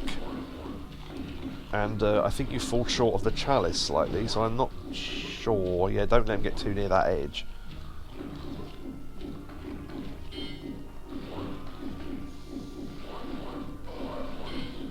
genuinely never been sure of the best way to do this, but...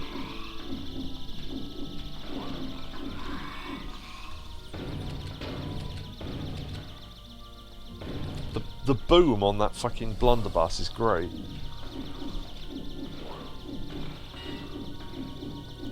I wonder if I can see if I can switch to the blunderbuss to take out the Octo once it's off his body.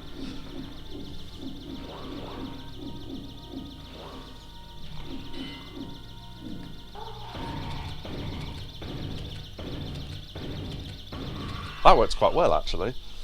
That might be worth remembering. Yeah, the the crossbow's good for that as well, because it's fast and it can stun them. But the trouble is, when you're in a room like this, there's often so many targets that your projectiles don't hit them. So anyway, I love the way Dan stands with this blunderbuss. Right, hand. Yeah, we need to go through that door, but we can't. So we need to.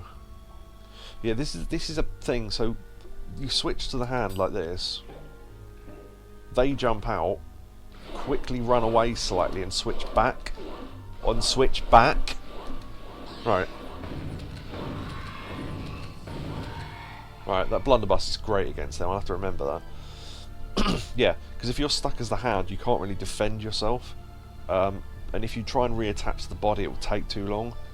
So worth going to this. Also, the funny thing is as well, Dan Hand can drown in this water because it's his head goes fully under, and that counts as drowning, but the body's fine.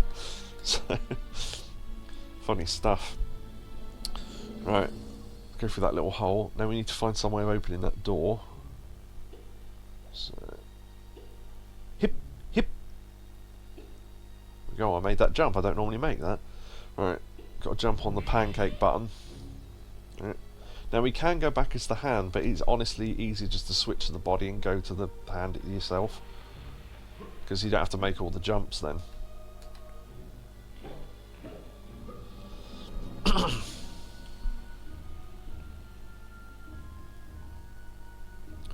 Right, now we need to get up there. So this is the best use I've seen in the game, I think, of the separate bits.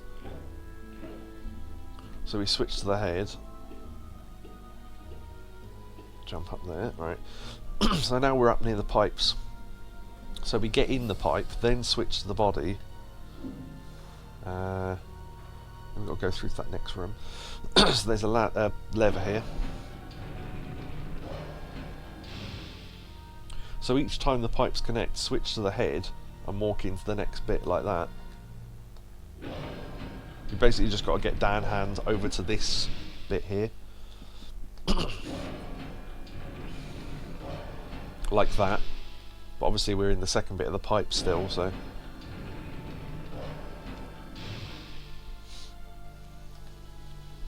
Ooh, yeah, don't fall out, otherwise you have to start again.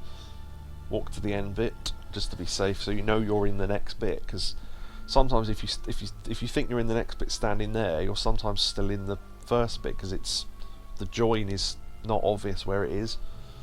But yeah.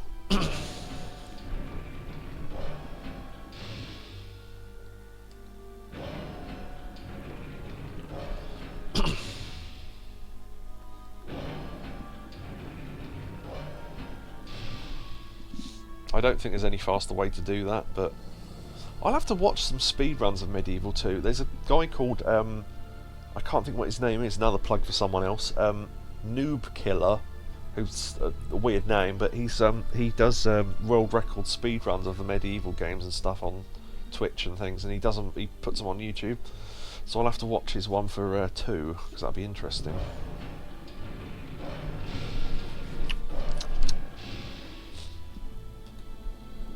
Right, then the body can then climb on there, because before he couldn't reach the ladder. So there you go. So that's how you do that puzzle. I think I'm too near the wall.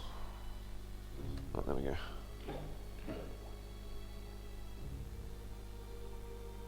Oh yeah, if you climb up there, there's a weird glitch you can do. I don't think it breaks the game or anything. If you half go between the two like that, and it resets you to the bottom of the ladder. Weird, because it doesn't think you've started. Some money there. Right, do we go ahead or do we go to the side first? I think we go to the side first.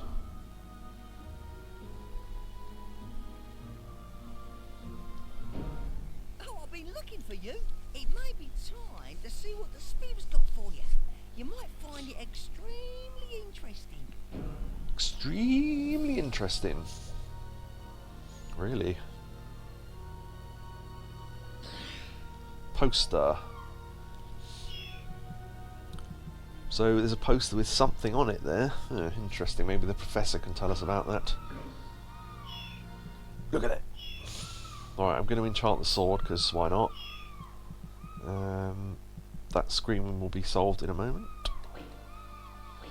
Alright. Now, I don't think... Well, I'll do it and I'll show you what I mean. Right, there's one of the women we need to rescue.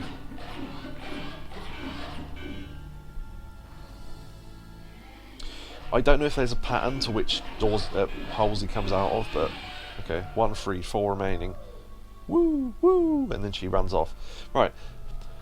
I don't think it matters what weapon you use, it's the amount of hits, because there's some that will only stay out of the wall for 1 hit later on, and it just takes a longer amount of time to kill them. I've used the broadsword, and it seems to be the same amount of hits whatever weapon you use, so I don't know. Weird.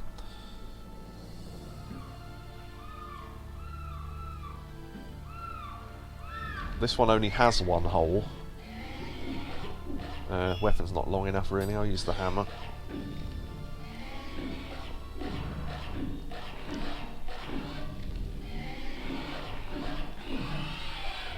Two free, 3 remaining.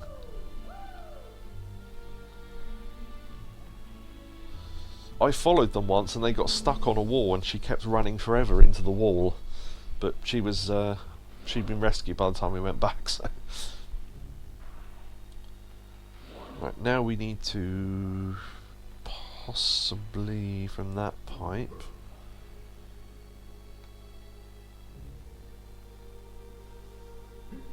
There we go. Right, this one can come out of 2 different holes.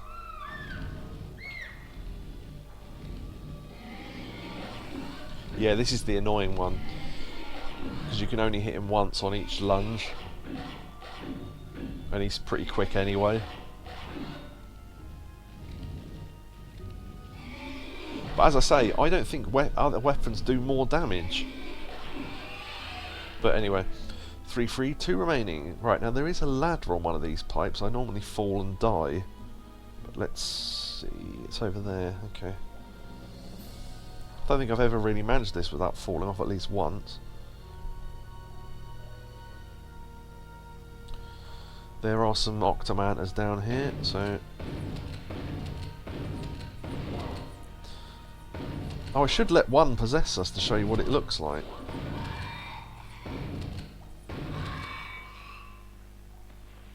I don't know if these ones do possess or not.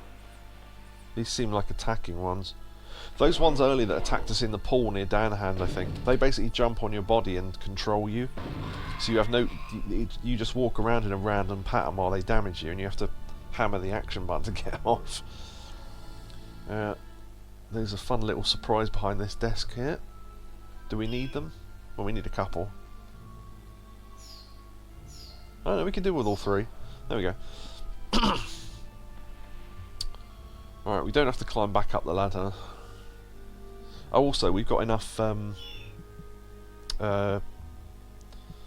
percentage for the chalice. This is why we do this bit first, because the chalice is in the other part of the level, and if we go there first, it means we have to do it, come do this bit, then go back again, so...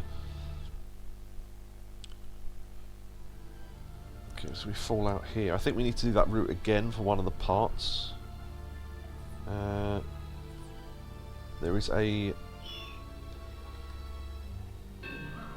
Yeah, you can charter a boat to that island over there, but he doesn't want to take you at the moment. Because you've not rescued all my women! So... We need to go back down this one just quickly, because I think there was a route we missed, which we probably should have done first, but I'm not good at remembering the order of these things. At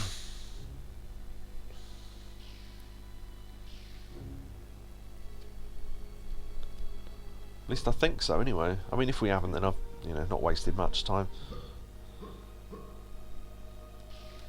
It was when we chose to move... Yeah, I think I've gone the long way by accident, but never mind.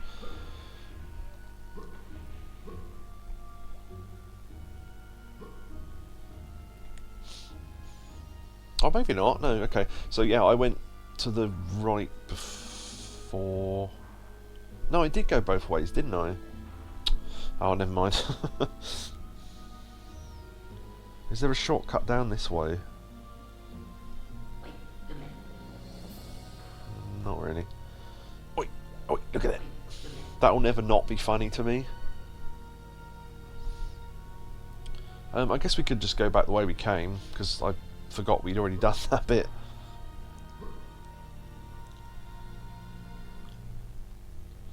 Alright, my mistake.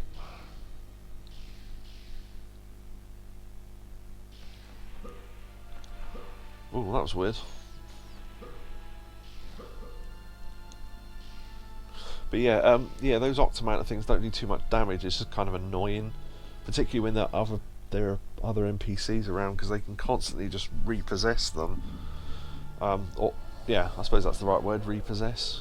I don't know. That usually means something else, but anyway.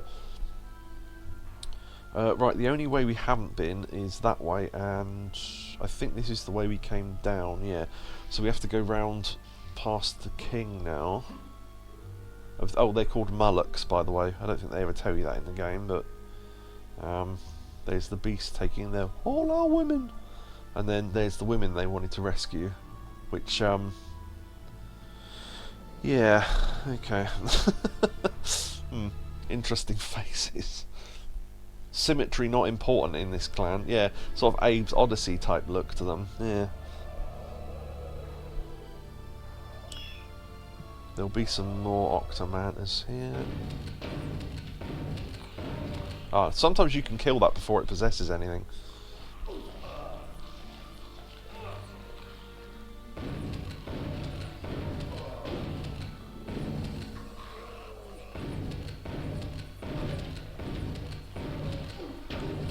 Shit.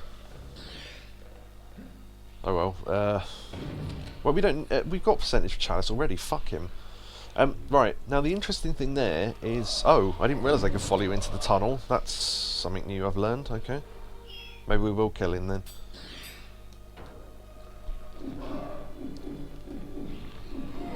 Lost a couple of lives there that we didn't need to lose, but still. Right, prick. Okay. Yeah, so that was stone that was covered over that doorway beforehand, so if you happen to get through that fight without it happening, what you need to do is jab them in the arse, because they're eating, those are like hay spots, and if you hit them they'll move to a new one, and they can headbutt you sometimes, so whatever. Right, when he moves to that one, that's the one you want to get him to. If you jab him in the arse there, he'll run head first into the wall and break it. So that's what you need to have happen, basically. Let's test this, actually. Do it with the broadsword. Right, come on. That's 1. 2. 3. 4. 5. 6. Yeah, it's exactly the same, so it doesn't matter what weapon you use, because it's based on how many times you hit them rather than how hard you hit them. So yeah, more Octomanters, let's avoid them. Yeah, see, that wall's bricked over. If we can get him to headbutt it, there we go. Do we need to go through there first or not? I think we do. Yeah, okay.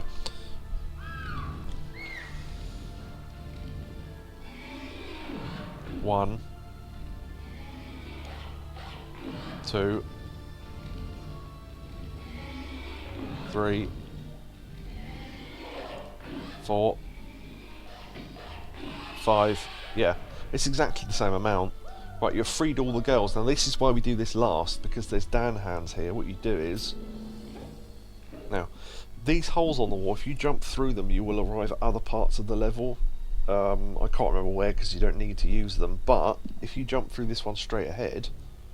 Tiny room with a chalice in it. Nice. That's an easy one to miss. Let's see. Yeah, yeah, you do. You literally just arrive in other parts of the level, but then you haven't got your body with you, so there's no point. Don't know why you would ever need to do that, but... Maybe there's a health fountain down one of them, but... I don't know. Let's avoid them. See you later. Don't need to fight them. We broke the wall to get through, so... yeah, another life bottle. Again, one I missed for ages, because I just went straight that way. But just... It's just life bottles just hanging around.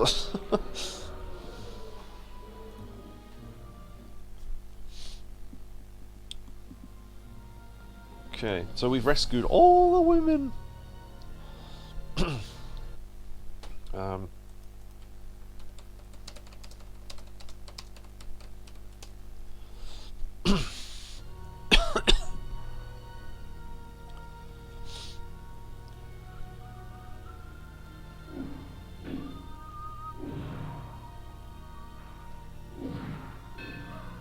Yeah, see, he still went. Okay.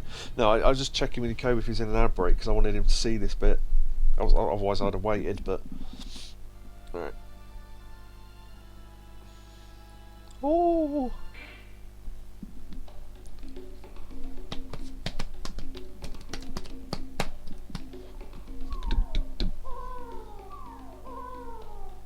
Oh, great one! You have saved us by the powers of the Time Stone. I declare we are the whole tribe once more. Will you stay and defend us from future attack? No, I have to return to surface. How do I get back?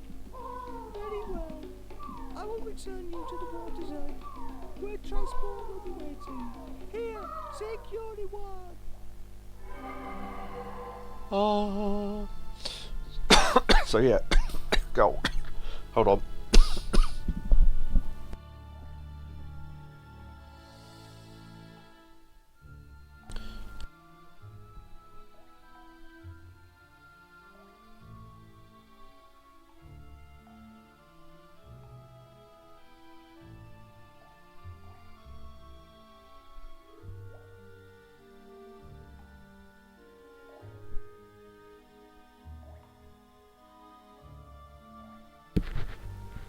Hello.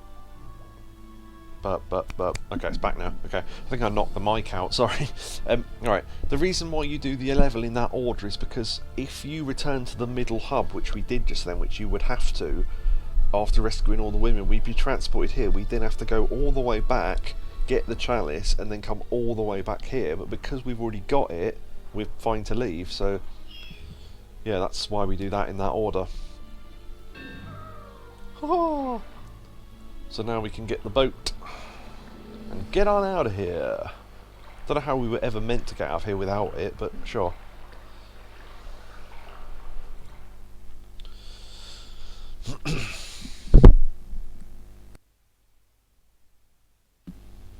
Wow, a whole money chest of cooler cubes, 2 of them in fact. 1, 2, 3, 4, 5, 6, 7, 8, 9. I think there's one more health bottle maybe, I don't know, I don't remember. Yeah, notice how the professor isn't here now. So the door to his shack is open. The one that with the chalice was on top of in the level that led up to Dankenstein. If you look, you can actually see the platforms, how we got there. There's the train track, and then those platforms there. Oh, also, someone pointed out that these paintings are by someone. That one and that one. Can't remember who they said they were by, but they were allowed to be in the game. So I don't know why those textures were removed from that other level, but there you go. Right, so we found a page from something, so we can maybe talk to the professor about it. Damn! I had almost given up hope. We still have a little time left to defeat Palethorn. If he gets the last pages of the spell book, then... Right there. Right then. I don't know. Never seen it before. It's supposed to have one of my earliest experiments. The time machine doesn't work, though. Complete waste of time. I'm going. No, we must focus on defeating Palethorn. I'm sorry about Kier, I really am, but it's too late to worry about her now. All right. I'm being economical with the truth. I knew it was Palethorn all along. We used to be friends. That was before the expedition of 78. Ever wondered how I got these hands? Well, it's all in my diary over there. But the machine, it's still at the museum. It's probably smashed, though. Anyway, I never could get it to do anything other than move through space. Like I said, waste of time. Oh. Dan's fucked off. The time machine. So this is now a revisit to the museum, but with more of it open. The professor asked me to give you a weapons upgrade. Check that out.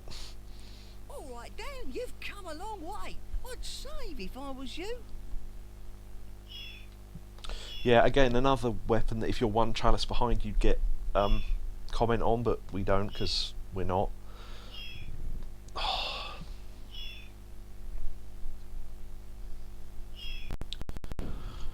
Now then, have we got ourselves a magic sword? Check that out. Hey, there you go. This is Dan's look from the end of MediEvil 1. Nice. And the old... Nice. So yeah, so this is where we went through to fight Tyrannosaurus Rex. I don't know that door ever opens. I think it's just there for looks, but anyway, that door's open now.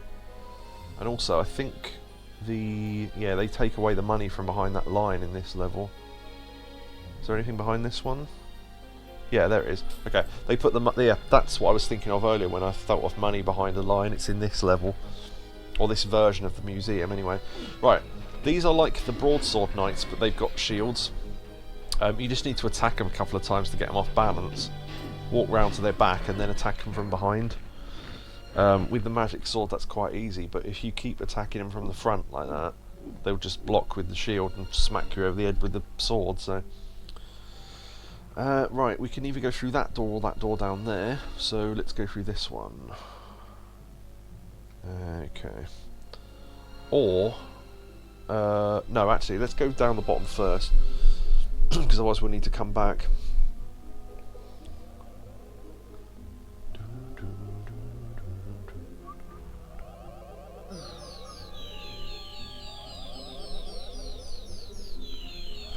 This is the level with probably the most funny books in it, which I'll be reading all of because they're brilliant.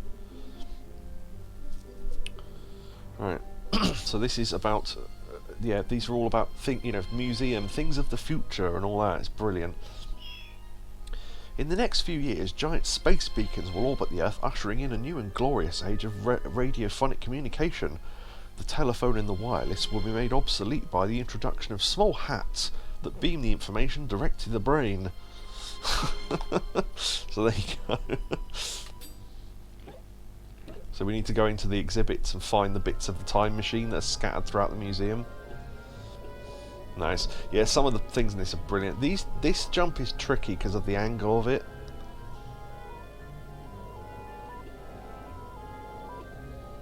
Yeah, oh, excellent. I did it in one. Wow, I don't normally manage that. Yeah, so you jump on one satellite and onto the other, and then you can get full damage as Dan Hand quite easily because he's so small. But yeah, if you fall down here, then you just climb up there and start again, basically. But yeah, I don't normally do that in one go, so wow. Alright, so that's one time machine piece. That is some sort of clock thing. Yeah, that's the reason why I do this bit first, just to get that bit out of the way. I've gone through the wrong door.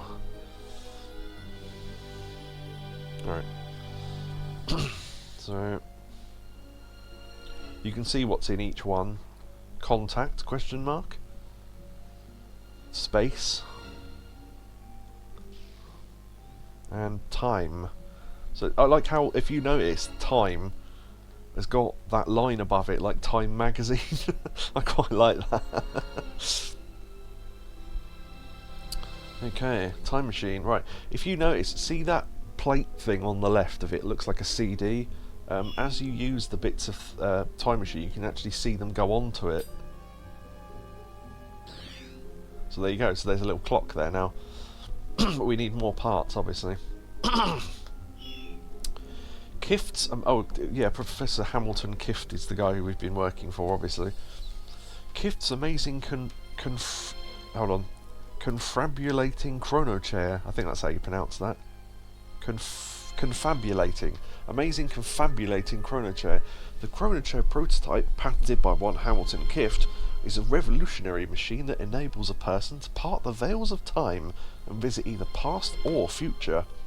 Imagine all the undiscovered wonders of the world that this machine could show us. If only it worked. The professor himself says, "Yes, unfortunately it's true. Everything I've sent through time has always returned, only somewhat runnier than when it left." I love the idea that he tested with the eggs or something, and that was just why he found that. But anyway, yeah, things that go through time come back runnier.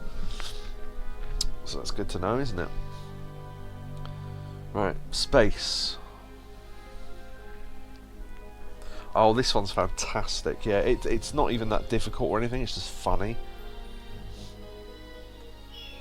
Moon exhibit. By the year 1910, the moon will become part of the Great Colonial Empire. Tourists will go on day trips where they will be able to visit the countless gift shops and tea rooms. The more intrepid will be able to go on safari hunts. No, sorry. The more intrepid will be able to go on safaris to hunt the various vicious beasts that litter its cheesy surface. For a sneak preview, gaze in wonder at their accurate reconstruction of the lunar world. Kerry says we're still waiting on that colonial empire. Well, 1910. We're almost there. If we go round again, past 9,000 and back again. Right, so if you look, when you stand on these buttons, little aliens come out. And they don't really do anything. So what we need to do is send... See the machine part that was on top of that rocket in there? So we have to run through his little hand. Switch to Dan hand. Now we have to get them to shoot at us, but jump out the way in time so it hits the rocket, destroys part of the rocket and bounces back, so they go and die. So we just need to do that 3 times basically. Nice. I normally get hit at least once, but we'll see.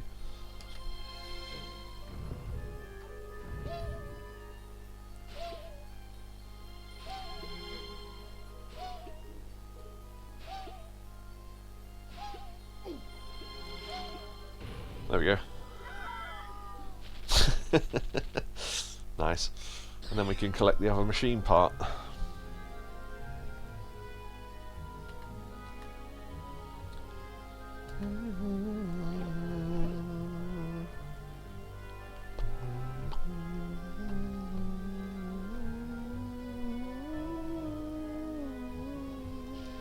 Yeah, we don't need to revisit the time machine after each part, but I will anyway, just to show you them going on, because otherwise they all go on at once and you don't really see it.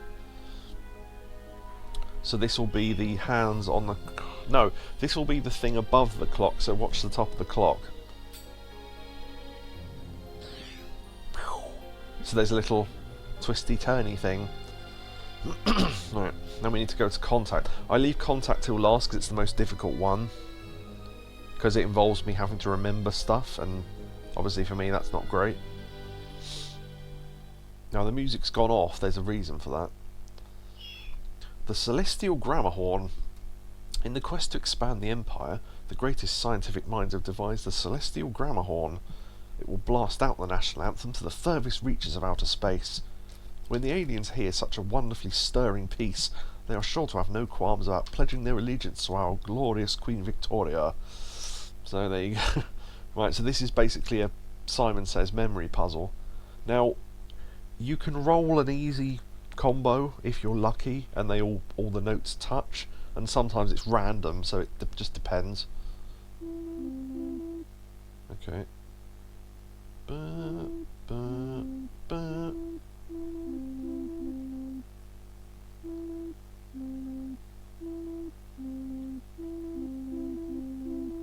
Wow, okay, we're getting an easy one, I guess.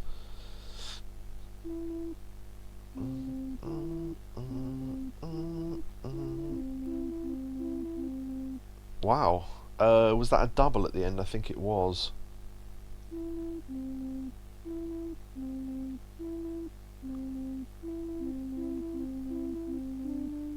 Okay.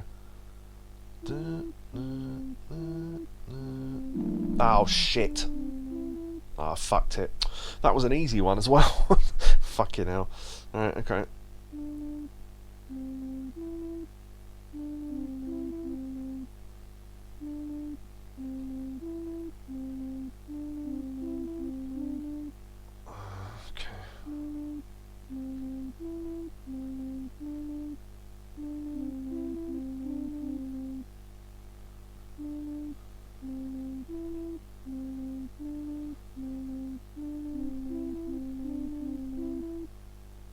Okay, this is okay.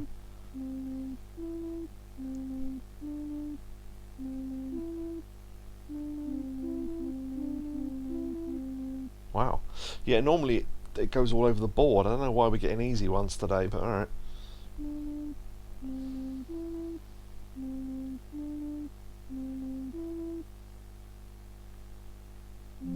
Oh, there we go. Okay. Yeah, sometimes it can go literally all over the place. So we got 2 easy ones in a row there. That was kind of cool. And the little spaceship turned up. So it did work. There you go. The music starts up again because we don't need the sound on it anymore. Cool. Last time machine part. Yeah, I really like that. It's such a small level, but it's just got funny books and weird little puzzles in it. I like it. Plus the fact it's probably the last relaxing level of the game, so after this it gets a bit hectic, really. Right, so on the clock face now, we've got the hands for that. Okay.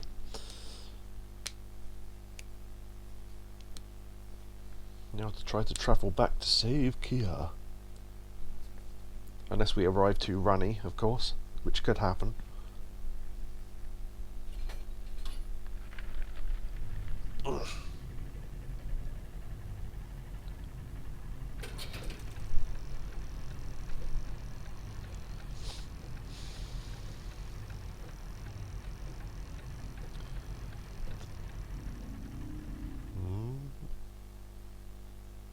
Nope, we've gone back to the sewers by accident.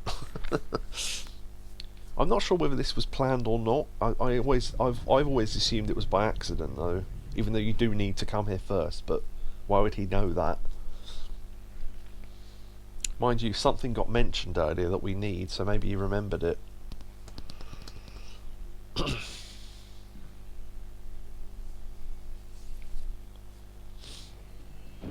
Alright, Dan, you've come a long way. I'd save if I was you.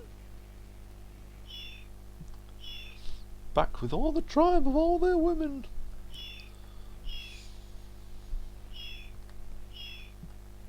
It does make you wonder why they don't just go back in time and stop Palethorn from casting the spell to begin with, but whatever. So they're all not bothered that we're here now.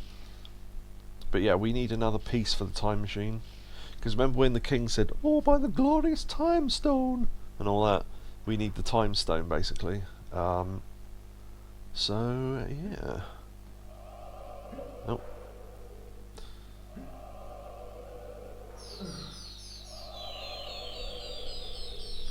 We need more ammo for the blunderbuss as well. I saved the lightning for one specific level later on when we don't need it, but I'd rather use it there. We cannot press that button, so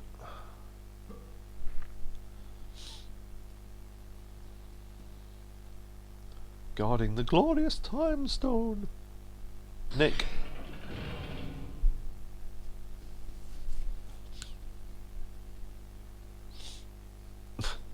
If he didn't cast the spell, we wouldn't go back in time.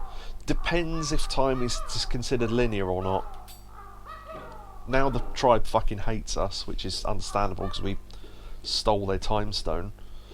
So we need to rescue our body now. Dunk. So these platforms being weird angles is now important, because as Dan it didn't matter, but as Dan hand we need to find the lowest one so we can actually get up there. This one. And them attacking you doesn't fucking help either. Right, we need to get to that button that we saw earlier. Well, the camera's awful on this bit. Right, okay. There we go. Stealing the time stone won't make you popular with the Molochs. Hurry back to the time machine and try and save Kaya. They do mention they're called Mullocks then, right, I forgot about that. Also, is it just me or does it look like this room is covered in tiny bits of paper? There might be stones, but I don't know.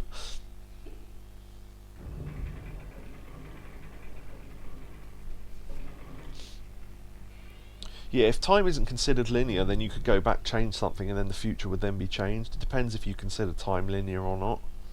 So...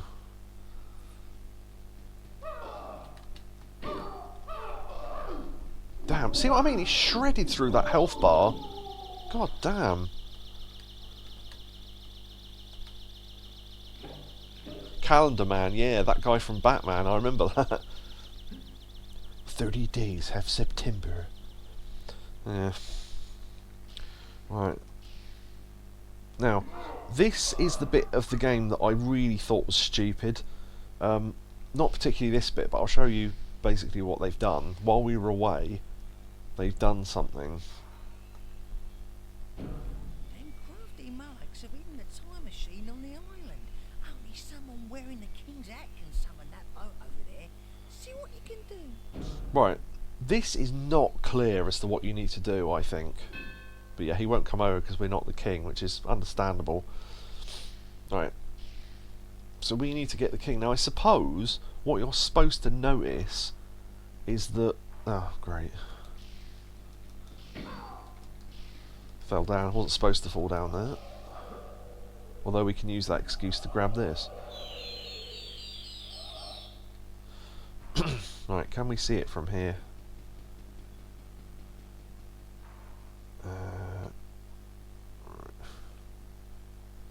Yeah, if you look, can you see that keyhole that's now next to the door on the king's shack? That wasn't there before. So what you're supposed to know to do is to attack these two until one of them gets knocked out. The king then comes out, like the guy from earlier, and he resurrects them. Then you need to defeat the king. So he dropped the Moloch's key. Then you use that to get in. Oh, there you go, I've got the key. Right. And then go in there. Right, but I got stuck on that for ages, not knowing that was what I was supposed to do. So avoid them to go through that door. So this is inside. You know, it's that tiny hut, how big it is inside. It's like the TARDIS. 28 days, half September. They all do. That's because that's how long a month is. Yeah, that's that riddle, isn't it? How many days have 28 days in them? All of them, because they're all longer than that. But yeah, we go into our little booth, which looks like the booth we changed clothes in I almost said Washington. Whitechapel. So let's see what we look like when we come out. Good lightning as well.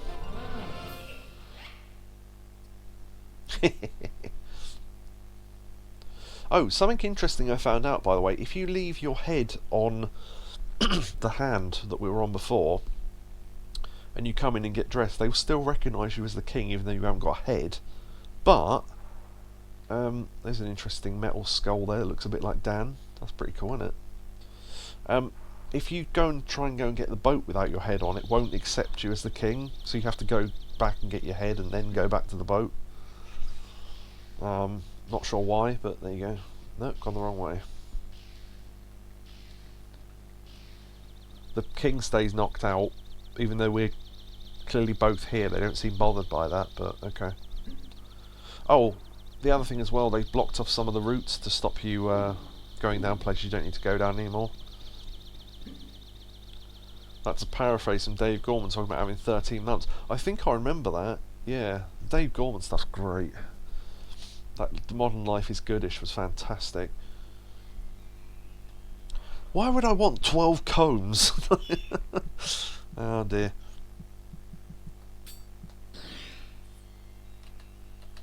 Yeah, so the good lightning does what it did in the original. You can transfer your life energy into someone else, which we need coming up, so...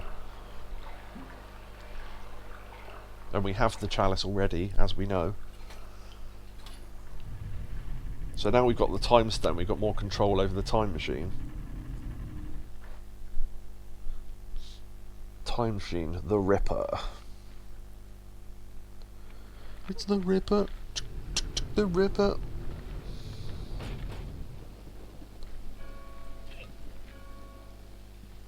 The clock's chiming, which means we're early. All right, Dan, you've come a long way. I'd save if I was you.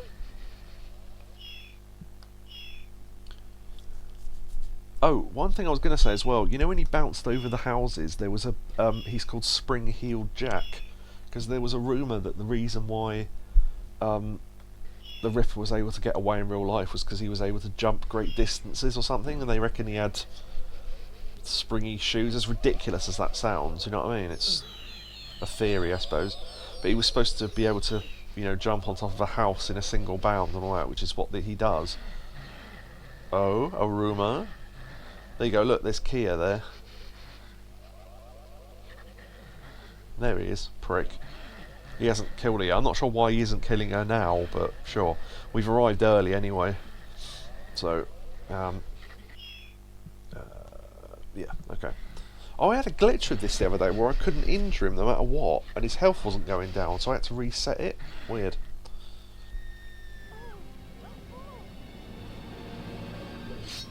Still stabs her, but...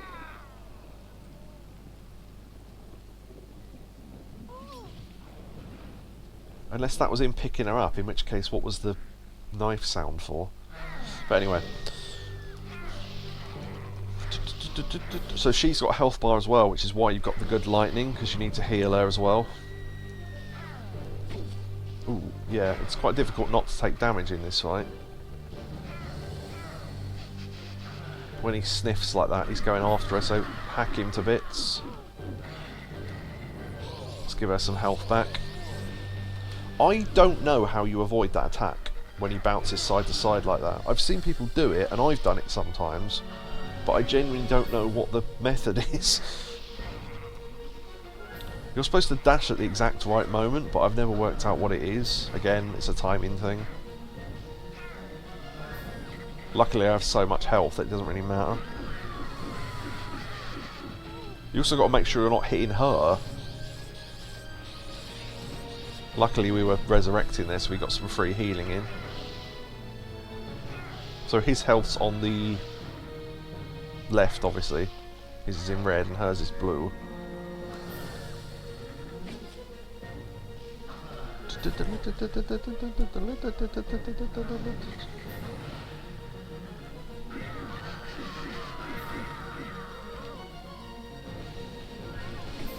So I mean, my shield got hit there. I just don't know what the timing is. It's fine though.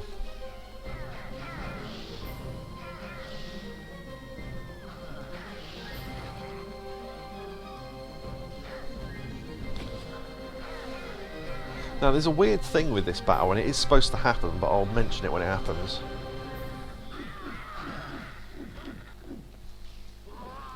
Fire rain! Again, not sure how you're not supposed to get hit by that. I suppose stand in the right place.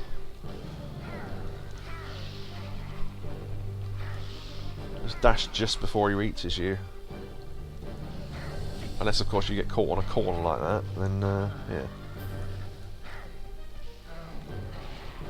Now on this attack, he'll leave with 1 HP. Look, there you go. There is a way to stop that happening, but again, I don't know what it is. Now I like to finish him off with the blunderbuss for one simple reason, but I'll show you that in a minute. Firebomb! Key's got enough health for us not to have to bother now. Because on the next attack we can kill him in one shot, so...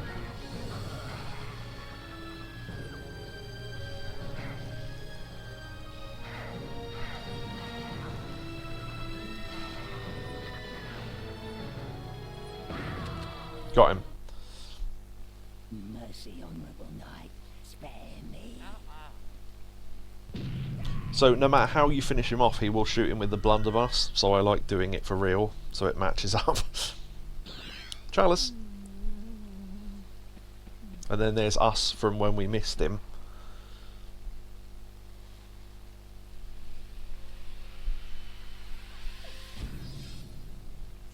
Super Dan! Because why not? There's lots of unexplained things in this game. So the two versions of Dan meet, and then that's why there's those cutscenes, that, you know, those bits that were going into the levels where he was wearing gold armor. This is why. So yeah. Right, now you know how we've had lightning, we've had axes and stuff. Look, there's one weapon left. Now if you've collected all the chalices, you get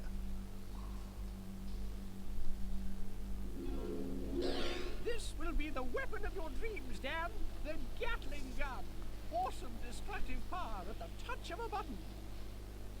it really is. It's ridiculously powered. Look at it. I'll fire it a little bit, but I don't want to waste too many bullets, but watch this. It's super. It's literally the fastest weapon in the game. The ammo's not too expensive and it can hold 999 bullets. So yeah, it's ridiculous. So this combined with the magic sword is pretty much your best close and long range weapons. But I do like to save it if I can, so I will use the lightning coming up more. So yeah. Oh, this is a good opportunity as well. Now his door's open to read his diary. Otherwise you don't really get to. But yeah, so there's his train. He likes trains. It's a flying train. And him in posing with Palethorn as they were, well, when he had normal hands and Palethorn was human. But let's read about it as he said. The Diary of Professor Hamilton Kift, January 10th, 1878. This morning an unexpected caller presented himself at my door. It was none other than Lord Palethorn. I hadn't seen him since his expulsion from the Magic Circle. Oh, the Magic Circle the previous month, and quite frankly I'd hoped never to see the fellow again. The embarrassing details of that incident I recounted in my journal for 1877. Far from being contrite or ashamed, he seemed rather bullish for a man ostracised for abusing his wand. Straight away he asked me to accompany him on a trip to the north. When I said I would do no such thing, he laughed and began to tell me of the unique opportunity he was offering. Very quickly he explained he had found the last resting place of certain pages of the Zarok spellbook. He even had a map, and that was where I came in. He needed a translator, for despite his outward manner, I fear he is not possessed of too great an education. With my knowledge of ancient texts, I was just the man for him. This astounding news confounded me. He left giving me until dawn to reach a decision. January 11th. I have thought long and hard about his proposition, and although I am unsure of the man, the chance to find the legendary spellbook is too great an allure. I agreed to the proposal we set forth a week today, travelling to the remote Hebrides. NB, I'm not sure what NB stands for, it's like PS or whatever. P.S. Remind cook to pack ointment. January 17th. I find myself in the Bonnie Prince Charlie, a coastal inn some 80 miles west of Inverness. Tomorrow we set sail for the Hebrides. The weather forecast is bad, and as I look from my window across the sea, a great foreboding steals up upon me, as real as the storm clouds themselves. The storm clouds themselves that at this very moment roll in from the east, blotting the stars from the sky. January 18th. We have set up camp for the night. It is a relief to be once again on dry land. The journey was bad, as if the ocean itself was trying to bar our progress. For a while it was touch and go whether we would be drowned at sea or smashed upon the rocks themselves. If I weren't a man of science, I would have feared that something was trying to stop us from reaching our journey's end. Still, tomorrow we set out in search of the burial ground shown on the map, which was obviously somewhere in Gallowmere, I guess. Which makes you think that Gallowmere is real, because now it's set in London, so it's in the real world. Interesting. Oh, also the other thing, The Hall of Heroes statues. It was always assumed that the Hall of Heroes was like a heaven, but then it wasn't, so we're not entirely sure where it's supposed to be, but anyway. January 20th. Now I have the map the right way up. He had it up the wrong way. The route is clear to me. We reach the tomb on the northern point of the island at midday. Tomorrow we enter, not knowing whether the greatest prize in history awaits us on the other side of its stony door. March 31st, 1878. So this is months later. Having problems adjusting to my new mechanical hands, will recoint my story latter. Number 11. Yeah, so it's funny, having problems adjusting to, so he's typing badly, or writing badly. April the 1st, 1878, the next day. Hands fully functional. It is indeed fitting that today is All Fool's Day, as I begin to recount the final stage of our ill-fated trip. My memories of the time are now thankfully vague, and I have difficulty separating the real from the imaginings of a fever-racked brain. We entered the tomb and discovered the spellbook, I am sure of that. Whoever sealed the book in its resting place must have meant for it to remain there for all eternity, but no sooner had Palethorn placed his hands upon it, the room began to collapse. The last thing I remember clearly is Palethorn pushing me aside as the great tomb door began to lower. I scrambled for the exit too late. The door sliding shut trapped me in the darkness, my hands crushed beyond repair. The next 2 weeks are but a fever dream. How long I crawled in the darkness, or how I escaped, I do not know. I am reliably informed I was spotted at the water's edge by local fishermen, and transported back to Inverness to recover from my grievous injuries. Now safely back in London, I fear for the future. I can only wonder what Palethorn intends to do with the book. Only one thing is certain. When he does surface again, I will have my revenge. Signed, Professor Hamilton Kift. Kiff. Ooh, gee, ooh. But yeah, that's interesting, because that shows you what happened on the journey and everything. So they used to be, well, not friends, but that's how he got his hands. So there you go. Speaking of which, you can see his robot hands there. There you go. You can see. Oh yeah, Kia as well.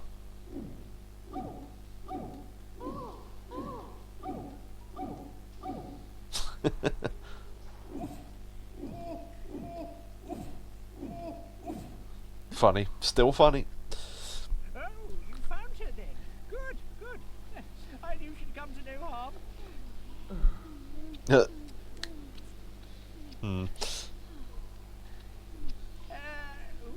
time for this lovey-dovey stuff. Things are looking grim. I'm picking up a bizarre signal from Cathedral Spire, where Palethorn is looking for the final pages of the spellbook. yes, Cathedral Spires. How did you know that? Come to think of it, where did you get that newfangled armor from? Looks to be made of the same material as your shield. Interesting. Should afford you much greater protection. Right, the mission is simple. We have to find that page of the spellbook before Palethorn, or else all of London will be his, and we've lost. Yes, so he's right. It does afford us extra protection. So if you look at the health bar, this is hard to notice. And again, another thing I didn't notice for years, but the outline of the health bar is no longer silver, it's gold. As you take damage, that will reduce. So basically we've got an extra health bar that you can pay to charge up from the spiv. So, worth knowing. Cathedral Spires, god, this level, okay. Well, you seem to know more about this place than I do, so there's no point in briefing you, is there? My god, if you don't like the jumping in this game, this is the worst level ever. There's at least 3 jumps I can think of. I just go, oh. Especially the one at the end. Which that will be save stated, frankly, because it's too risky not to make it. It wastes so much time having to do it, because you have to do the whole section of the level again. It's annoying, but anyway.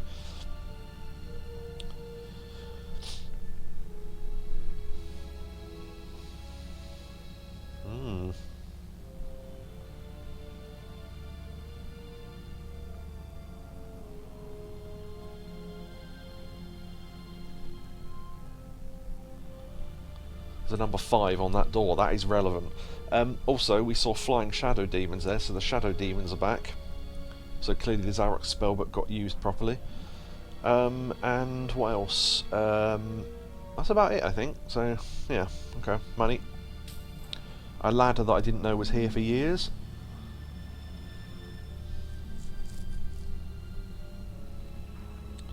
Health vial and a spiv. Yeah, so you can repair your super armor up to 500. I think that's 500 hit points. So, in fact, the armor does more protection than any shield or your own health bar does. So there you go. I don't tend to recharge it though, because it doesn't really do much. It was useful during a boss fight later on, but other than that. Right, we'll buy some more Gatling gun, I think, because once you've got that, you really don't need any other projectile. So, have we got enough to get to 9.99? No, not quite. We might do after this level, though. You never know. Okay. Oh, there's also a yeah. Right. Does this not seem galling? Remember Thingy in MediEvil 1 talking about how great the gold shield was? Remember we found one just in a chest somewhere? There's another one. So imagine the annoyance if you've just gone up there, paid for a new hit points in your gold shield, and then you can just get this one for free. That's happened before. So fucking annoying. Imprisoned within are a number of souls. The cathedral seems to be drawing its demonic power from them. Free them, and we might stand a chance. If you see the spiv, you might want to charge up your super armor. Bit of a waste of money, given that it reduces far quicker than you would like it to sometimes, but... Oh, the other thing as well. You know, there's sort of... When you go to Zarok's castle in the first one, and there were like platforms going up the top, and I've mentioned before probably that it was originally designed that you could climb the castle. This is where they reused the idea, so they couldn't get it into MediEvil 1, but if you actually teleport up there with the camera cheat, you can see that there are platforms on top of Zarok's castle. But yeah, this is a proper version of it, I guess, so there you go. So there's we were told that there are souls with that face for some reason. I don't know why, but anyway. One collected, 11 remaining. Right, so that symbol on the door that we saw with the 5 was a picture of one of those. So we need 5 souls before we can get through that door. Alright, I'm going to change to the lightning. Because if you look, I don't know if we can see it from here, but there are basically statues on the edges of the castle that explode and turn into shadow demons. We just heard some, so get that money. Right, there's one.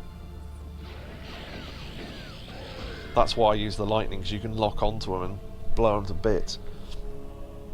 Right, now the reason for armour here is there's a funny thing with these ladders, which so you have to... I don't know if you could do this all along, but you know you can protect like that. You can do it on ladders.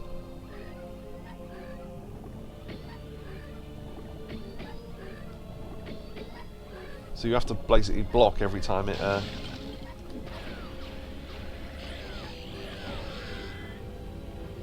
Yeah, okay. So they don't give you any chalice percent, but you don't want the shadow demons hanging around because they'll just attack you while you're trying to do other shit.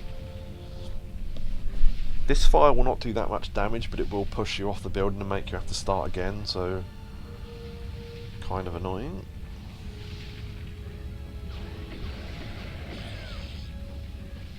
That's what I mean, you'll get attacked while you're trying to do shit like that. Alright. In fact, it might be worth equipping the other shields to take the damage. You don't want a shield to run out when you're halfway up a ladder though. I suppose you could switch to another one, but...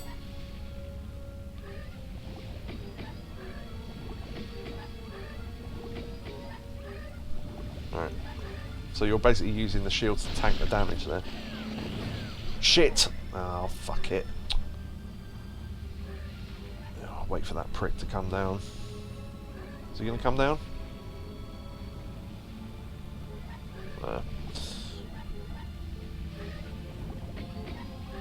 If you're quick enough, you can jump to the second ladder with one go.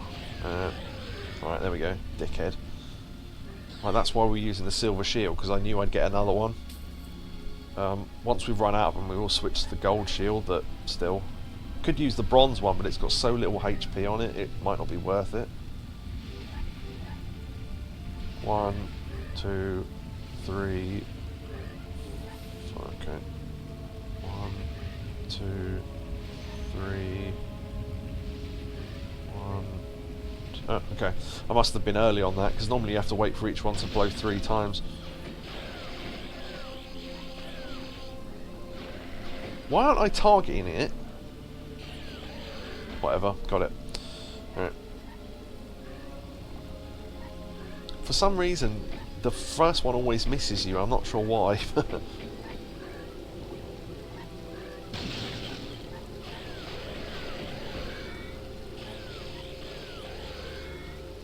I've killed them. It's worth knowing that there's a soul there.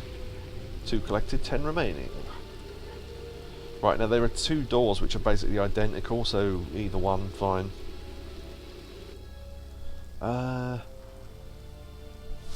Forget what the best way of doing this is. I think charge up the lightning. Not sure. 3 collected, 9 remaining.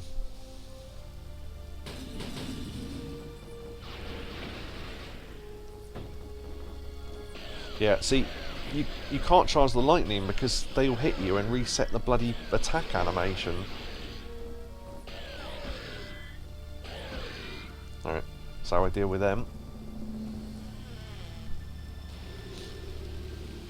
I love the music and the rain and stuff effects in this level. Right, so this is basically the same thing but reversed. 4 collected, 8 remaining.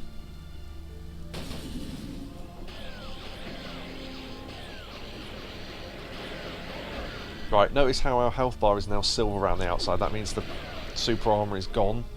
So had we paid for that, it would have been a complete waste of money, in my opinion. I suppose technically it saved us 1.5 health bars, but look how many we've got, so I don't know.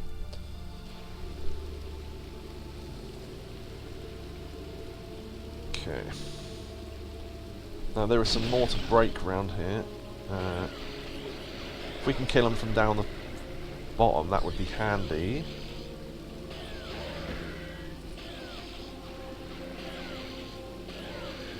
Nice. Okay, go around the back of this tower first. Nice. Was cool they put the armour in the remake. Yeah, only if you played the demo, which for a while wasn't on the PSN thing, but they put it back on because it was a timed demo. But that armour only gives you, as it turns out, it doubled the money you picked up, also doubled the amount you had to pay when you find the gargoyles. So the trick was, if you really cared that much, was to put the armour on when you pick money up, but take it off when you buy stuff, because then you're gaining double the amount and only spending half. So yeah.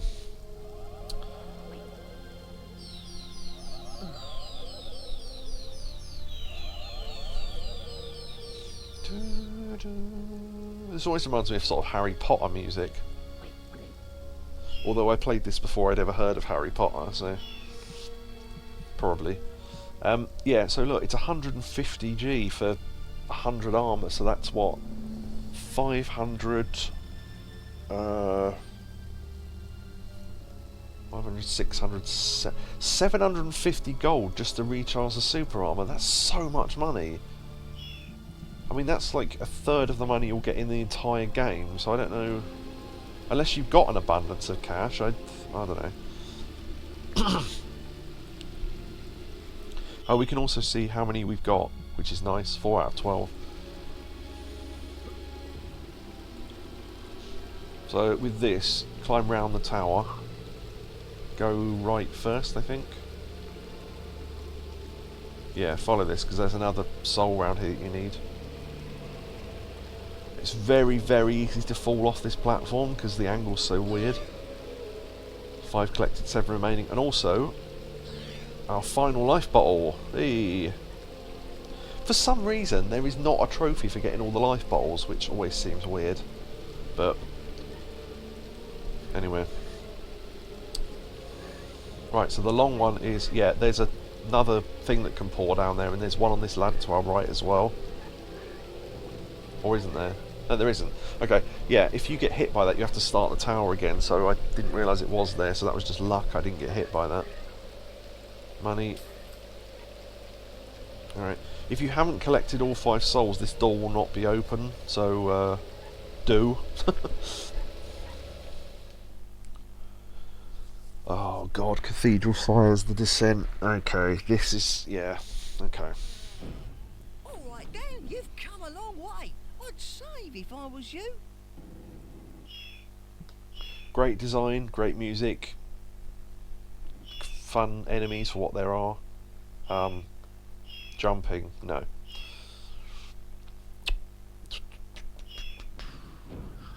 Right, okay. I love how the Descent version's got different music to the outside as well.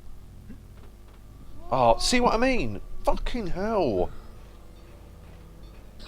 The angle of that jump is so weird, and you've got to make that jump again later on.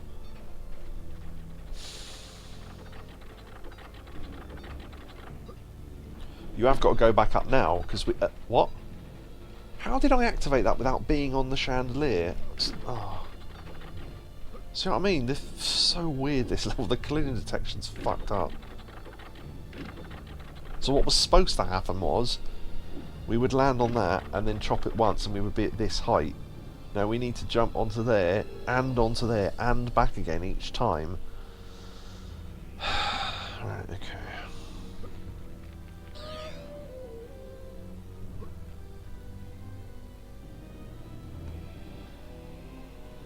Because you can get caught on the edge of the chandelier as well, so...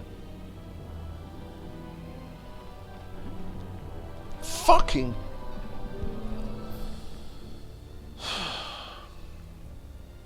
Where am I? I can't even see where I am. Where the hell did I land? And the camera's fucked up as well. Ah, fucking hell, I hate when this happens. Okay, we actually landed on here, weirdly. Right, okay, I've reset the camera, good. Right, okay. But what is the camera doing? See what I mean? It's just...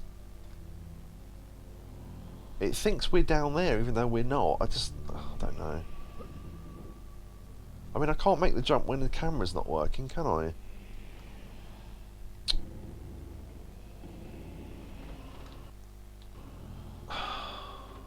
I'm going to have to go back in a save state because the camera's just not working. Where's the nearest one? That one, I guess. Right. Anyway. I do not know if there's a way to reset the camera. I've never worked it out, but... Fuck's sake. Alright, fuck this. Don't care if it's cheating now. Right, there we go. See, now we're up there and we still can't... I swear it didn't do this in the original. No, I mean, I couldn't even see where I was going, so that wasn't really that fair, was it? But whatever. Right. We don't need to take care of these guys, but we might as well, because they'll get in the way later on.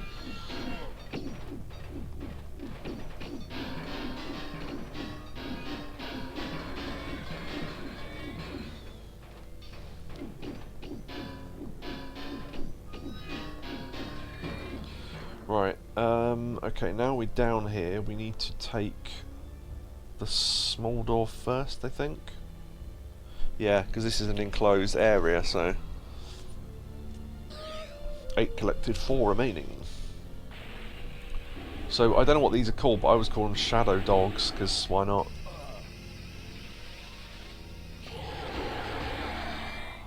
Bit of that will stop them.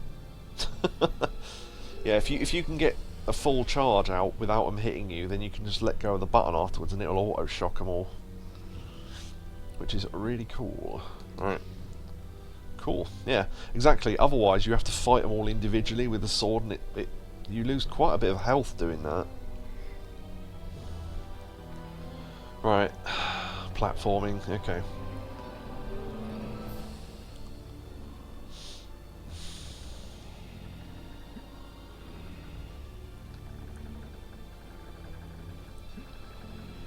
Ooh, I made it. Oh, fuck! How do I make the difficult bit and fuck up the easy bit? Fuck's sake. That was supposed to be the easy bit. Making that jump from the bloody platform. I jumped from too far away, I think. Oh, whatever. I'll get rid of these guys for later as well. Less enemies about the better.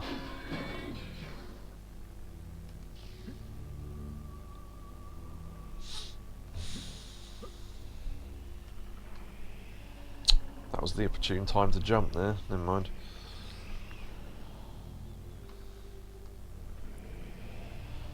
Just minding anyone of the ghost ship. Maybe I'll jump that way first. No, platform moved. Fuck, I fucking hate this level.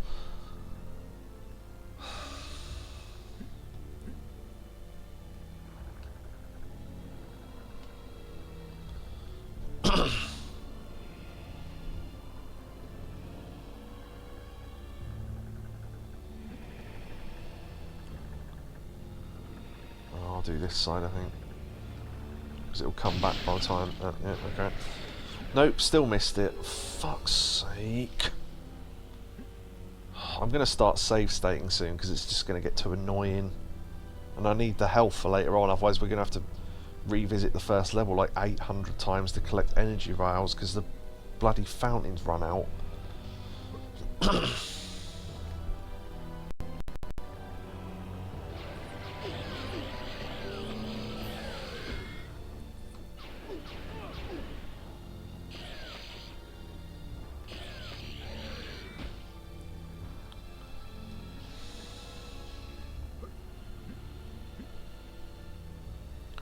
Right, yeah, we need to... We got across to the other side, well, almost. We need to get to the both sides as well, though, that's the problem. Actually, we do need to get to here, I think. Yeah, okay, we do need to do this bit as well, so why not?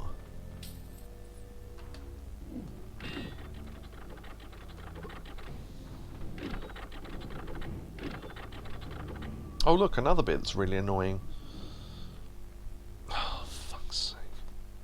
That wasn't even the bit that was meant to screw up.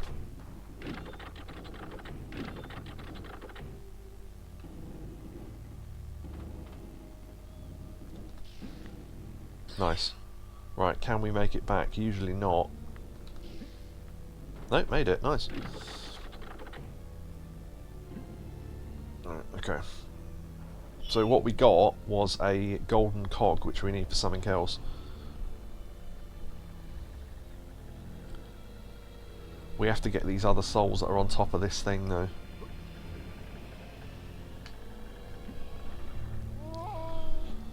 Oh, God.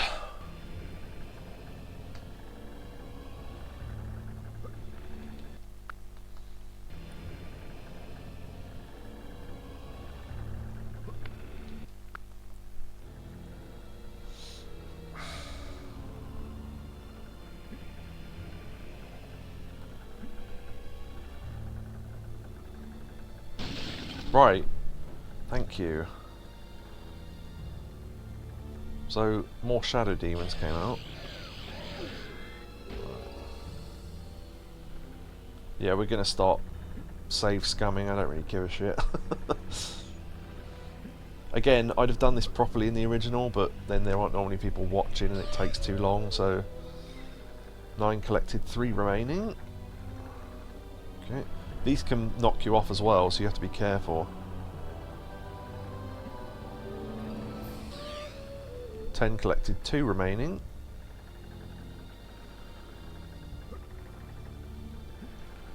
Nope.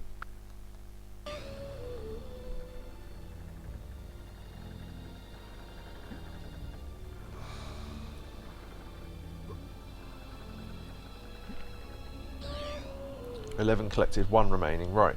So now we need to go down the bottom, I think. We actually do need to go down the bottom.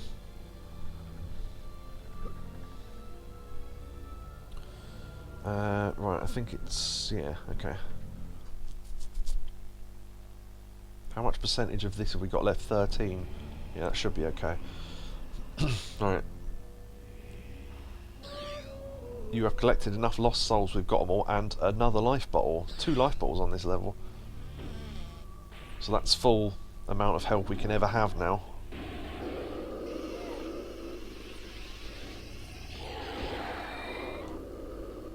Yeah, okay, we've run out. Right. Let's show the destructive power of this bitch.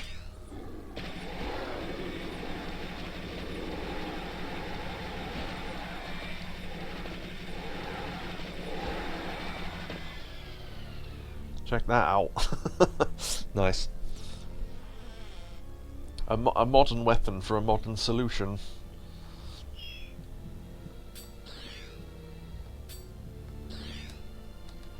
Incredible. The results have been incredible. Yeah, it's great. It's also got an auto lock-on thing, so you can't miss really, unless you're just not facing the right way. Right, now this is a puzzle, obviously. So we use the gold cog we've got, and that allows us to hit this, which moves the room next door, like clockwise. So we only need to hit it once, because we need those stairs to be at the bottom.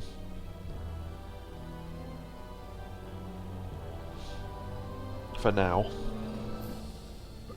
That level will do nothing for now, because we need another cog.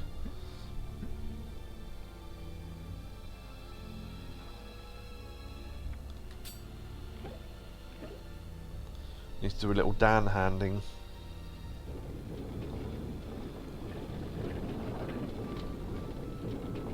Behind the scenes.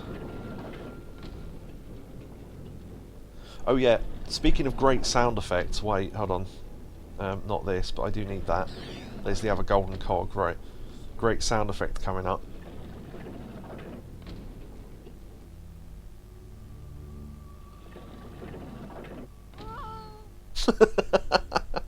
Oh! So yeah, there we go. So we drop back into the room with our body. Or, well no, we need to go back with our body. So we need to go back and find the head. Yeah, we need to put the gold cog in... Oh, we can't look in first person, can we? We haven't got a head. We need to put the gold cog in some cogs that are in this room, but they have to be at the bottom of the room for it to work, so...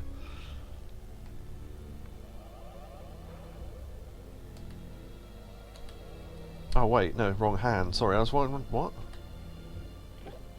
Also, energy fountain, I'll have that.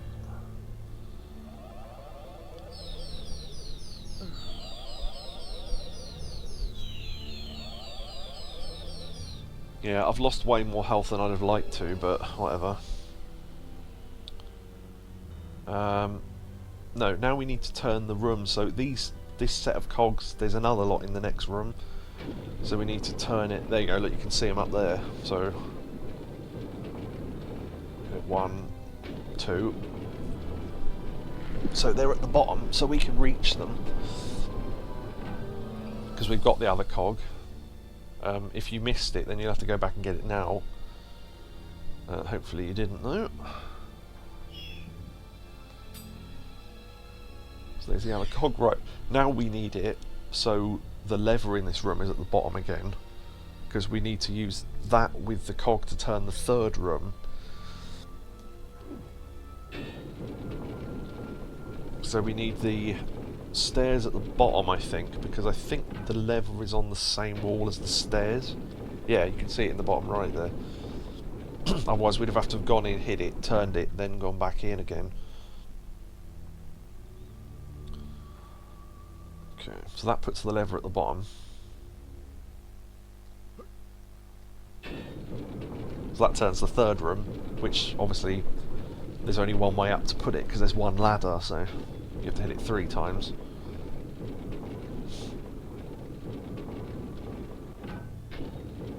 Just a little bit of puzzling.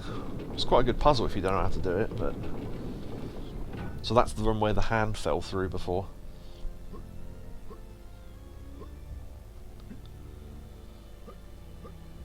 It's, Dr. Caligari stairs there. Good stuff. Alright, welcome to the most annoying part of the entire game coming up. So, we are going to save state the fuck out of this. Okay. Right. Save. Slot 6, yeah, okay, right. If you don't have all the souls, this bit doesn't work, I don't think, so you'd have to go back and get them.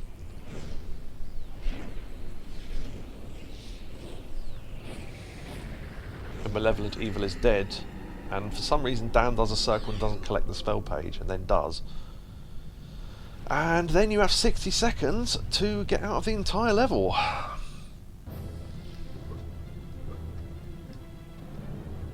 And the timing on this is not easy. I mean, it's tight. I think the most seconds I've ever had when I've finished has been about 5. Oh, and those bits of ceiling can hurt you as well, but, you know. Have I gone the right way? Yes, I have. Right, okay, good. That's always a good sign.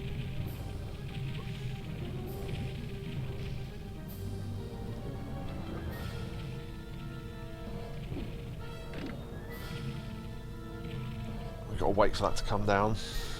This is the bit that takes all the time. 1, 2, 3, 4, 5. Right. Save, because I ain't missing this jump. Nope, told you. Basically, you'd have to do the whole run again and you lose an entire life just for missing that one jump. Right, there we go. Got it in 2.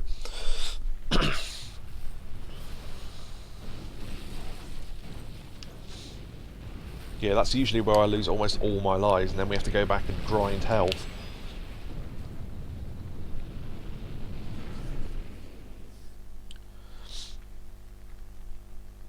The demon. Yeah, with the setup we've got, we shouldn't be too badly off. We've got a lot of ammo, and we've got a fair bit of health as well. So that's probably all we need. What else? Hammer, we probably need that coming up. Alright, Dan, you've come a long way. I'd save if I was you. Yeah, so at the moment the gold armour is just cosmetic. We haven't actually got any protection on it, but frankly it costs too much, so... Unless you want to go and grind money, then, not having... Dan, you're alive! I thought you'd been crushed in the wreckage. I'm going to tell the Prophet King what's going on. I don't know what's around the next corner, so if you see the speed, I'd stock up on ammo. From this point, you're on your own, Dan. Good luck. So, this game has 2 endings. One of them is for getting all the chalices, and one of them isn't, but I've got a save ready for the one that doesn't, so we can show it off as well. There's also some levels where you've got some extra Dan hand stuff, which I will show off as well, but we'll finish the game first, I suppose.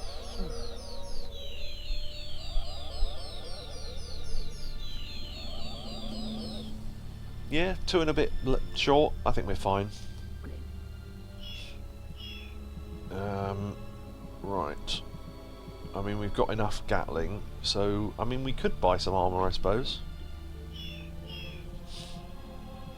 Or we could restock our shield, which, is that useful? Not really. The super arm would be more useful, although I think it's going to drain in like half a second, so I don't know if it's even worth it. I'll show you what I mean though, because we're not going to spend it on anything else, so fuck it. Yeah, so we've got 100 on our armour. So if you look at our health bar, there's a gold shine round Dan's head, but not round the rest of it, because that's how much we've got. Look at that, look at that! That's the last spiv, so...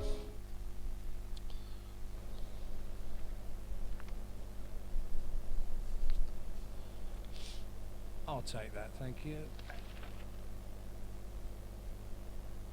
Never give up, do you, Dan? I knew you'd find the last page of Zarek's spellbook for me. You should have joined me. They would have made a great team. Instead, I got lumbered with these 2. Master, Silence. Think about it, Daniel. An eternity by my side. Why, with my powers, I could put flesh onto your bones as easy as pie. I'll never join you. What was that? Could you mumble that again? No? Oh well, you two can redeem yourselves. Kill him. Right, this is basically the same boss fight again as it was earlier, but more difficult because they have more attacks. They can throw shit at you.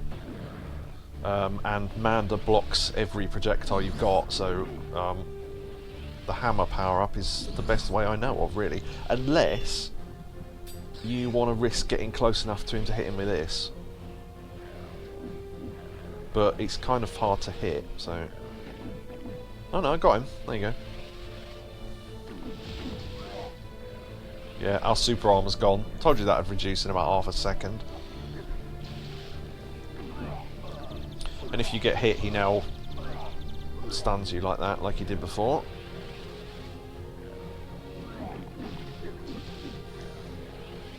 Technically, you can kill Manda first, the little thin guy at the back, but it's rare because Dogman's usually in front of him. So I killed them both at the same time, and the game glitched and didn't let me through to the next bit of the level, so I had to redo the fight again.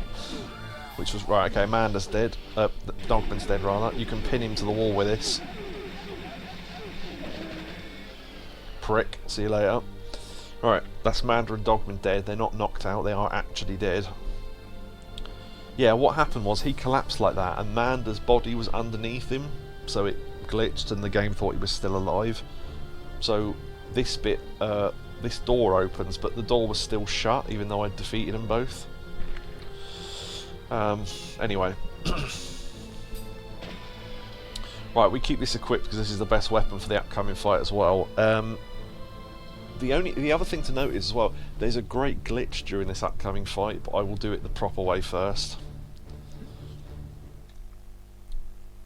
When we do, so technically we're doing ending 1 now. When I do ending 2, I'll show you the glitch way of doing this fight. It's hilarious. Oh, you've killed my beloved servants. Oh, Shreddy, how achingly predictable. Well, Daniel, it's been fun, but now I'm afraid the game is over and it's time for you to die. Why is the level called the Demon? Well, look at that thing. Now, how big do you think that is in relation to Dan? Right, think about it in your head right now.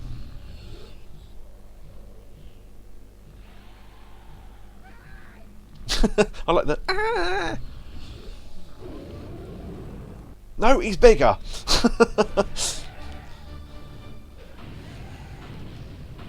Got to avoid the punches like that. And then Palethorn will fly past every so often. And fire those bombs. You've got to avoid them, otherwise you get stunned. Yeah, and he's got a fireball attack. Which these attacks get more and more vicious as the fight goes on. Right, this is the run where you've got to hit him like this. He accidentally shoots the demon and the demon punches the ship and that's what causes the damage.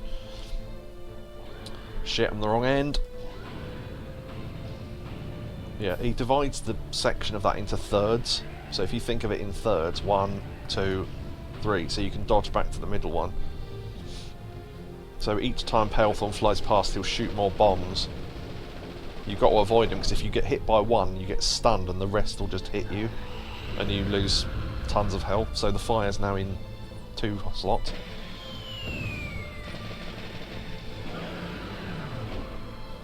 Okay, halfway done. It's not too difficult of a fight, but you've got to get the timing right. 1, 2, 3. Oh, there's 2 that are far apart now. You get stunned by those punches as well. So this bit you're just avoiding him because he's got a... Yeah, see, I got shot with a machine gun there.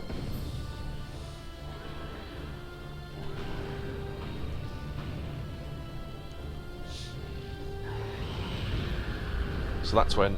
Yeah, too far apart, okay. Oh, what? That didn't count? I must have hit him slightly too late. See what I mean? The amount of health you lose.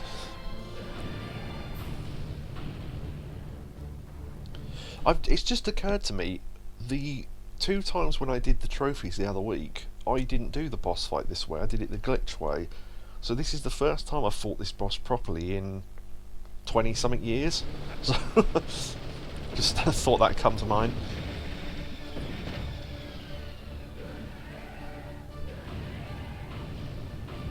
See what muscle memory's like for something I haven't done for 20-something years. Shit, I got hit. That means it doesn't count. Fuck. That means we've got to wait another cycle for him to come back round.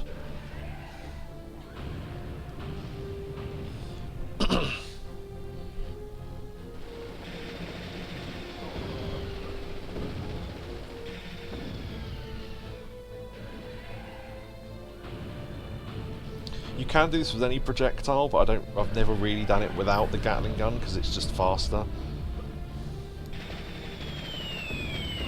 Oh shit, I missed him again.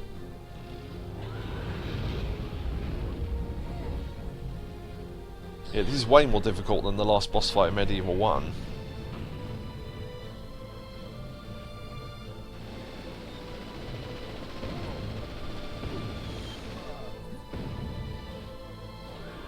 Yeah, the machine gun fire is not too bad, it's the bombs that do all the damage.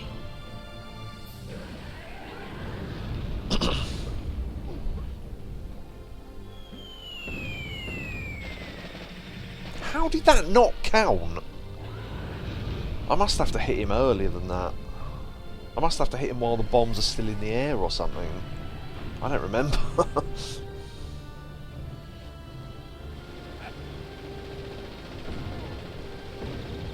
Yeah, see, you get stunned and get hit by the rest of them.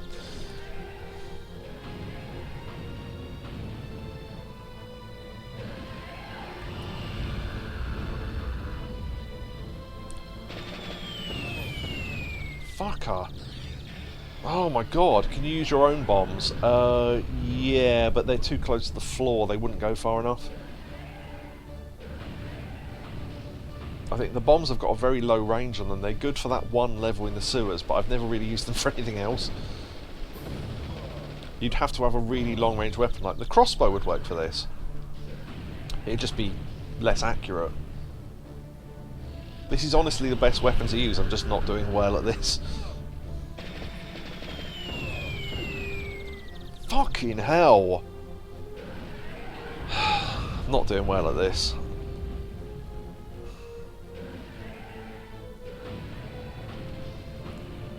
I'm not taking too much damage, I'm just missing the opportunities.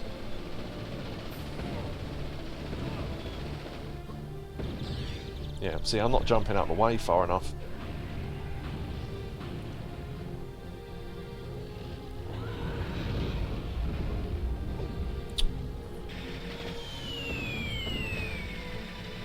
Right, there you go. Right, fucker. Right. So this is the most difficult bit of this fight now. Because he starts punching faster and they start moving quicker. And there's two far apart ones and two that aren't. And then he starts firing faster and there's more bombs.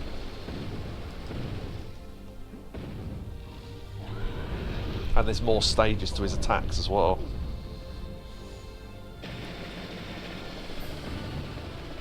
I'm not sure of the timing of when I've got to hit him on this last one.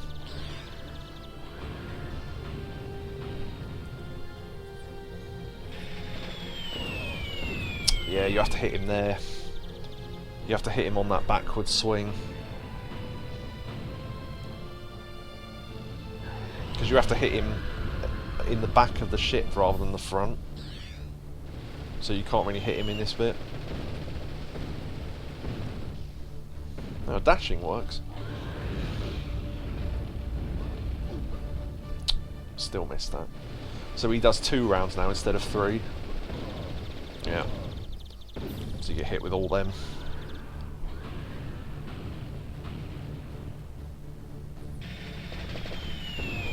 Oh, I missed it. You just not got to get hit by those bombs essentially, because otherwise you don't have enough time to hit him. We're not doing too well on health either, but we'll see.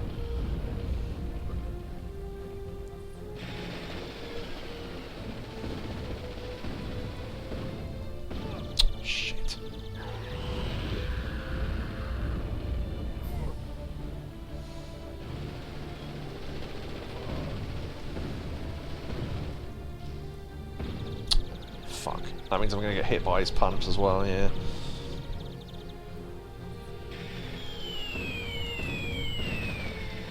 Oh, what? I hit him about half a second too late. Come on.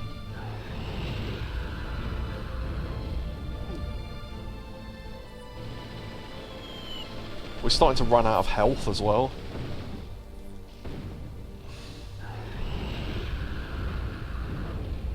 Those extra life bottles might have made a difference then. Yeah.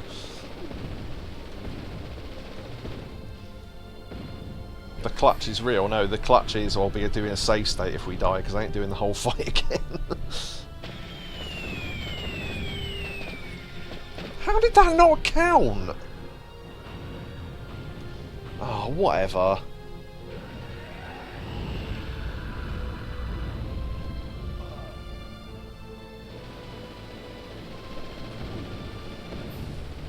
See, if I'd cared enough, I'd have gone back and got the extra health, so we'd have 2 life bottles left now. So let's pretend we have.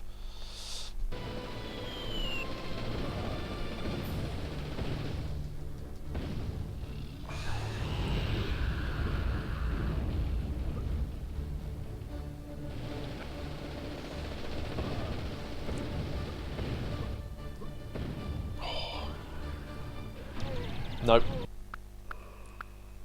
Let's go back to there.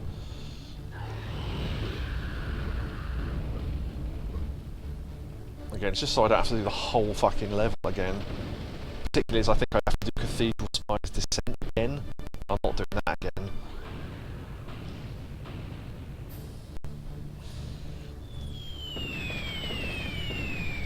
Bam! Got him. Nice.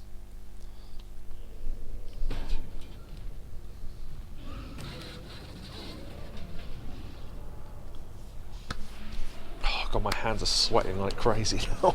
Yeah, I would have had to have done that again. But yeah, that is how you do that, so. Well, I suppose a decent thing would be to admit defeat. But I ain't a decent man. If I'm going down, I'm taking you with me. It's funny. All my life, all I wanted was a little respect. And world domination, of course. For people to notice. Well, they'll notice this. It's a bomb! And then for some reason they do that bit again in FMV, I'm not sure why, but anyway.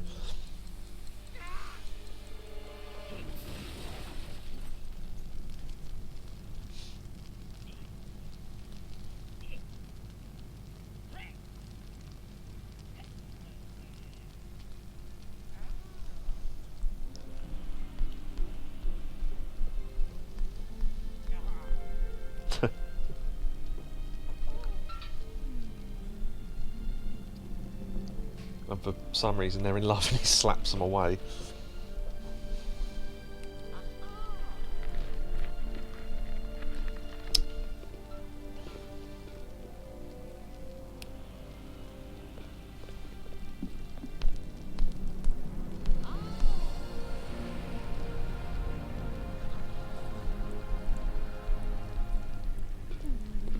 There is more of this, by the way. This stream isn't ending right now. I've got more to show off, but thank you for GGing me.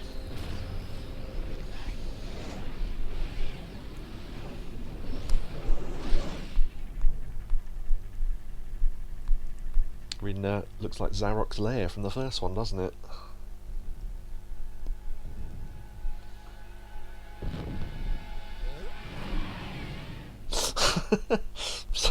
They got attacked by the Zarok beast from the end of MediEvil 1, but it had Palethon's head. I don't know. Because there's no MediEvil 3, so there's no follow-up. There's the production team there. Yeah, so weirdly, that's the good ending. Dankenstein there. There's some of these pictures are great. There's like pre-imagery of Kia and that door that we went through in Cathedral Spires. It's a bearded lady. That's the promo shot they used on the posters. CG thing of Dan's hand, I don't know what to call it. The Dogman, there you go. The Imp.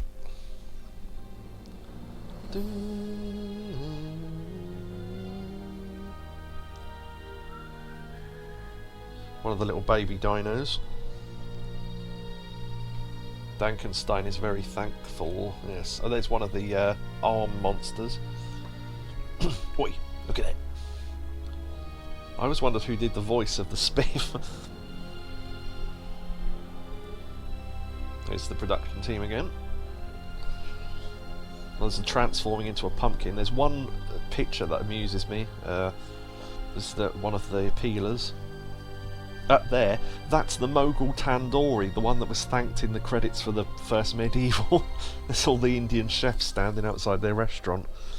There's a wireframe of the crypt. There's Dan in his beard. Yeah, I love that, just that random picture of the Mogul Tandoori. Ah, yeah, the Dan hand stuff, we'll have to show that off as well.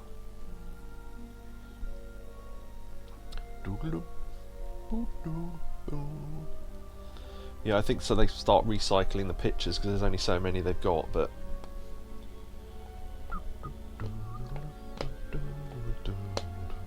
Also, I don't know if this is because there's more credits, because it's a re-release and they had to add some in.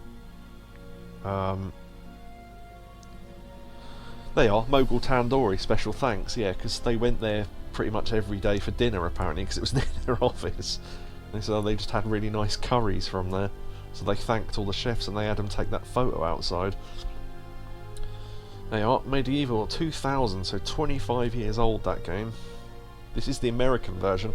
You can play the PAL version, it plays at a slightly slower frame rate. But there you go. So that's the end of MediEvil 2. We'll be showing off some more stuff though. One thing is the... right, let's do the other ending. Okay, load. Right. Now this is the ending. Now I'll be showing off the glitch way to do this fight. Now, you know when you're hitting the ship, right? What's technically happening is you're hitting the ship and the ship is shooting the demon's hitbox, right? Because the demon's hitbox is something you can't reach. But you can, and you're not supposed to be able to. Now, it's best done with the crossbow, which is why I've got the crossbow on. So what you do is, you stand in front of this wall. We've got to avoid the first attack though. Right. Like that. You basically shoot it in the stomach. You hold down the fire button and keep jumping, and eventually you'll hit its hitbox.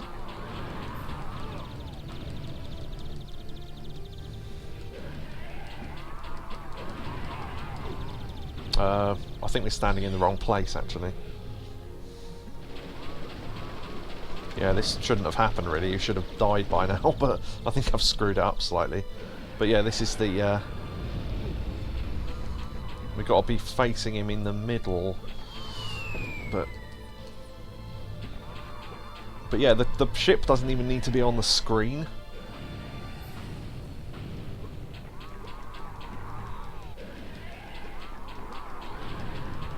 Yeah, it's not working, I must be standing in the wrong place. But yeah, that's the glitch way of doing it anyway. You just need to do that 4 times what we did before. There you go. So you can see him sticking in his body, which shouldn't be happening.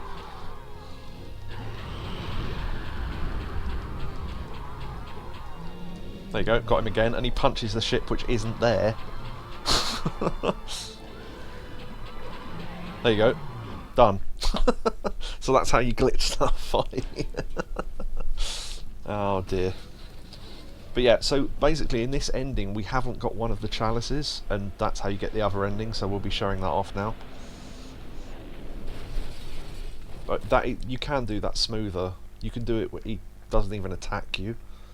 You can just hit him 4 times before he gets there, but... I suppose a decent thing would be to admit defeat. Part of this is the same, so... I ain't a decent man. If I'm going down, I'm taking you with me. It's funny. All my respect. And world domination, of course.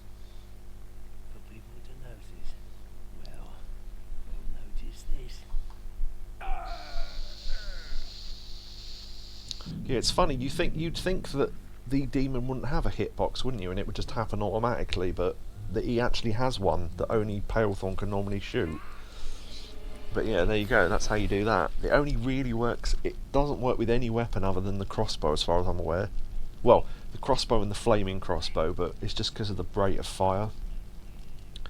And they have to stick in him, which is why you can't use the Gatling gun, because the bullets don't count, because they don't go over the wall. So.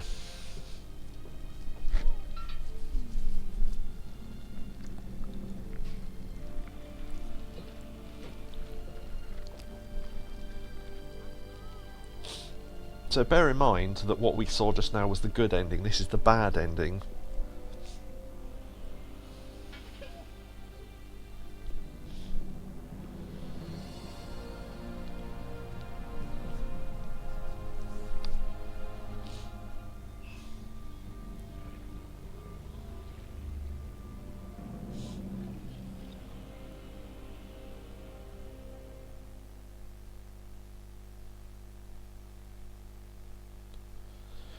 Yeah. So the assumption is they put the endings round the wrong way. Yeah, I know. The thing is that the point that's been surmised is that it's can we skip this or not? Could probably load a save in the lab somewhere. Yeah, I'll load that one. Right.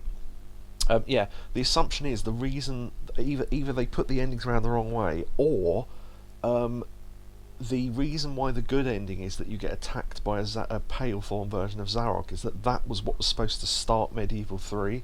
Obviously it never happened, but that's, you know, because you going into the ground with Kiev Reva, that's it, that's the story over. But with Palethorn attacking you, there's more story to be had, and that was the thought. And it was going to be a PS2 game, then it was going to be a PS3 game, then it was going to be a PS4 game, then it was going to be a so will we ever get MediEvil 3? I don't know, probably not. I'll show off some Dan hand stuff now, because you know how you can put your head on the hand, you get that after levels where you can do it. So there's a couple of little extra bits you can find. Yeah, whatever, that's fine. I'll save it in the first slot. Yeah, see what I mean? It's deleted the save, so I don't know why it glitches the save sometimes, but I don't know. Oh, I've saved it in slot C, whatever. Actually, I suppose I didn't need to save it at all, did I? Oh well.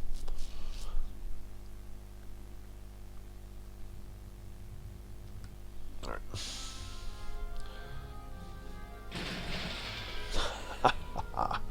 Oh yeah, look at the ridiculous power of this gun. I'll just show this off quickly because there's some zombies ahead.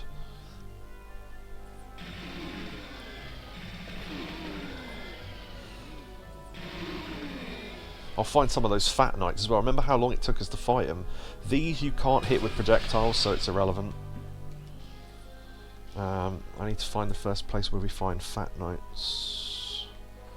I think this is it.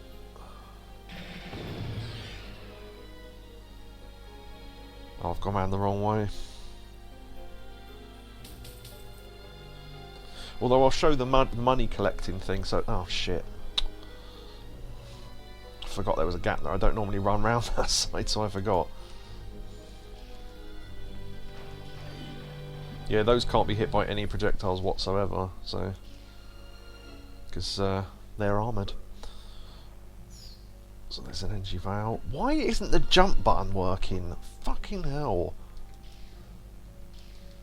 I swear it just stops working sometimes.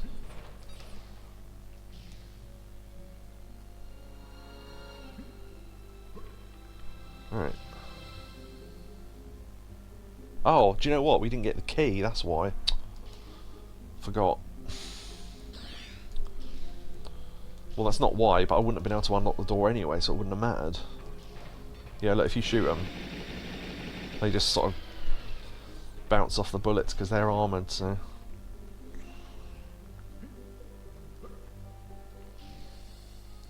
Right, yeah.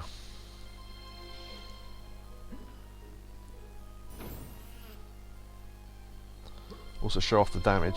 Yeah, you can literally lose a life there.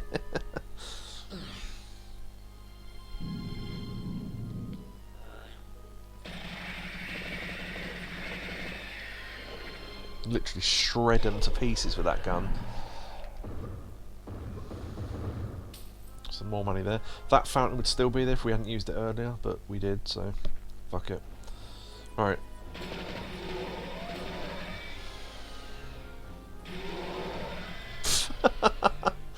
Brilliant.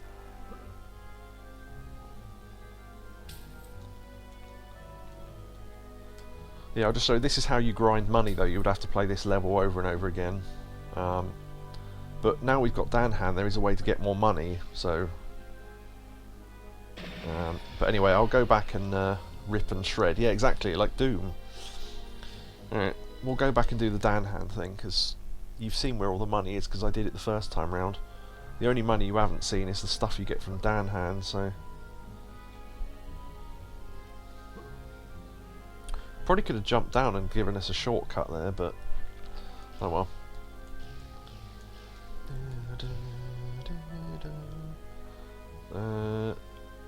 Where are my little hand buddies?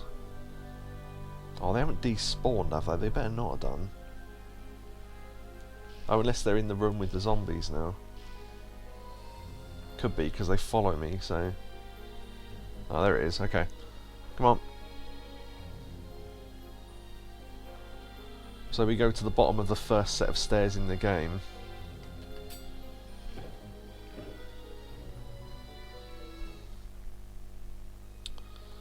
So, yeah, oh, if you like annoying jumping, welcome to hell. Alright. Because, oh god, the controls for Dan Hand are even worse in terms of slipperiness. I mean, you don't really need to do any of this, but I'm just showing it off. Oh, fuck.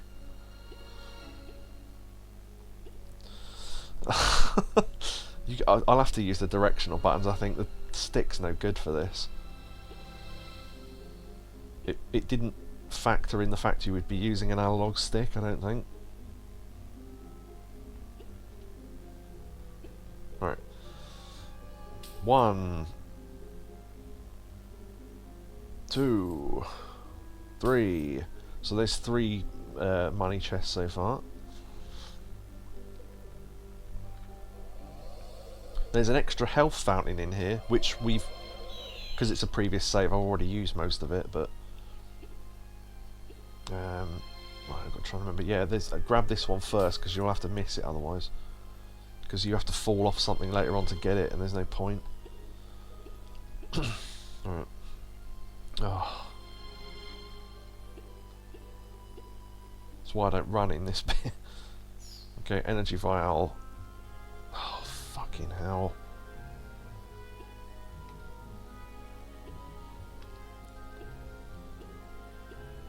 I think the best Dan Hand hole is the one in Kew Gardens, but we'll get to that. Because the camera keeps resetting every time you bloody move. Right. So what you're supposed to do is jump from here over to there, but you can jump from that big platform, so if we miss, we're going to do that. Nope, we made it, okay. Now the chest... that's where you can have to fall down to collect that chest if you haven't already got it, so it's kind of annoying. Hey, we made it. Right, yeah, that hole, I think that's the end.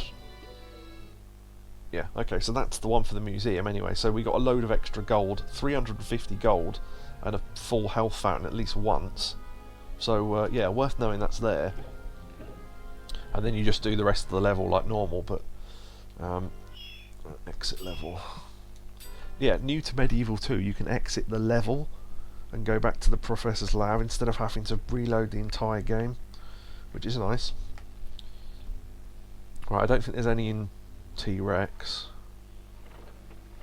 It's mostly just the early levels, because once you've got Dan Hand, you've already got it. Right, there's none in Tyrannosaurus Rex, I don't think. I don't think there's any in Kensington, not that I can think of. The Freak Show, there's definitely a couple in Freak Show, so we'll do that. There's one that's pointless and there's one that's quite good, so we'll show both.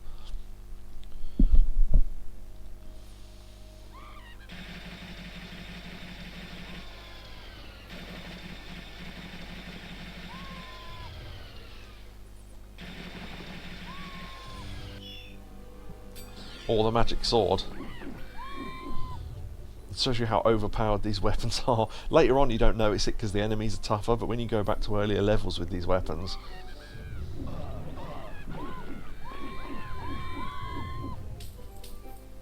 Woo woo! Right, we'll skip getting the other stuff because we don't need it.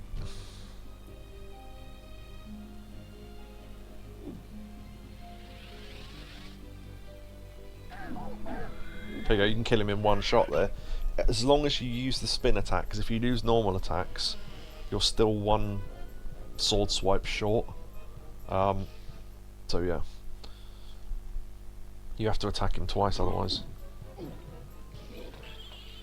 Right, what I was going to do earlier was lure that woman down and then hit all of them with this.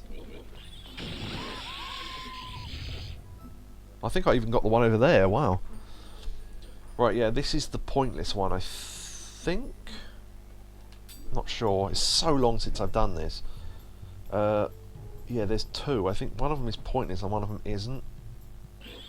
Okay, this is the good one, right. So this one leads us to up here, where all the things come out, where we have to... Also, the little demon girl, look, on the sign there. She's the one from the Wolfram Hall. It's literally got Vampire Girl written on it. Let's kill off those imps because I forgot they were up there.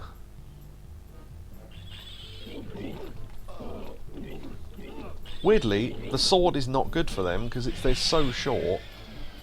But anyway, so that's the pointless shortcut. I don't know why that's there, but here. Right, okay. Let's go through the red tent. Yeah, you cannot fight the imps, and there's because they're in here. There's no way to kill them either. Got to try and land on that wall to grab that cash.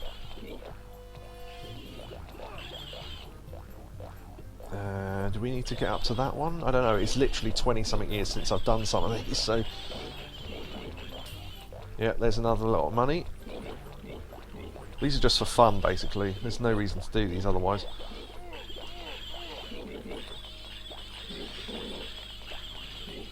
Oh, shit.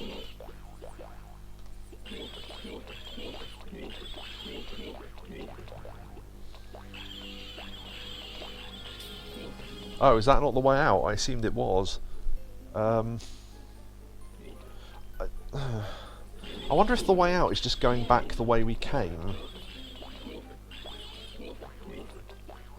Let me go up here and see if I can see. Yeah, I think this was just for more money, so I think we just have to go back the way we came. I don't know if there is another way out. It's certainly possible to get back though, so at least I hope so. Yeah, there you go. Oh wait, there's a thing up there. Hold on, maybe that's the way out.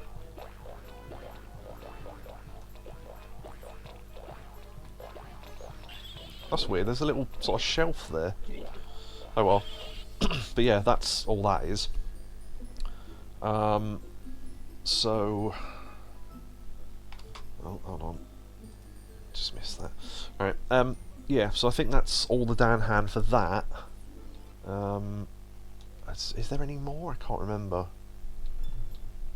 Not sure. Anyway, right. Okay.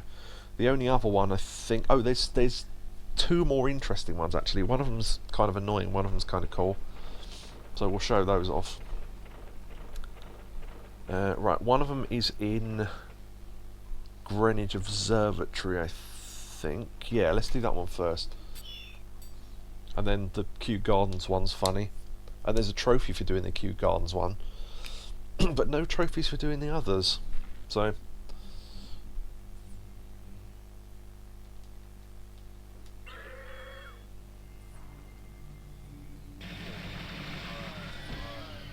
we don't need the chalice or anything, so I'll just skip to the bit where we can do the Dan hand thing. Oh, I do need the head, actually. I was going to say we don't need it, but of course we do.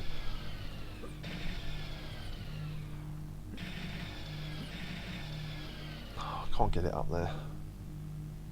I think the Gatling gun only fires in a straight line, really, so there we go.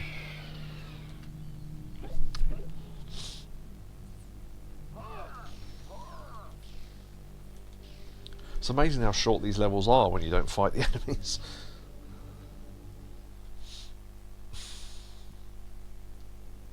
Oh, one other thing I forgot to mention as well. Oh, I don't know what they're called. You know, like the storyboards before they make the game.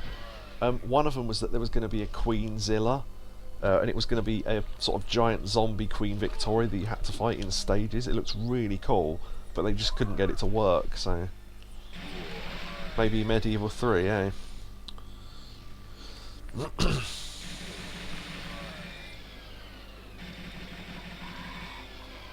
Right, one of the Dan hand holes is in one of the bottom of the boats, but I can't remember which one. But they're all hands down here, so... Oh, there it is. Right.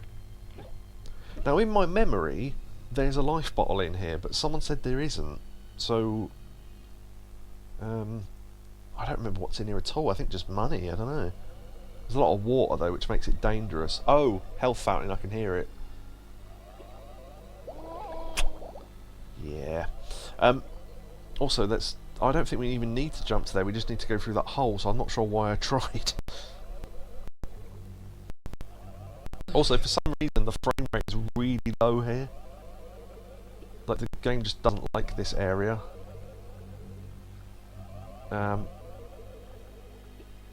Oh, you can get up there. I'm not sure how you get up there, though. I think we... Oh, God. I think we've got to jump across. Right. Is it just me, or this bit I'm standing on now doesn't look like somewhere we could land? It looks like part of the vertical wall. It's like a... what's it called when things don't look like the thing that they are? Like an optical illusion? Yeah. Oh, yeah, also you can be attacked by rats when you're in Dan hand. I forgot about that bit. Ooh. Some extra money and another health fountain, which we don't need to jump to because it's on the floor. Yeah, the only time rats have ever attacked you in a MediEvil game, this one Dan hand hole in this one level of MediEvil 2. Right, we need to drop down this hole, I think. Oh. Wait, why do I remember this completely differently then? Huh. Fuck's sake, jump button didn't work again. I want to go back the other way and see if there's anything I missed, because it feels like there should be more in here. In my memory, there's...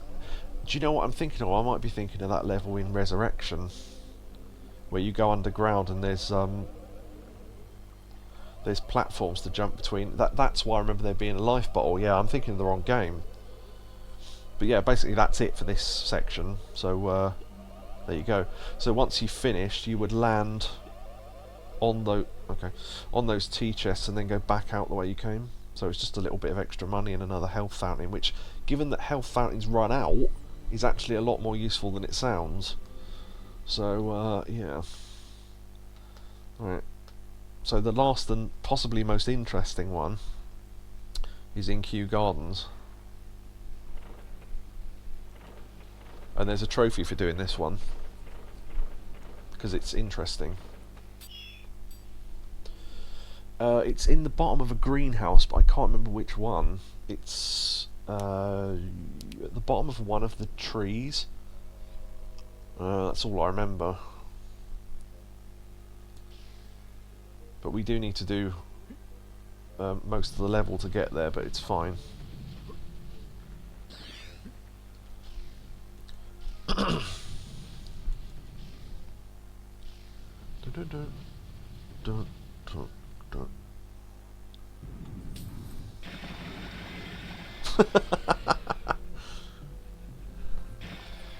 Yeah, look, when you shoot them a little bit, look, all the stuff that comes off them.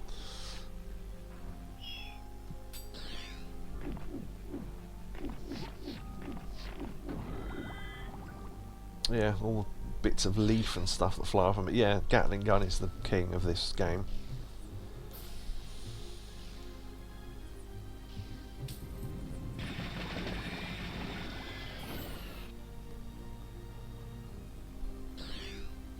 Now people say about, oh, it's an anachronism having the Gatling gun because it's Victorian times. No, Gatling guns have been around way longer than people think. Not in this form, but like a belt-fed, huge barreled fucking thing. But yeah, they have been around a long time.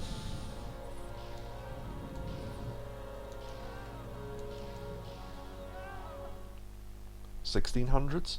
Oh, was that a Ricky Gervais thing? Yeah, they've been around ages. 1700s? For monkey news.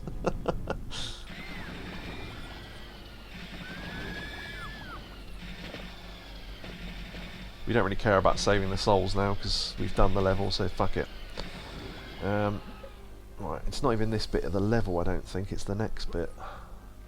See that little greenhouse there? It's like one of those, but in a different bit of the level.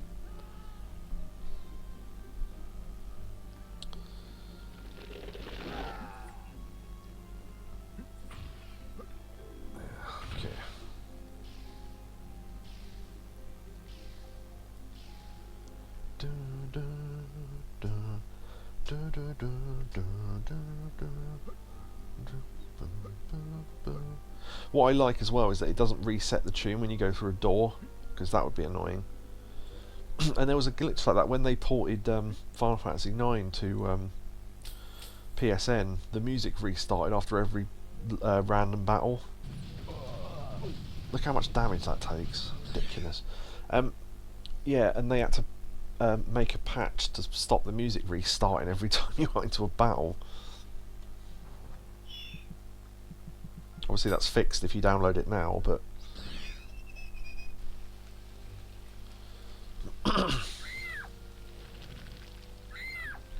so we need to activate the second pump to get to where we need to for the down hand thing.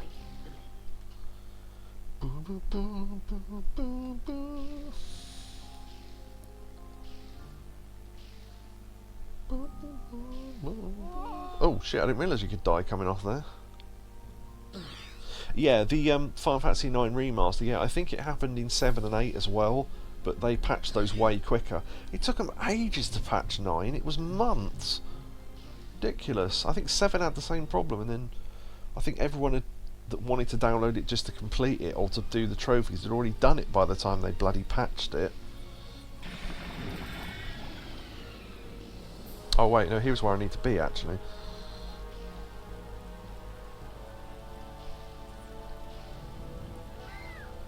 But yeah, no, the remasters for the Final Fantasy 7, 8 and 9 are really good. I have not played the other remasters yet, because obviously 1 to 6 got those pixel remasters that were only on fucking Android or whatever. Who the fuck plays Final Fantasy games on a phone? They had pixel remasters, and they've released pixel remasters of 1 through 6. I don't think they'd be very good stream games though, just because of the amount of grinding you'd have to do, and I don't know how interesting that would be to watch. Same reason why I kind of want to do the Phantasy Star games on stream, but I just get the feeling that the grinding wouldn't be interesting to watch, so. See, that's the thing, there's a few games like that where I think, look, I'd like to stream them, but if no one wants to watch them, then there's no point, because I might as well just play them on my own.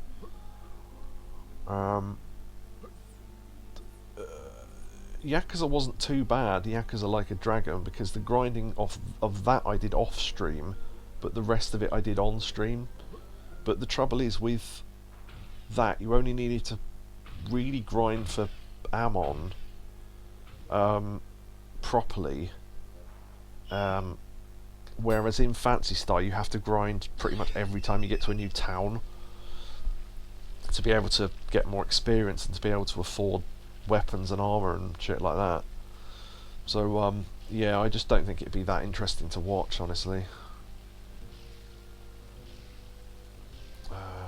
Right, okay, I need to go up there. It's a shame, because if you could skip the grinding, the rest of the game is actually quite entertaining, but I don't mind grinding, but again, as I keep saying, you know, it's up to the entertainment value of whoever's watching, so...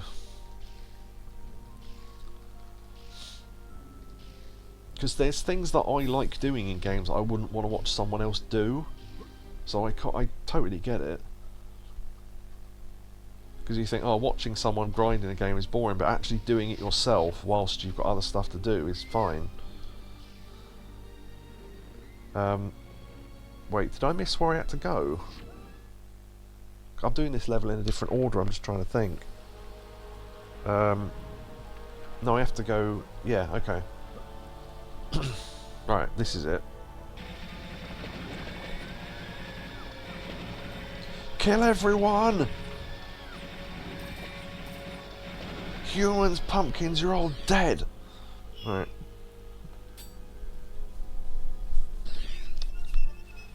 Okay, we don't need to activate that, but I just will to turn off the flowers, basically. Right, okay. So this is an interesting one.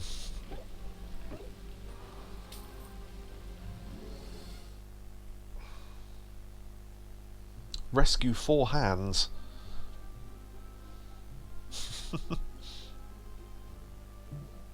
So it's a maze with hands stuck, and we have to lure them back to the middle. And you constantly get attacked by flying pumpkins. Okay, there's one. You can grab them all at once, but I'll take one back to the middle to show you how to do it. I've got tons of health, so I'm not really that bothered. Right, so there's the hand statue. Look, so you go in the hole. Hand recovered. 3 remaining.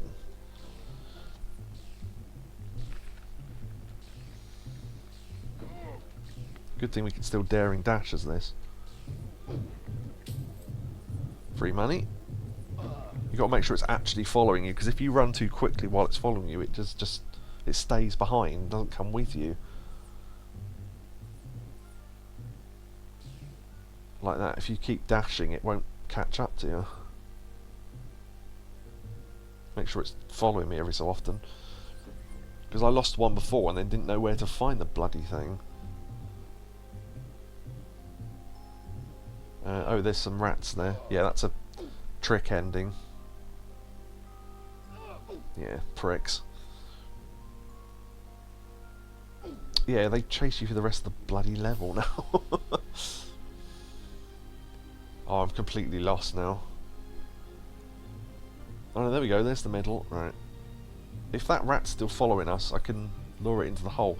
That was what I was going to do before. You know when the bobbies were chasing us on that level? If you...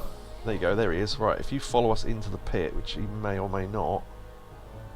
no, he's not going to, is he? You can lure the peelers in that level into a pit and then just jump out. Because they can't jump, they're stuck there forever. So you can make that level significantly easier. I think that's where we came in, so...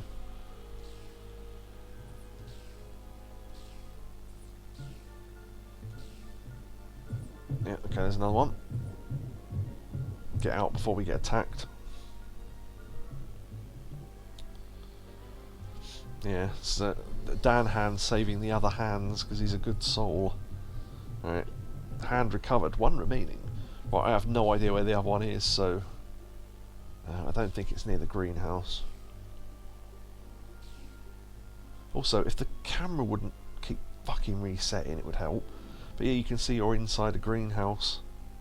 So that's kind of fun.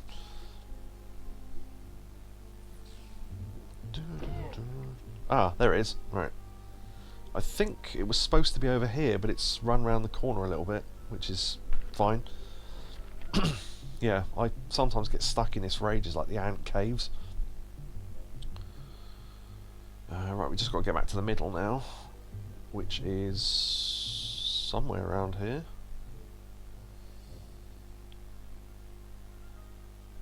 Imagine what it's like for me doing mazes when I've got no sense of direction. It's like I make a mistake, go the wrong way, and you think, well, it's a maze, you will go the wrong way. No, but I'll go the wrong way, come back, and then go the wrong way again, like the same way I went. But anyway, so yeah, rescuing all the hands. All hands rescued! Yay! And there's a trophy for that. Oh, there you go. See, the rat's got caught in the pit now. Gutted. Right. 1, 2, 3. Yeah, that's literally all that is. It's Dan Hand. It's just a funny little interlude to get some more cash.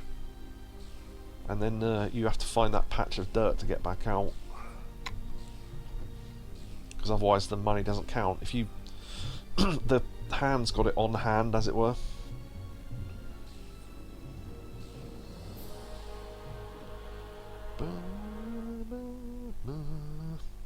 Like with the key in Wolfram Hall, it doesn't count unless you rejoin the body. So we've got 210 gold, and then when we rejoin,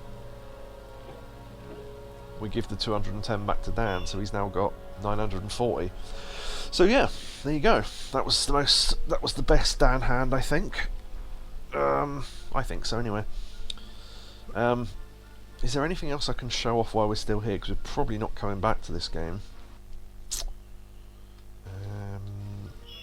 Let's think. If anyone's got any ideas, let me know, but I'll try and think of something. We could fight the first boss and show how ridiculously overpowered this is, I suppose. We showed the glitch with the demon. I don't know of any other glitches, really. The only reason why I know the demon glitch is because I saw it in a video, and the one with the vampires where you push them into that hole together I found on my own, but I'm not sure that is a glitch anyway. Oh yeah, I can show you how to fight this thing with the arm as well, which you need to do for a trophy.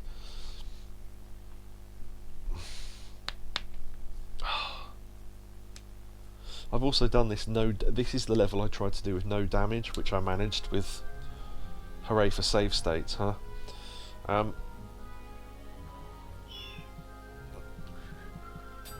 Do you know what? One thing we didn't do is use chicken drumsticks. I've just realised. And there's a really funny thing that someone taught me the other day about them that I need to show you. Although there's very few enemies that actually can get hit by the chicken drumsticks in this game, weirdly. Yeah, this portion of the fight is no more difficult than it ever is, because you only need to hit the brain twice. It's not a hit points based thing. It's just each hit is half the health bar.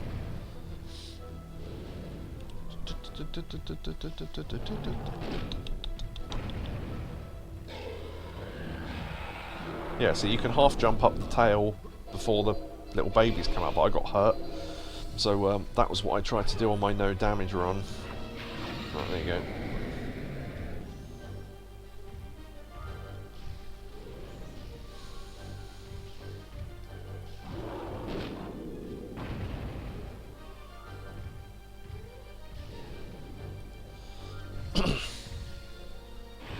If they were, in fact, if anyone's watching this, and maybe they're watching it in the future, and they know of any better way for me to do things that I screwed up, then let me know. I mean, obviously, I know how to do Dankenstein in theory. You have to block at the right time and all that, but I don't know how you can tell when he's going to attack, so... Or when he's going to throw low punches or high punches or anything like that. Maybe there's a pattern, and I just don't know it.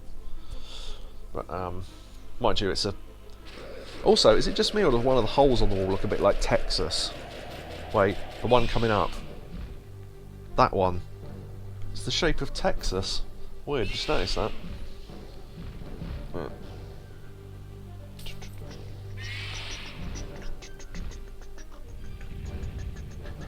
I'll do the first stage of this with the chain gun just to show you how ridiculous this is, and then I'll do the second bit with the arm maybe, to show off the fact that when it flies in you have to be the head end of it for it to count.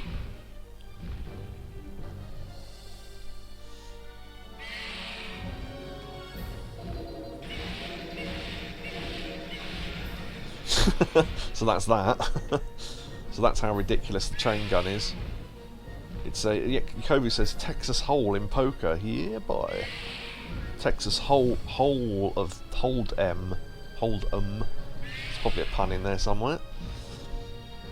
Right, so the best thing is to try and stay at a diagonal thing, because he'll fly in from there. I've chosen it wrong. Right, you have to be this side of it, and then look how little damage it does. But you can hit it from the floor as well, which is nice. But yeah, basically you just do a couple of rounds of that. So that's how you damage it with the arm, if anyone's wondering how to get that trophy. If anyone is wondering why they did all they needed to do for a trophy and it didn't unlock, we don't know. People have said that it only happens on the PAL version, which I thought for a while. Then I had a trophy glitch on me, and then it unlocked later on when I was doing something completely unrelated. So I couldn't tell you. The trophies in this are just weird. It needs a patch, I'm sure.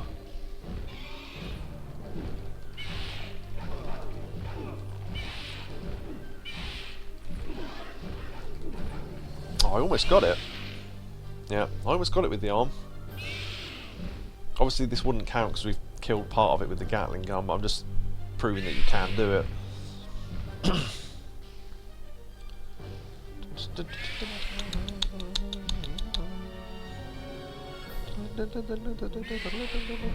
Do I know any other fun facts about MediEvil 2? I think I delivered most of them on the way round. I can't think of any.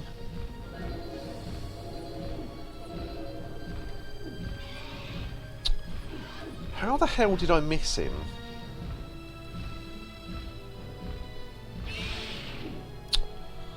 Whatever. Oh, also, there's a really weird glitch in this version where sometimes when the dinosaur flies in, he gets hurt slightly. And even though you're not firing at him. Because I had a fight end the other day without me hitting him with anything. And he's on low health, so it could happen. It's like when he summons the little dinosaurs, he takes a slight amount of damage, which he shouldn't. There you go. So that's how you beat the dinosaur with the arm. If you skip the animation, it's still exploding and you can take damage. I think. Yeah, there you go. So if you had a tiny sliver of health, you'd have died there. Any life bottles that you've already collected will be replaced by bags of money. And, yeah. So, I don't know if there's anything else, as I say. If there's anything else worth showing off, then let me know, someone. Maybe I can do it in the future. But there you go, that's pretty much all of MediEvil 2. Oh, this door is open forevermore, so if you miss this, because there's a trophy for reading that diary. There's a trophy for killing... Oh yeah, I was going to do the chicken drumsticks, wasn't I? I'll do that quickly. Now, apparently... Well, I'll show you first, but I read something that I found amusing and never knew about the chicken drumsticks in this game particularly. I'm just doing this one because I know there's enemies near the start. Because it's the one weapon we didn't really use. I never find a good reason to use it. At least I never think to anyway. There's probably good reasons to use it. Probably against the shadow demons maybe, but... Also, they're way less accurate than they used to be. Yeah, look at the size of that chicken. They used to be tiny. I don't know if... There are so many enemies in this game that they don't work against those. They're not that useful.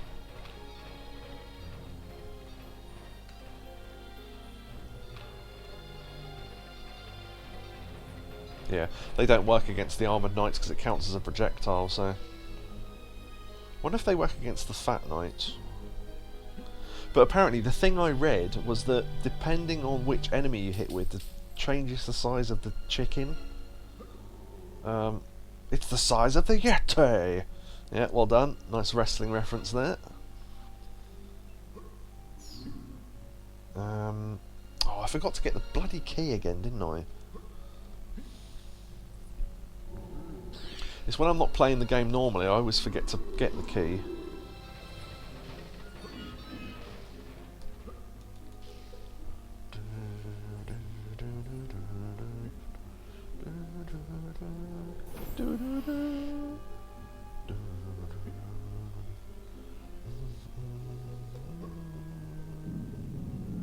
I don't think they work against these little fellas either. No, it does. Okay, well that's a good reason to use it. Yeah, see the size of the chicken was slightly smaller than the zombie one. You only caught a glimpse of it there, sadly, but yeah. That's brilliant. I never knew that till the other day.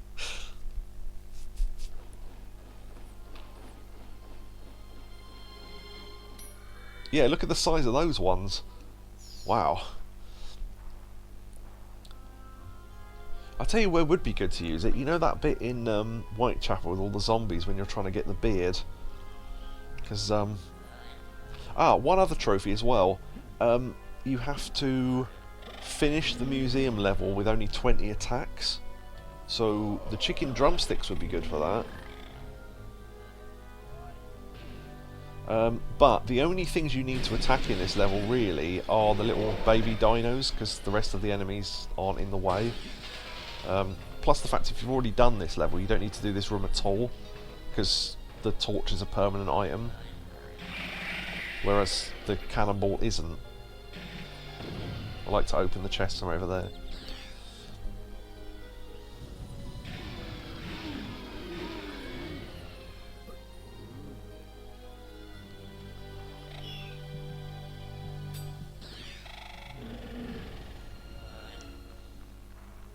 I forgot to put the cannonball in, stupid. Yeah, I think the weapon I used, because I didn't think about the chicken drumsticks at the time, was the flaming longbow, because those baby dinos, if you shoot them once with the flaming longbow, the fire will take care of the rest. So you only need to fire 1, 2, 3, 4, 5, 6, 7, 8, 9 shots in the level, which if you miss gives you like 11 spare shots anyway. So I mean, you can throw them too far away. They've got to be actually near the enemies, which you can't really control, annoyingly, but there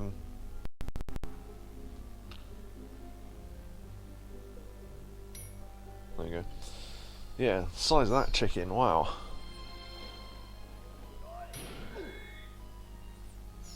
I suppose that's a good way to gain a little bit of health. The trouble is that you've got to wait for them to activate, and given that you only get like 20 HP from a chicken, it's kind of pointless. But there we go, let's finish off MediEvil 2 where we finished off MediEvil 1, defeating Zarok.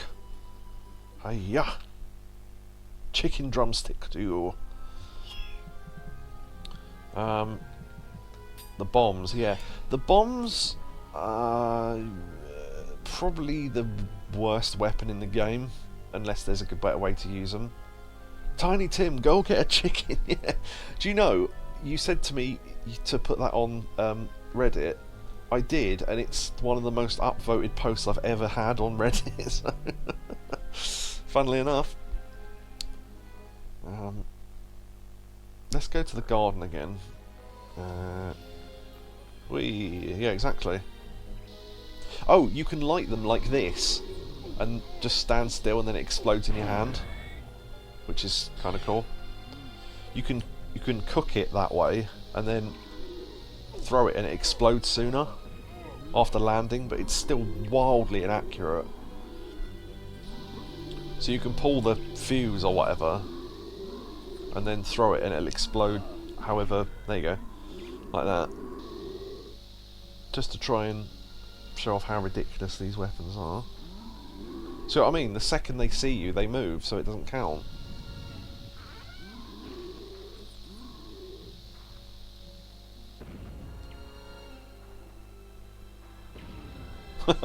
Boom! Yeah, that's the only reason why the those enemies in the sewer with the there you go. Those enemies in the sewer with the arm bits on them and the leg bits, it works great for those, because when you hit them once with anything, they block for about don't know, a couple of seconds, which is really slow fighting them.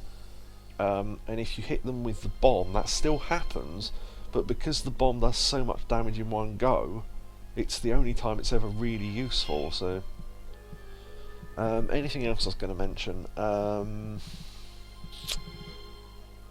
It's funny how the axe is not considered a long-range weapon, even though when do you ever use this attack?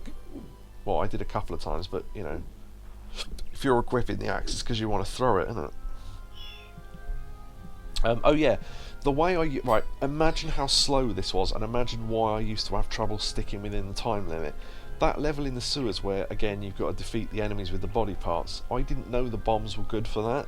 So the way I used to fight them was like this, and then running close to them, hit them with that, because they then blocked, but the shockwaves would still damage them.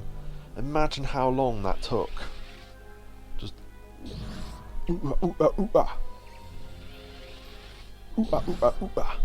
like that. It took like 30 seconds to defeat each enemy, which, given that you've only got 7 minutes, is too long. They're probably longer. But yeah, there you go.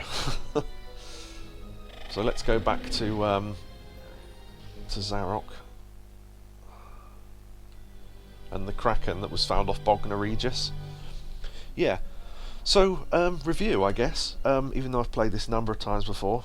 There we go, we get a nice pose of Zarok there. Let's equip the magic sword. There we go, gold sword and the shield, like at the end of MediEvil 1. Is it as good as the first one? Debatable. Some things about it are good. The enemies fall apart more, which gives them more animation. The boss fights are tougher. The jumping is a lot worse, and unfortunately you need to do more of it. That escape level is awful, because that final jump is a dick. I mean, sometimes I can make it in one go. Once I lost all my lives from full and had to start again, and when I say start again, I mean the whole level, collecting all the souls and everything, I think. Because, no, you save at the start of that one, don't you? So you have to do that whole descent level, like starting from the chandelier, going down, collecting all the stuff, and then going all the way back up again. My God, on the original version, that was such an arseache. But yeah, other than that, it's a very good game. I like it. Where would I rank it in terms of MediEvil games? The original has still got to come top for me. Then maybe the remake, just because it's a remake of 1 and they did it well. The remake would have come lower had it been a bad remake, but it wasn't. Then probably this, then Resurrection, because Resurrection is technically a remake of 1 as well, but it wasn't done as well. The only redeeming features of Resurrection was the Scurvy Docks level, which was brilliant because you got to dress up as a pirate and talk to that really camp harbour master. But yeah, it wasn't a great game, especially when you play it on original PSP from a UMD, because the load times are ridiculous. But yeah, I would rate this only behind the original and the remake, just because the original's so good and the remake did such a good job. So out of the 4 MediEvil games there are, this is the 3rd best one, but still good. It's like trying to rank Yakuza games. When you rank, someone says, why is Yakuza 3 the least popular Yakuza game? It's really good. And it's like, yeah, it is good, but it's still the worst one. So I don't know, of the mainstream ones, not including spin-offs, because one of them's got to be the worst, isn't it? It doesn't mean it's a bad game, it's just not as good as the others. Which is true of Resurrection, I feel.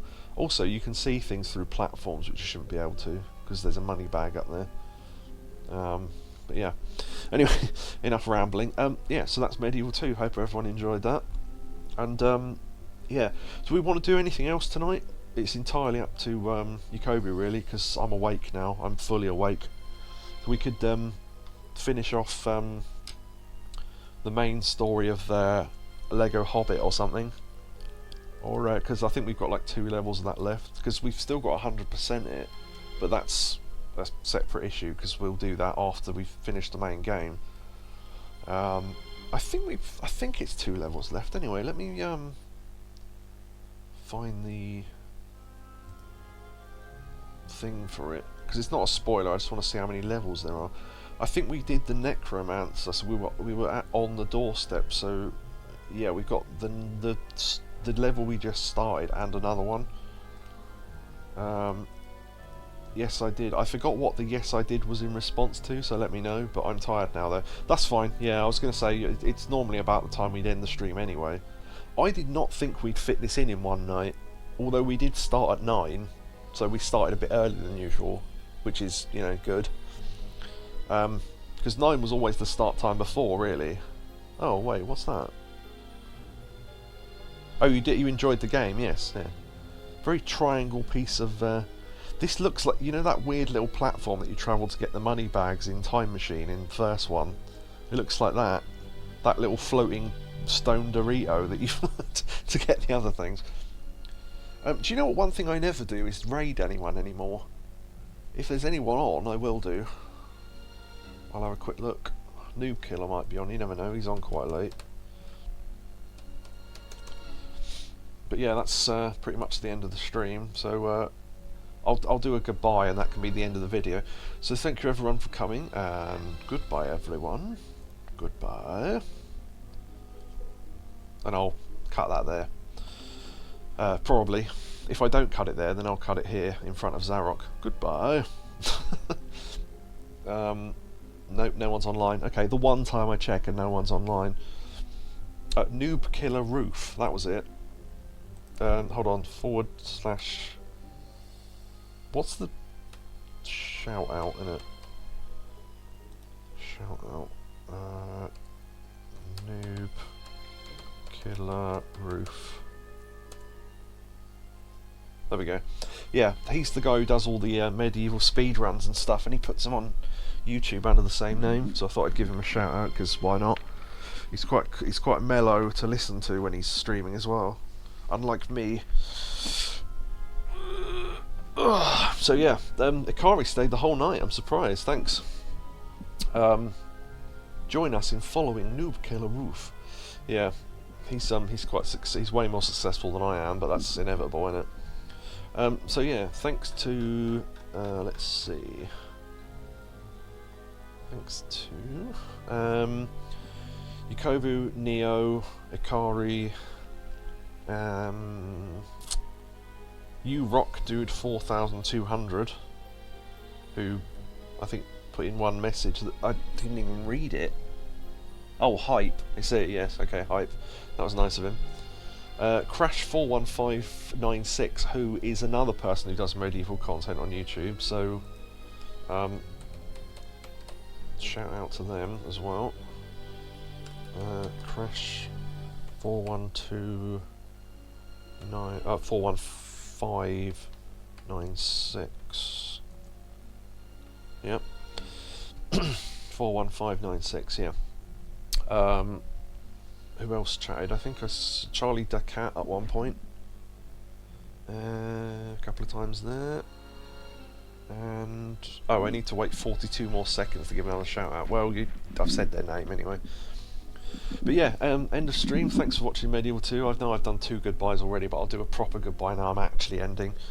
So yeah, thank you everyone for coming, and goodbye everybody. More Lego next time. Goodbye.